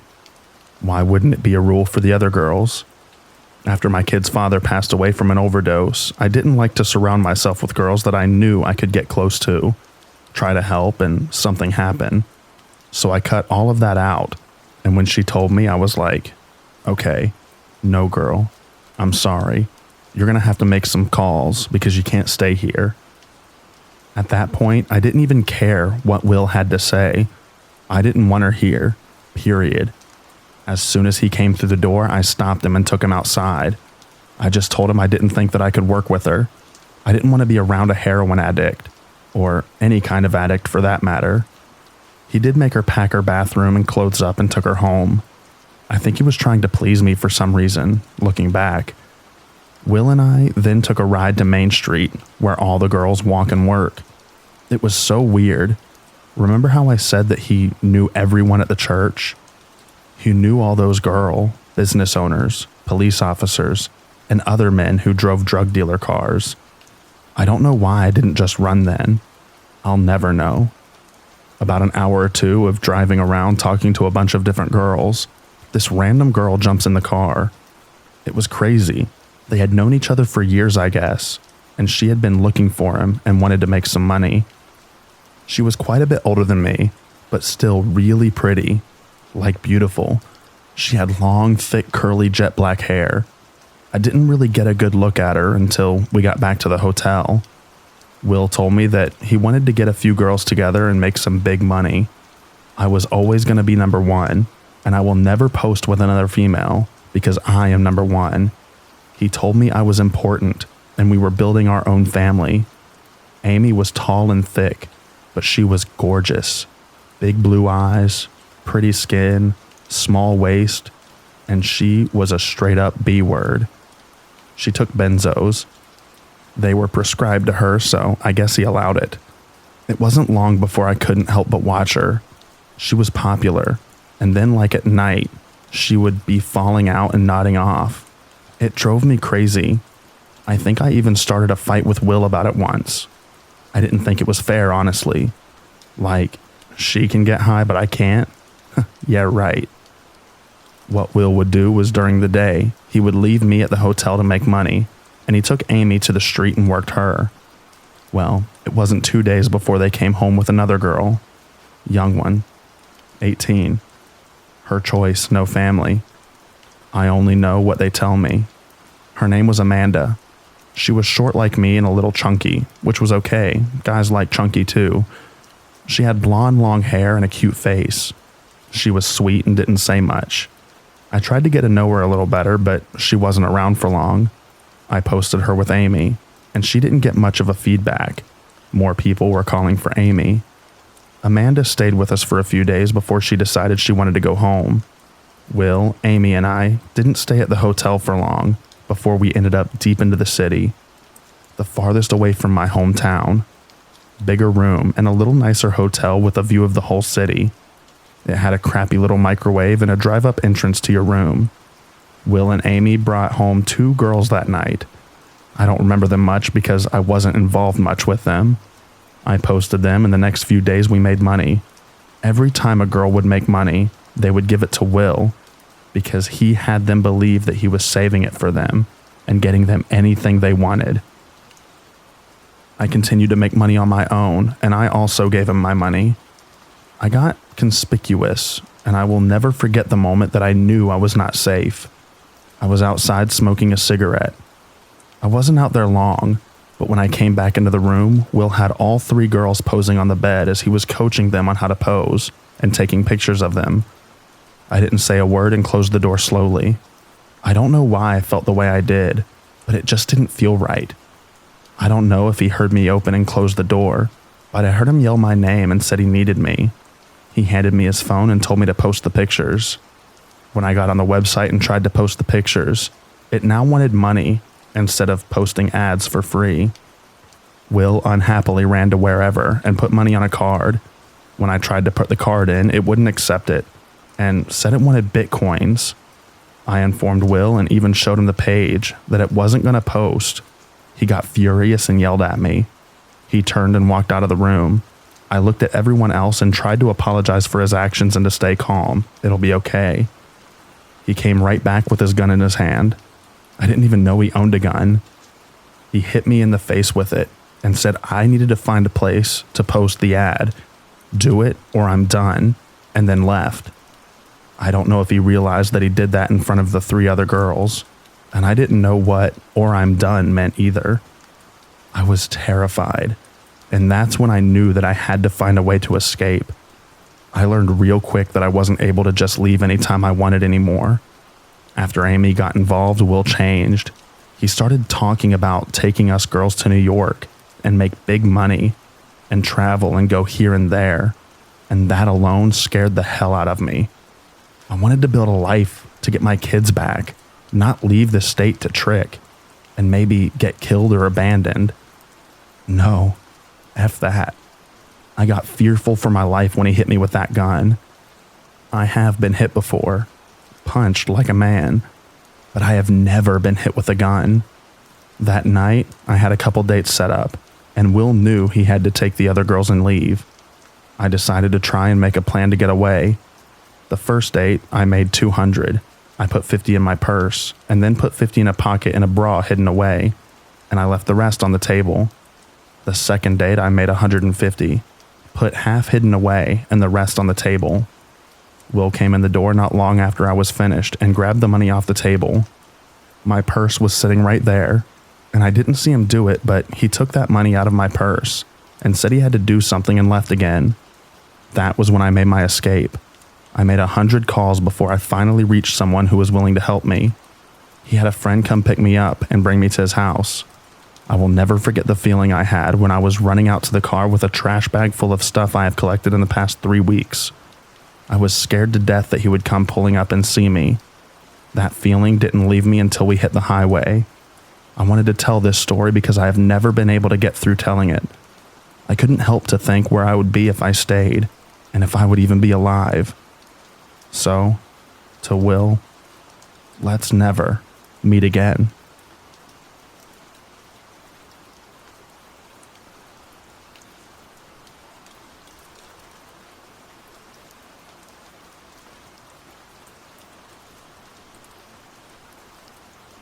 I answered the door for a guy who was dressed as a UPS driver.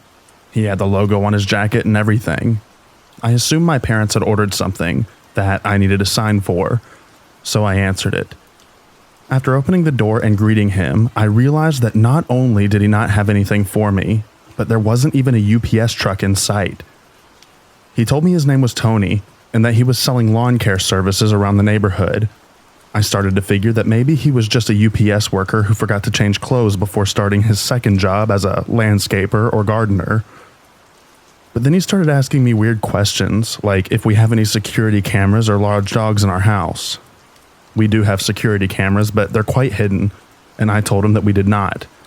And even though our largest dog is a 1-year-old beagle, I told him that we have 2 pit bulls. This entire time he wasn't looking at me. He was almost looking around me, letting his eyes coast around the inside of my house, probably looking for visible sights of something valuable. He then asked me the weirdest question. He asked why I had my door cracked instead of opened all the way. I lied and said it was because I didn't want my pit bulls to see him and start going nuts. Truth is, I always do this when I answer the door for strangers, so I can close it as fast as possible should they try something.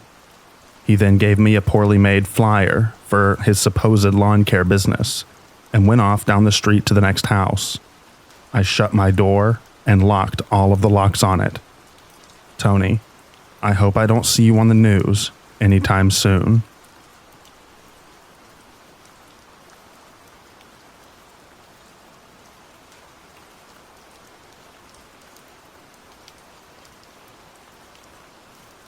I've changed some small details here and used a throwaway because I don't want this to ever get traced back to me. When this took place, I, a female in my 20s back then, was finishing my degree in the city and working as a casual receptionist at a firm. One of the employees, Nick, told me one day that one of his clients, who he said was a stand-up guy, thought I was very cute and wanted to see if I would be okay to give him my number.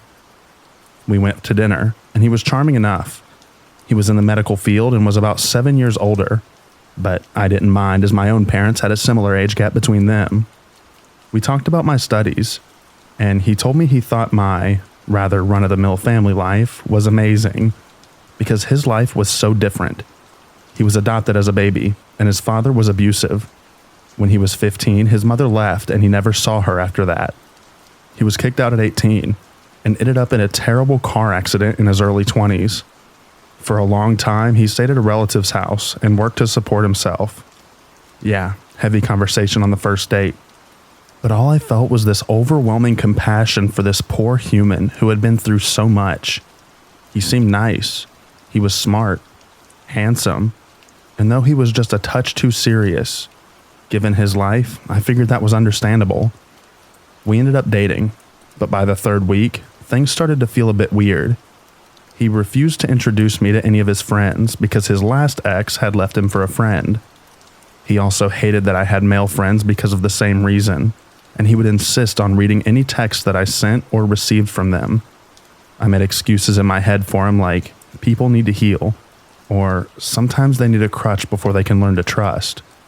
Or, well, it's not like I have anything to hide. He started being critical of the way that I spoke or acted and dressed. He was also super insistent we move in together, but I felt that it was way too soon. In arguments, sometimes he would get a weird look in his eyes that made me feel unsettled. And I once tried to break the tension by half joking, "You look like you want to hit me," to which he responded, "I wouldn't bother if it came to that. I would just kill you." I was so shocked I didn't even react to that until days later. Recounting it, red flags were everywhere. But though it might be hard to realize, I was actually convinced that I was falling in love with him. Most of the time he was perfect. Until he wasn't. But he would explain that that was only because he had so many issues from his past, and I would believe him. Then one day, I told him what I thought was a funny story about a random guy in my class who asked for my number. This guy had asked under the guise of getting notes for classes that he'd missed, but I only offered my college email address, explaining that I had a boyfriend. Hilariously, as soon as class ended, I saw this guy annoyedly throwing the paper I wrote my email on in the bin on his way out of the lecture hall. I expected my boyfriend to laugh, but he lost it. He accused me of leading the guy on, accused me of wanting to cheat. I was furious because I knew I had done nothing wrong. When he angrily threw a mug at the wall which shattered, the whole argument came to an abrupt halt. I was scared and angry, so I grabbed my bag and bolted out of his apartment. I thought he would stop me, but he didn't. I went home, cried about it to my cousin, a 30-year-old female who I was living with, and I assumed it was over. Days pass and I hear nothing from him, and within those days I started questioning everything. Suddenly it was as clear as day that this relationship was toxic and very unhealthy. Even if he did have a tough past, it wasn't my job to fix it, and it wasn't an excuse for the way that he treated me. I was starting to accept that this was just a horrible near miss and get over it when he texted me, groveling apologies and how much he missed me, and I made the mistake of responding. He called and I picked up, but it was because I wanted to tell him that I still thought it wasn't going to work out. He cried, yelled at me, asked me how I could do this to him when I knew that everyone he loved in his life had abandoned him, and how could I do the same? He told me that he would never be able to love again and that it was all my fault. I had broken him. He told me that he had given me everything, but I was leaving over such a small argument. Then he apologized and told me that he was trying to change and to give him another chance. I was bawling my eyes out. I felt like the worst human in the world, but I held tight to saying that it was best that we moved on and that I was sorry. He ended the call by telling me that I had ruined his life. Nothing happened for a while except for texts here and there where my ex would apologize, tell me he missed me, explain that he realized that he made so many mistakes, etc. I would tell my cousin who I was living with about him, and she would firmly tell me to not respond. She was sure that it would stop eventually. One day, I finished work as usual and headed to the station. It was a busy day and the streets were scattered with other people. As I walked, I had this weird urge to look behind me, and when I did, I saw my ex. There was a little distance between me and him, but when I saw him, our eyes locked. He looked different, a bit out of it, and I thought that maybe he was drunk. I decided I would deal with him at the train station, as it was always crowded and I wanted to talk to him only in a place where there were lots of people. I figured the yelling and crying would not be as intense that way. When I reached the station, I stopped and waited for him to catch up to me.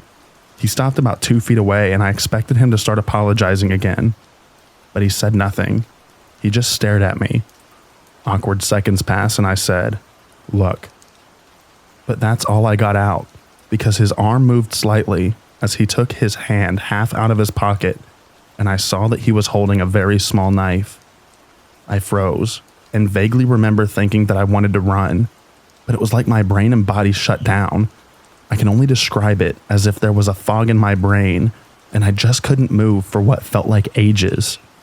I just stared at him, and I still remember how his eyes just looked so blank.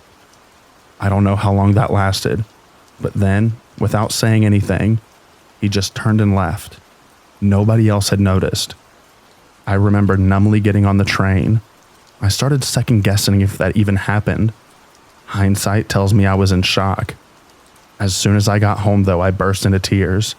My cousin calmed me down and helped me call the police. In the end, the security cameras weren't placed in a spot that could clearly show that he had a weapon, so the police couldn't do much. Thankfully, I didn't see my ex again. I ended up quitting my job, changing my number, and eventually, I moved away to another city.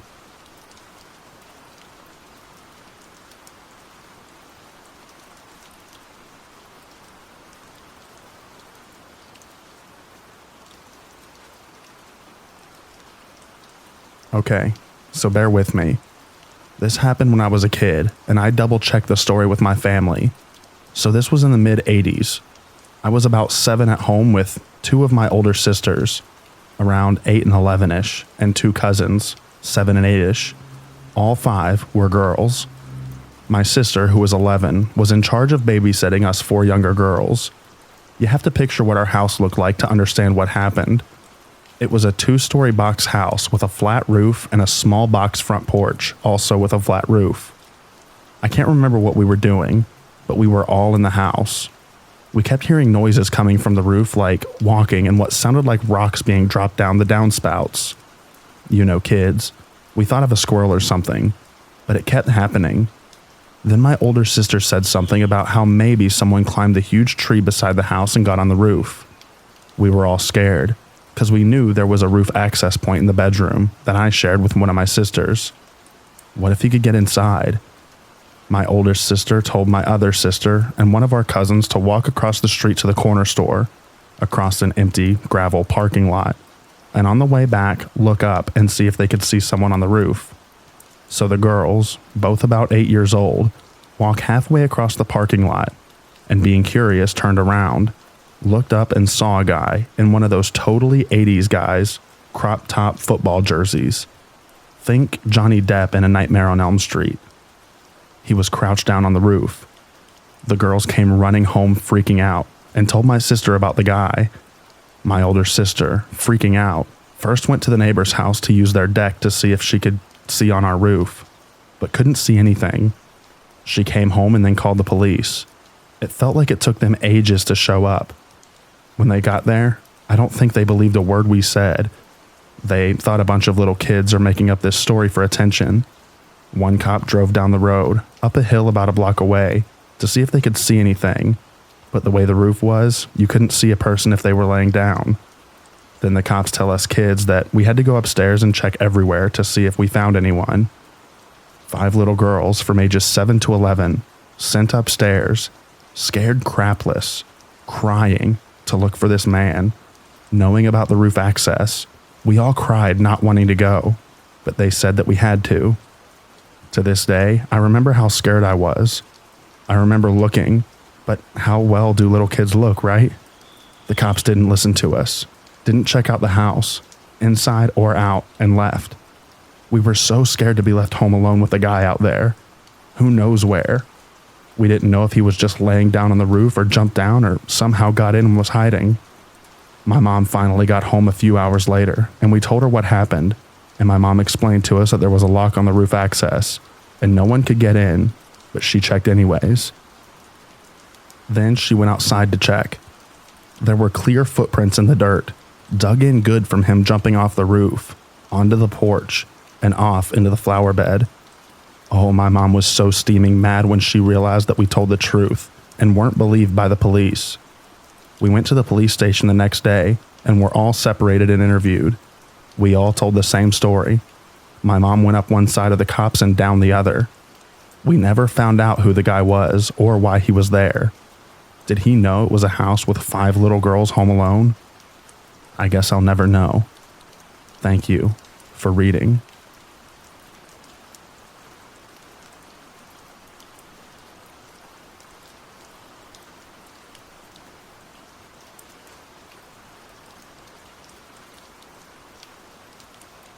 This story happened a few months ago. At that time, I had moved out of my house for a professional reason, but I had to wait a couple of months before moving into my next house. To spend this time span, and since I can work from anywhere, I rented my very close friend Amy's holiday family house, which is otherwise empty, located in a village I grew up in the countryside. I know this family and their house very well since I was a small child. The house is rather large. It has 2 floors and 5 bedrooms. It's located in a quaint or even remote area of the village, only surrounded by a forest and other empty holiday houses. While planning this, I was aware this setting could be scary, being a single 27-year-old female, but I hate to restrain myself in life because of unjustified fears, so I instead took a few measures to feel more safe. Before moving in, I had planned to go on a complete checkup of all the doors and windows. Once done, I would look into every room, under every bed, and inside all of the wardrobes. This way, I could be certain that the house was perfectly empty at that moment, and would stay so, as I will be very careful with closing doors, and I knew that there were no spare keys. So that when at night I would be scared, I could reason with myself and know that it's only in my head. I was accompanied by my mother to proceed to the checkup, as she lives close by. We faced a problem rather quickly while verifying doors and windows. 2 glass doors from the patio were malfunctioning, and someone could just slide them open. The layout of the 2 doors was the following. One was looking towards the garden. The second one was between the patio and the rest of the house. This meant that someone could not only get inside the patio from the house, but also in the rest of the house. After this discovery, I called my friend Amy, and we agreed that I would find a locksmith. Amy's family's financial situation wasn't at its peak, so depending on the price, either only the door leading to the garden, or maybe both doors would get fixed. But the price was reasonable, thus the locksmith lady could change both locks. The patio was then perfectly sealed. However, according to her, the glass door leading to the garden was weak, and one could easily open it if motivated. But since the glass door between the patio and the rest of the house was safe, I did not mind that remark. One could have as much fun as they pleased in the patio as long as I was safe in my house. After that, and a successful second checkup, I was happy to move in. The first few days were a bit scary, but since I was careful with doors and the house's surroundings were so peaceful and lovely, it quickly became bliss to live there. I was heating myself up at the fireplace, eating good food, breathing fresh air. I felt very free and happy. Only I had to notice a small odd detail in the very first day. A third glass door was not locking anymore. I got very surprised since I checked so carefully every single door during my checkup. This third door was right next to the one that got repaired, between the patio and the house. So this meant that the patio was not perfectly sealed anymore. But fine, I thought. All the doors leading to the outside were still locked, so no need to worry. I quickly moved on since I felt so happy there. I did not want any useless fear to bother me. I came to the conclusion that I must have missed it, and I was a bit ashamed that I got Amy's family to spend money on 2 locks, whereas it should have been 3 because of my carelessness. After 2 wonderful months living in a dream, mostly on my own, since all my childhood friends moved out from the village, a friend came to visit me. We spent some time outside, and we had a drink at my place before I drove him back to his village about an hour away. While we were leaving my house, he even emphasized how meticulous I was with closing all the shutters behind ourselves. I told him it was key for me to feel so good in there. I was back home at around 10 p.m. I entered my perfectly sealed house and locked the door behind myself.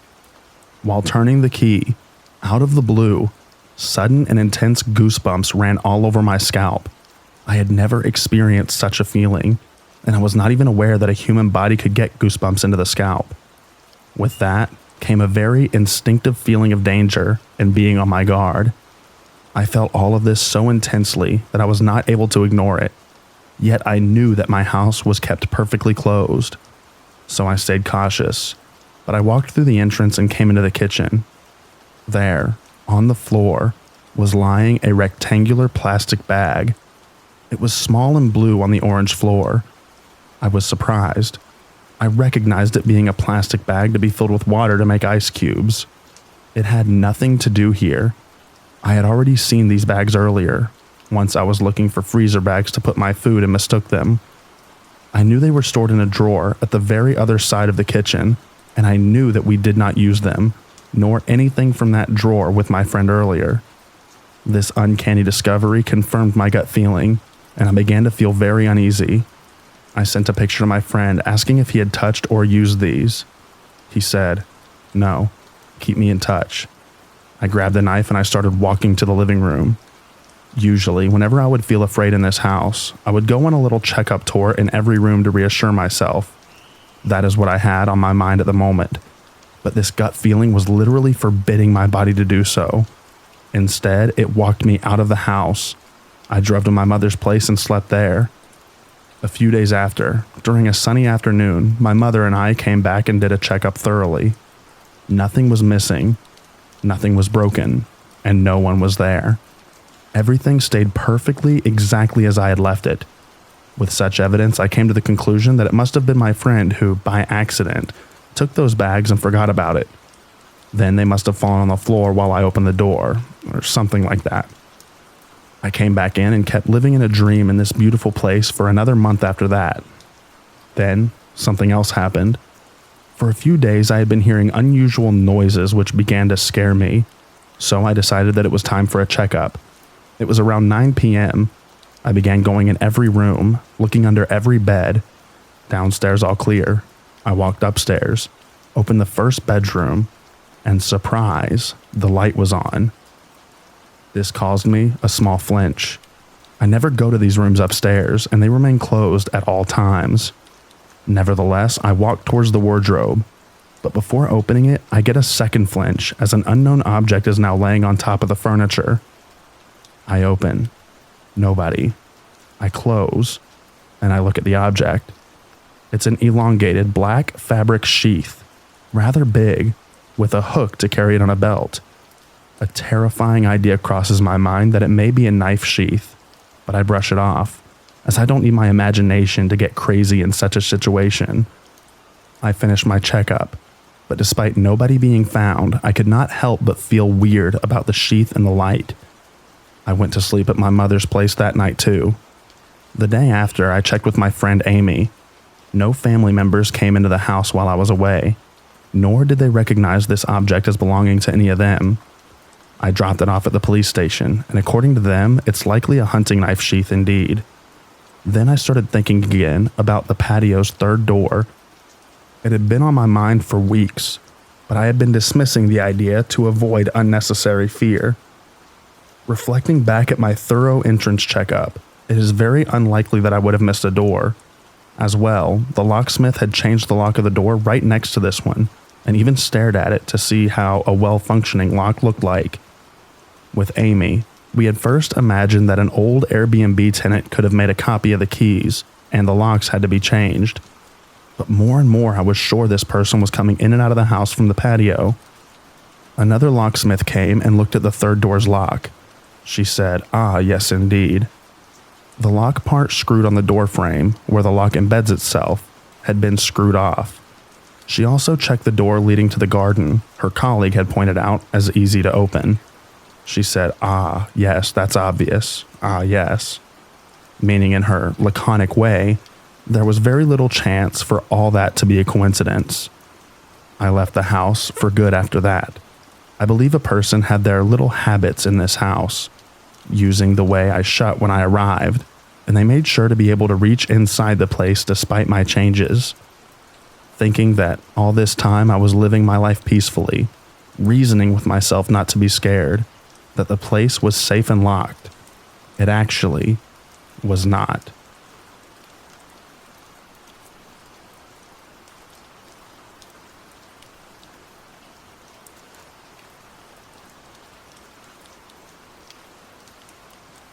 I've been sitting alone at home all day due to a storm, and I think I finally feel ready to speak about my experience with a girl that I met in college. No one has ever heard the full story, and I'm ready to tell most of it here. Not a preface. I, a 23-year-old female, was 19 going on 20 at the time of meeting this girl. I was also in an unstable and codependent relationship at the time and was utterly depressed, naive, and craving a sense of validation of my thoughts and feelings that no one around me at the time was willing to give me. So, subsequently, I was the perfect candidate to inflate and dote upon the literal God-complexed ego of this one girl. To begin with, I was in an acting 101 class my first semester of college, and swore to myself that I wouldn't make friends in the 2 years that I was set to be there. This was a community college. I was to go in, get good grades, and leave. It wasn't until the third day, a week and a half since the semester started, and this girl walks in, and you could feel the air in the room grow thin. Her presence was both alluring and yet annoying at the same time. Charisma seemed to ooze out of her pores and shine like a halo from her hair. For more context, I'm from the United States, and when this girl began to speak with a British accent, everyone was confused yet intrigued. Apparently, she had just gotten here from a trip back to England with her father. Apparently, she was originally from there. That's when my first instinct rang clear. Why is it that if she has enough money to be flying to and from England, was she doing in an acting 101 class at a community college? I decided my curiosity was too frivolous and kept it to myself. Until the next class, when she asked me a question that I unfortunately no longer remember. However, I do remember my initial disgust with her demeanor. She seemed too bubbly, too poised. Something was just off. After that brief encounter, I felt that was all I'd ever hear from her. However, slowly, she would make remarks to me during the class, and eventually I started striking conversations as well. Then one day, after class, she mentions to me how expensive and annoying it is that she has to wait for an Uber every time class ends. I remember offering her a ride home as an alternative, but she would dramatically decline, saying things like how her parents would get angry with her for burdening me with the task of driving her around. I understood and felt pity for her after that. In that moment, I thought that she was in a household where her parents were overbearing and slightly abusive, so I decided I would try and befriend her outside of class. She seemed nice enough. I also had this pang in my heart to help her for some reason, and that was exactly what she wanted. So over time, as we grew closer, I would offer her a ride home. I would insist and say that I'm her friend and that friends help each other out.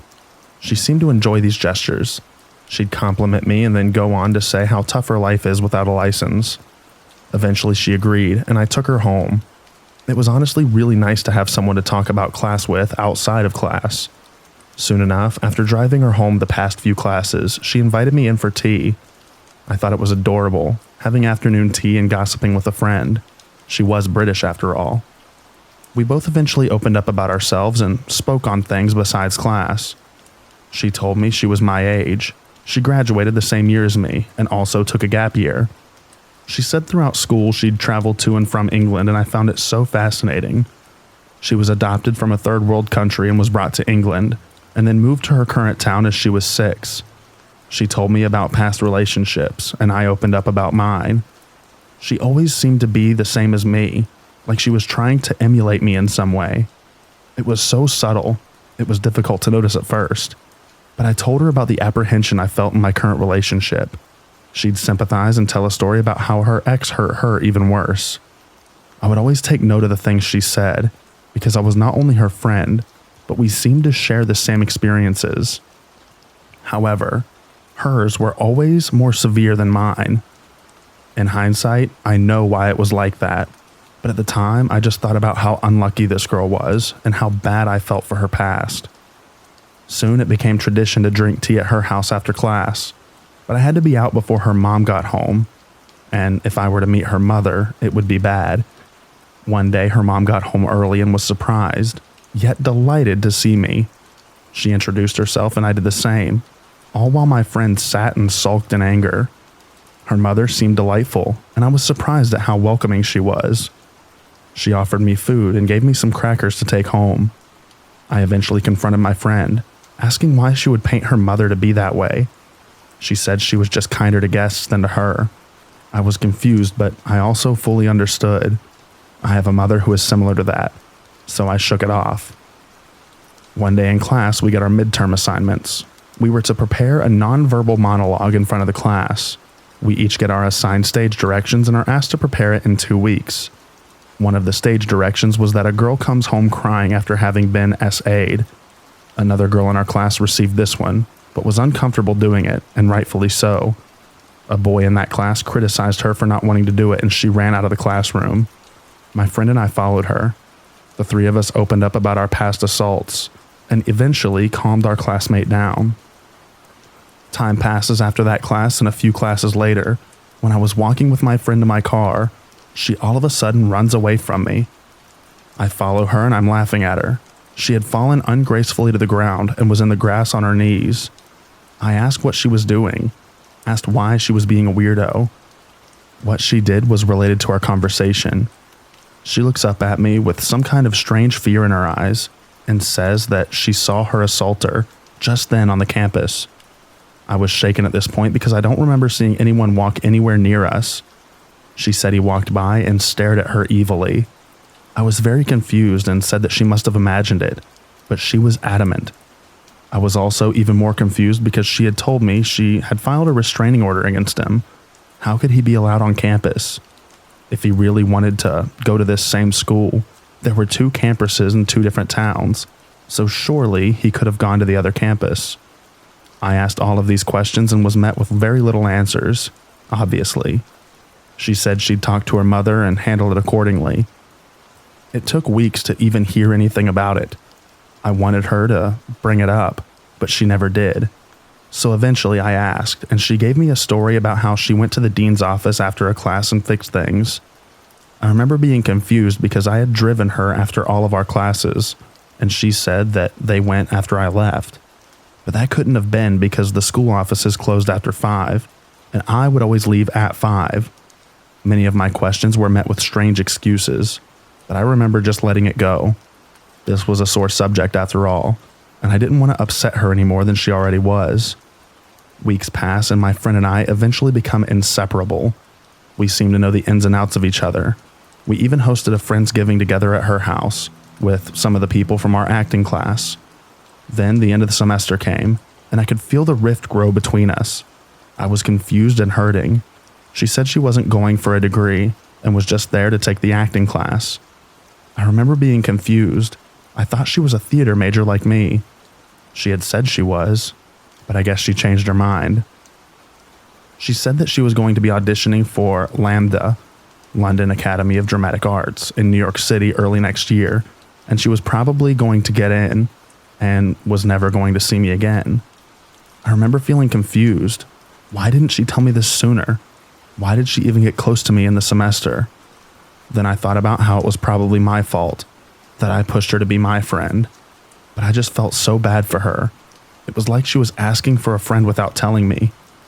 Eventually, I convinced her that it would be good for her to be in a class with me again the next semester, partly because I wanted to selfishly keep her close, and the other part because I knew from what she told me that if she never got into LAMDA, that she'd probably end her own life. I feared for my friend so much that I wanted to push her to be in a class with me, because she had somehow made me think that I was helping her not unalive herself. So she signed up for the class and decided to audition with me for the spring musical. But she wasn't to go with me because she auditioned alone and couldn't talk to anyone before she sang, which I guess was understandable. Soon her audition for LAMDA rolls around and I managed to come with her and her parents for that weekend. New York City is about an afternoon's train ride away, and her parents were kind enough to pay for my ticket. How I managed to be invited was by her telling me how scared and terrified she was to be with her parents on this trip. So I offered to come, to be a buffer between her and her parents' evil ways. I was met with polite no's, and eventually, just like all my kind offers, I was then met with a yes. Besides, I love New York City, and when I learned I didn't have to pay, I was even more excited. Now, for those who are this far, I want you to understand if you haven't already. It was like I was begging this girl to let me do anything for her. She'd answer me in a way that made things seem like I had to insist. Like if I didn't ask again, she would be hurt and it would be my fault. In other, simpler words, I was being manipulated into doing things for her. But it never felt like it, because I meant it. I was much more generous to my friends I had just met at the time then. So I arrive in Grand Central Station and was met with my friend and her mother. We walk to the hotel and everything seems normal. We go to sleep and I wake up, and to be honest, all I remember about that trip was how scared I sort of was of this new virus going around. It was January of 2020, and how surprisingly, her parents seemed to be such angels. I remember going to shops with them, and they were just talking about how my friend would like this, and how they wanted to make this for my friend, and how we should go here after my friend was out of the audition. All her parents talked about was my friend. I was floored. I remember her telling me to stay in the room all day, to ignore her parents, but I didn't want to. I now see why. Eventually, we made our way to the New York Public Library. I remember going to the top floor, taking a picture of the painted ceiling, standing for about a minute, and then her parents find me and say that they have to go meet my friend right now. She was in need of some cherry-colored chapstick and some water. They told me to stay, that they'd meet me later and to explore the city. I said absolutely not. I was not walking around alone in this massive city, no way. So I went with them. I witnessed their panic as they tried to hurry to our audition and find water and the right chapstick in time. All the while, my friend is texting them exactly what she wants and telling them to hurry. We walked about 20 minutes to this building. 20 minutes. My parents won't even come downstairs to tell me something, let alone walk that far to bring me a water and chapstick. They decided, too, that it would take too much time to get a cherry-colored chapstick, and my friend would just have to use a plain one from her mom's purse. We get to the building and meet with her in the lobby. She goes to her parents and sees that they have no cherry chapstick and not the right water. She's furious. She gets mad and just storms into the audition room, never saying thank you. After that, we go and sit in a Panera Bread and wait another 20 minutes. Eventually, she gets out of her audition and meets us inside. She then was adamant on alienating me from her parents and only wanted to talk to me about her audition. She tells me the story and I can't help but think she's lying about it all. It all just seemed so bizarre, but I don't remember the details. I just remember that after the story, I told her about my day with her parents, and she was very upset with me for spending time with them. She scolded me and asked what we had talked about over and over again for the rest of our trip. We went to sleep and left the next day. I remember feeling very weirded out with my friend after the trip. She seemed to be a lot more abrasive with me afterwards and adamant on me not speaking to her parents. Eventually, I learned that the name she had told me she had was actually not her legal name. Eventually, I saw that she had a high school diploma from 2019 and not 2018. I asked her about it and she said that she had got a misprint. The misprint turned into her graduating late because she was in the mental hospital a lot. She went to mental health programs but also traveled back and forth to England, but also went to school 2 days a week her senior year. She then said she did her senior year twice. She only lived in England when she was a child. She actually lived in England most of her life. Nothing was adding up. All of the stories she'd eventually tell never made sense together. I remember half-jokingly asking her to write a timeline of her life for me because things never added up. Still, despite all the inconsistency, I still kept her as a friend. The lies were just far apart from each other to feel like maybe I was the one who was wrong. The cognitive dissonance was growing in my mind, and this was just the beginning. Now, before I met my friend, I had begun practicing the Wiccan religion. I was a solitary Wiccan who lived by the reed, and you harm none, do what you will. I was actively practicing altruism as a form of devotion to the Wiccan moon goddess and horned god. My friend, coincidentally, was also a practicing Wiccan. We had done full moon rituals together, and she seemed to know a lot more than I did, so I usually followed her lead when it came to rituals. They started out tame, making a candle manifestation wish outside, sitting under the moonlight, meditating together. We'd make our wishes out loud, thus getting to know each other's deepest desires. We were very emotionally vulnerable in these moments together, and after our rituals, we'd try all kinds of divination and other spiritual practices. We were like our own little coven. One full moon, just before I had to leave, I asked my friend to do a tarot reading for me on my love life. I had just recently had a fight with my then boyfriend and wanted to know what she saw. My friend seemed to have all the answers about my life when it came to divination, and I was trusting of her enough to hear her out. She started pulling cards and read the descriptions. Every single card she pulled was a bad one. It said we'd end in failure, hardship, despair, that I had to leave him as soon as possible. I remember wanting to, but didn't know how. I left that night crying over how horrible that card reading went. To jump back in the timeline, after we started our second semester class, I remember opening up to some other classmate that my friend and I were witches. I did it in a way to offer spells for help, but my friend was mad at me for outing ourselves. She never wanted them knowing what we did. I was confused. I wanted to help others and invite them into our little world that I love so much, but my friend seemed to see it differently. So I respected her boundary and never brought up our practicing again to others outside of my personal life. Eventually, as I know you all have guessed, the pandemic started in March of 2020. Classes were moved to online and so was our friendship. We would FaceTime almost every day and watched movies while on call. Now, at my college, the musical was cast before the lockdown, and I unfortunately didn't get in, but my friend did. She met all the other theater majors and started talking to them in their Discord chat during the pandemic. I was never brought into that circle by her until the summer of 2020. And during that time, and even before lockdown, my friend would try to date the boys in the department, and even grow an obsession with two of them. She had told the first one, who I am actually dating now, that she was friends with his favorite Broadway star, and that she'd have them meet. He never believed her. After he turned her down, she became angry and started a rumor that he was actually gay. After that, She moved on to another guy who had a girlfriend at the time. She was even more obsessed with him. She enjoyed the chase.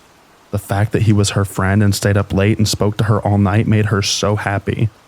He had opened up to me and said she was never the only one he spoke to, and that he was just a night owl because of his job, and she'd just be one of the only people up to talk to. During the course of 2 months during the lockdown, and when people began to feel a little more comfortable, my friend and I had talked about her maybe moving into my house. Now, I have a large bedroom in my parents' basement, and my friend was beginning to scare me with her talks of how her parents were awful to her when she's home with just them. I also have yet to mention that she has an older brother with a form of autism among other issues, and she'd talk about how mean he was to her. She would constantly call me, saying that she was going to unalive herself. I was terrified and decided to open up my home to her. This was the worst, but best mistake I ever made. Worse because of the escalation of our friendship getting worse, but best because it really had me realize how awful and manipulative she really was. She moved in and everything was great. It was nice to be with someone whom I considered my best friend. It was like a never-ending sleepover. I had a spare bed in my room at the time, and she used that for a while, until she brought her mattress in, and eventually moved almost all of her things in. Everything she had, however, reeked. Everything smelt like BO, and when she lived there, she never showered. She'd stay here 5 days a week and 2 at her house. She refused to use our shower and never changed her clothes. She just sat on one side of my room and rot for days, only getting up to use the bathroom and pick up DoorDash. She'd eat on my side of the room and leave her mess for me to pick up. Eventually, I brought a large trash barrel for us to use, and she'd fill it up almost daily. I'd try to do moon rituals with her, and she'd refuse to practice with me. I'd ask for a tarot reading, and she'd refuse. However, the prophecies didn't stop. They just got worse. Instead of tarot readings, I'd get dream recalls. She'd tell me all these amazing dreams she'd have. They were said to be prophetic dreams brought to her by the goddess Aphrodite, whom she claimed to work with and worship while I was outside doing my moon rituals. She'd tell me I'd be a famous actress, and I'd date K-pop stars. I'd see the world and be an amazing celebrity. Obviously, I didn't believe her at first, but she'd tell her stories in such a way that it gave me hope. Hope that my hard work would actually pay off. She had the guidance of Aphrodite on her side delivering her these messages. I wanted to believe her so bad that I shoved all logic aside to cling to the future reality she was feeding me. I was no longer in a sad and crumbling relationship. I would be cast in shows. I'd be happy one day. And that was truly all I wanted. Soon during the summer, my friend would have another friend over. We'd all hang out, but this new girl was more my friend's friend than mine. Eventually, however, my friend began to actively try to keep us from seeing each other, but it never really worked because eventually me and this other girl became close. We would even work out together in my room while my friend sulked in the corner, eyes closed listening to music, and ignoring us every time we invited her to join us. Also around that time, my friend had the boy she was obsessed with over.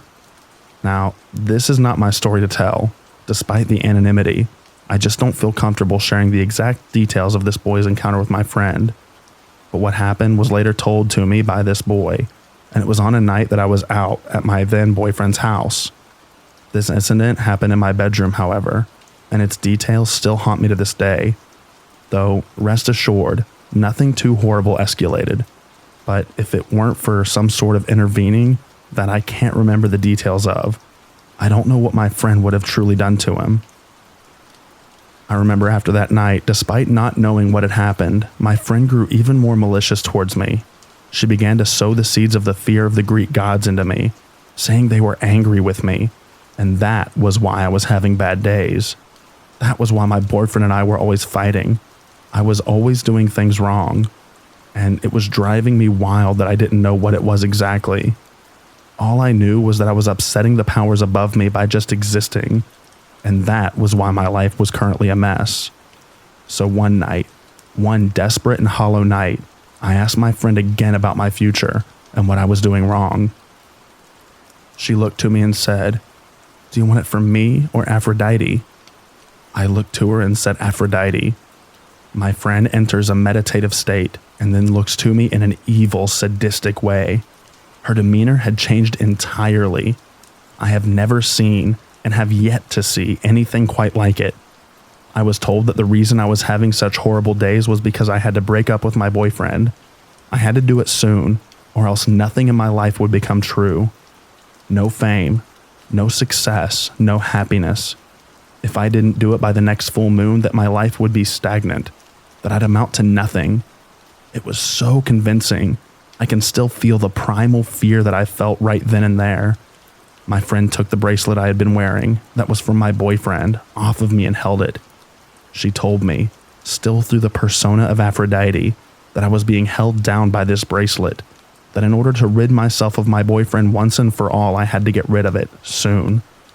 I was tasked to toss it in a lake an hour away from me, and do it only with my friend, but I had to break up with my boyfriend first before ridding myself of that cursed bracelet. I was stunned. I didn't know what to feel. My friend left the so-called trance and never recalled a thing. I told her about the encounter, how scared I was, the fear of being smited, of disobeying an ancient deity. She told me that I never had to do it. I think it was because she was scared of what she had done to me. Maybe she thought she went too far. Or maybe it was all just a part of the act to get me to do what she wanted. I'm not entirely sure, but I was adamant on leaving my then boyfriend. I had worked up the courage and did it a few days later, but everything still felt off. A few days after that, we drove with another friend of mine up to that lake. I invited that friend because I was scared to go just with my manipulative friend, and I remember her being angry with me for inviting this other girl, but I didn't care. I knew something was off and there needed to be more people, and I'm so glad for it, because I'm not sure what would have happened to me. We were entirely off the grid when we got there. The GPS stopped working 15 minutes before arriving at the lake, and we got lost trying to leave. It was truly a surreal experience, and me and that other friend never felt fully safe that entire trip, and my evil friend was all too calm. After that, my friend moved out of my house. I remember we got into a fight. It was a night when she got mad at me for missing my ex. She had wanted me to cuddle her, and I wasn't comfortable with it, and so she went to her side of the room and sulked, waiting for me to beg her to come back, but I never did. We just went to sleep. The next day, I went to go speak to my ex about our breakup, finalize things, give things back, etc. I came home to my friend pretending to be asleep. She was laying in the dark, smiling. I told her to cut the crap and talk to me. I explained where I was, and she said she knew, that my mom told her, which was actually true. We talked about how she's not getting better. She was cutting herself again. She wasn't eating. She was laying around all day. She made excuses when I tried to help her change her habits. I was worried, but every time I voiced my concern, I was met with excuses and blame for being concerned. So a few days later, she called me and told me that she'd never change and that I have to live with her the way that she was. At that time, she adopted having been diagnosed with antisocial personality disorder and claimed to always have had it. I didn't believe her because she only started saying she had that after having watched a Netflix K-drama about a woman with the same diagnosis. I was finally starting to piece together all of the lies that she told me. I also found out a little before our fight that she was actually a year younger than me after having seen her ID. She explained that the reason that was because her parents changed her birthday after she was adopted because they wanted a younger baby. She accused her parents of committing forgery. I wanted to take action, but she never did because it was a lie. Her chosen name was also a lie. She told me so many stories for the reason why she went by a different name after I found out her given name. Her accent was fake. She never lived in England. I believe she made that up after the trip she went on right before classes. I finally saw that everything was a lie. When she moved out, she left all of her things at my house, so my sister and I packed her stuff up and brought it to her house. She told me she wasn't home and couldn't help us, that she had to get adult diapers for her dying grandma, who was always dying. She also said that I wasn't allowed to bring her things inside and to leave it all in her mudroom. After we had packed everything into her mudroom, my friend walks out from her backyard, dressed in the fanciest outfit I've yet to see her in, and gets into the car with the boy that she was obsessed with, completely ignoring me and my sister. She never even said thank you. I was furious. I housed this girl. I cooked her meals if she never ate. I listened to her. I did everything in my power to care for her. And all I got was this massive F you and my life in shambles. I tried confronting her on her lie and was met with countless, inconsistent, and self-deprecative excuses. So I just gave up and never spoke to her again. She blocked me on everything after that and never spoke to anyone from my college ever again. She's gone from social media as well. All of her accounts were changed or deactivated. To conclude, I eventually got back together with that boyfriend and recently broke up with him on my own terms. I just wasn't ready to let go at the time. I still practice witchcraft, just not Wicca, and am much more educated now than I was 3 years ago. Like I said, I have a new boyfriend now, and I'm also best friends with the other girl who my evil friend introduced me to. I have my associate's degree in theater arts, and I've done a lot of work in 1 year for my local theater community. I plan to move to New York City this summer. My life is amazing now that I have that friend, among others, out of my life. I still, at times, blame myself for being so naive and so trusting. I blame myself for the hurt that I caused and how everything happened. I'm much more guarded now, but also a lot more headstrong. I also haven't made a new friend since, but I'm currently okay with that. There are many more lies she told me that I eventually figured out were lies, but that would just be too much to write. And honestly, I don't remember the timeline too clearly at some parts.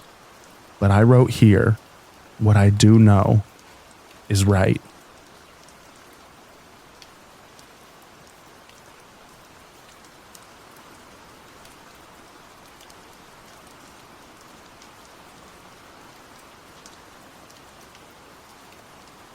I was stalked by a guest in my student accommodation.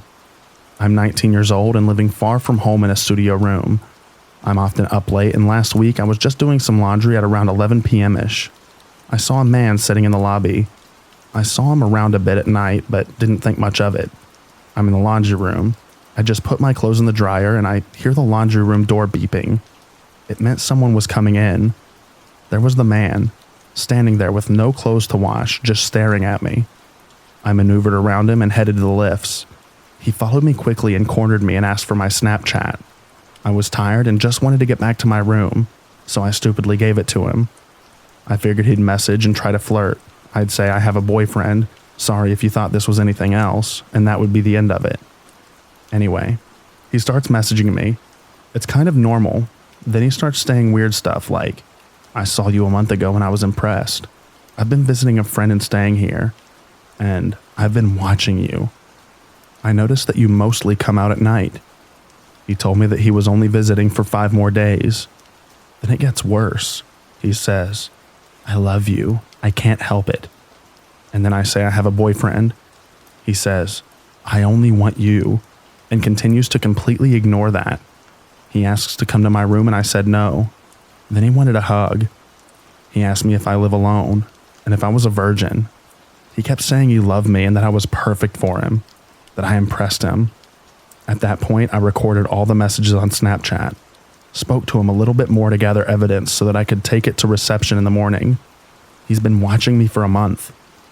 I got my guy friend who lives on the 2nd floor to walk me down to the laundry room. We sat in the student lounge area, and my friend calmed me down.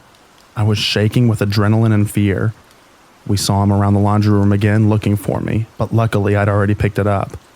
I run back to my room, and my friend says that I can stay in his room. But I said it's okay, I'll just lock my door. It's about 1 a.m., and I hear someone outside my room trying to get in. I asked my friend if he's outside my room, and he just said no. So I froze. I didn't want to make a sound. I felt sick to my stomach and helpless. Eventually it stopped, and whoever it was went away. In the morning, I reported this to reception, and then went to stay a few days with my boyfriend. Then, after, I went to London to visit a friend. And last night was the first time I'd spent a night in my room since this happened. I'm very paranoid now. Sadly, I should probably be used to this.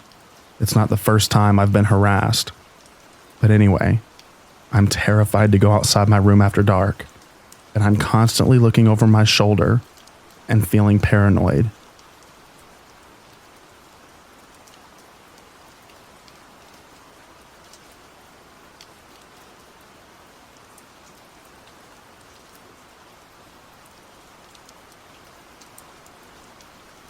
So I was on the way home from Arby's with a mint chocolate shake, zoned out for a sec and almost didn't notice his car. I tried just letting him through, but he insisted that I go on ahead. I didn't think much of it and just continued on walking. He drove on ahead and parked his car near some apartments. He had on a black polo shirt, so I assumed that he was just dropping something off for a job or something. As I kept walking, he approached me and offered me a $20 bill. I asked why, but couldn't understand what he said in response. I refused since I know what's best for me. However, that didn't deter him. He grabbed my waist and I stepped to the side. He then started pulling me towards his car. I bit his hand so he wouldn't silence me and made sure to scream as loud as possible to try and attract any bystanders if I could. He managed to get me into his car, and just before he could close the door, I stuck my foot through the door to keep it open. I then got out and made myself go limp, since adding dead weight without warning creates sudden resistance and makes it harder for them to grasp you. Due to this quick thinking, I was able to get away unharmed. I quickly booked it and got on the phone with my mom once I was at a safe distance. I made sure to stay on the phone until I got back. After that, I'd taken some time to calm down and waited for the cops to get there to get my statement. The officer ended up praising my quick thinking, telling me that I'd luckily done everything right in this situation. Please guys, take self-defense seriously. I've only ever had a week-long course, and just that alone had managed to save my life. I didn't remember too much from my self-defense course, and only used the basic techniques that I'd remembered, which was making noise, dropping my weight, and checking behind me. Any other actions I'd taken were a result of logic and quick thinking. Chances are, if I'd gotten more self-defense training, it likely wouldn't have been as close of a call as it was. Also, never accept money from strangers. While there are good Samaritans, there's also people who don't have your best interest in mind. If you do think they have good intentions, make sure to double check by asking why they're offering you money. If you don't get a good legitimate reason, then make sure you refuse. If you refuse and they still persist, then get away immediately.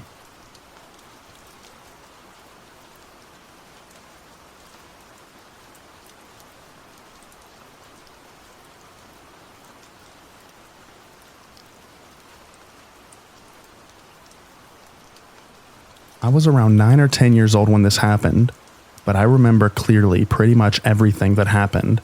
So this was at school. It was lunch break, which lasted 2 hours. I was with a group of friends and we were playing like pretty much everyone else, but we started to notice people in front of the school. And when I mean people, I mean around 20. Usually there wasn't anyone, or they were just walking by. They had all their phones in their hands. A woman approached the entry of the school, and she just started taking pictures of every kid that she saw. We could tell it by the flash.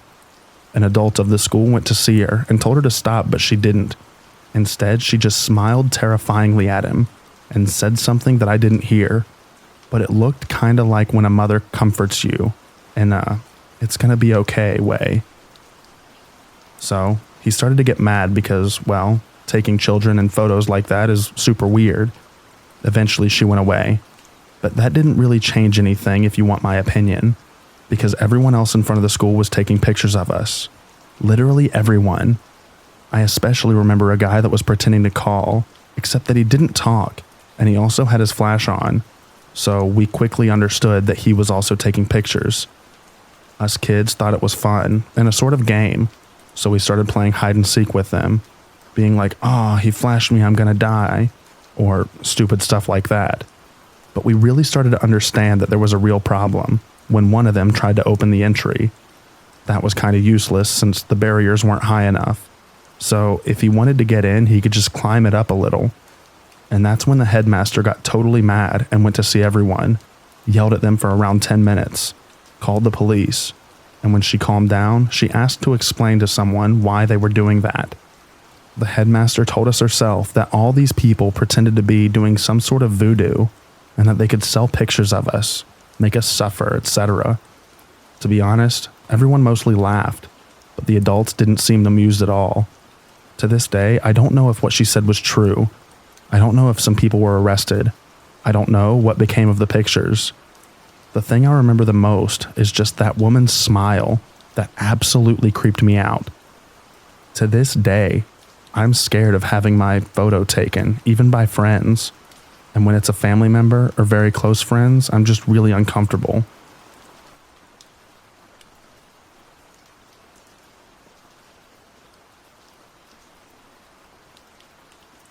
Thank you so much for listening to the stories in this compilation. I hope you enjoyed them, and I also hope that you get an excellent night's sleep. I also hope that you enjoy the extra rain at the end of this video. Good night, everybody. I'll read to you in the next video. Bye-bye.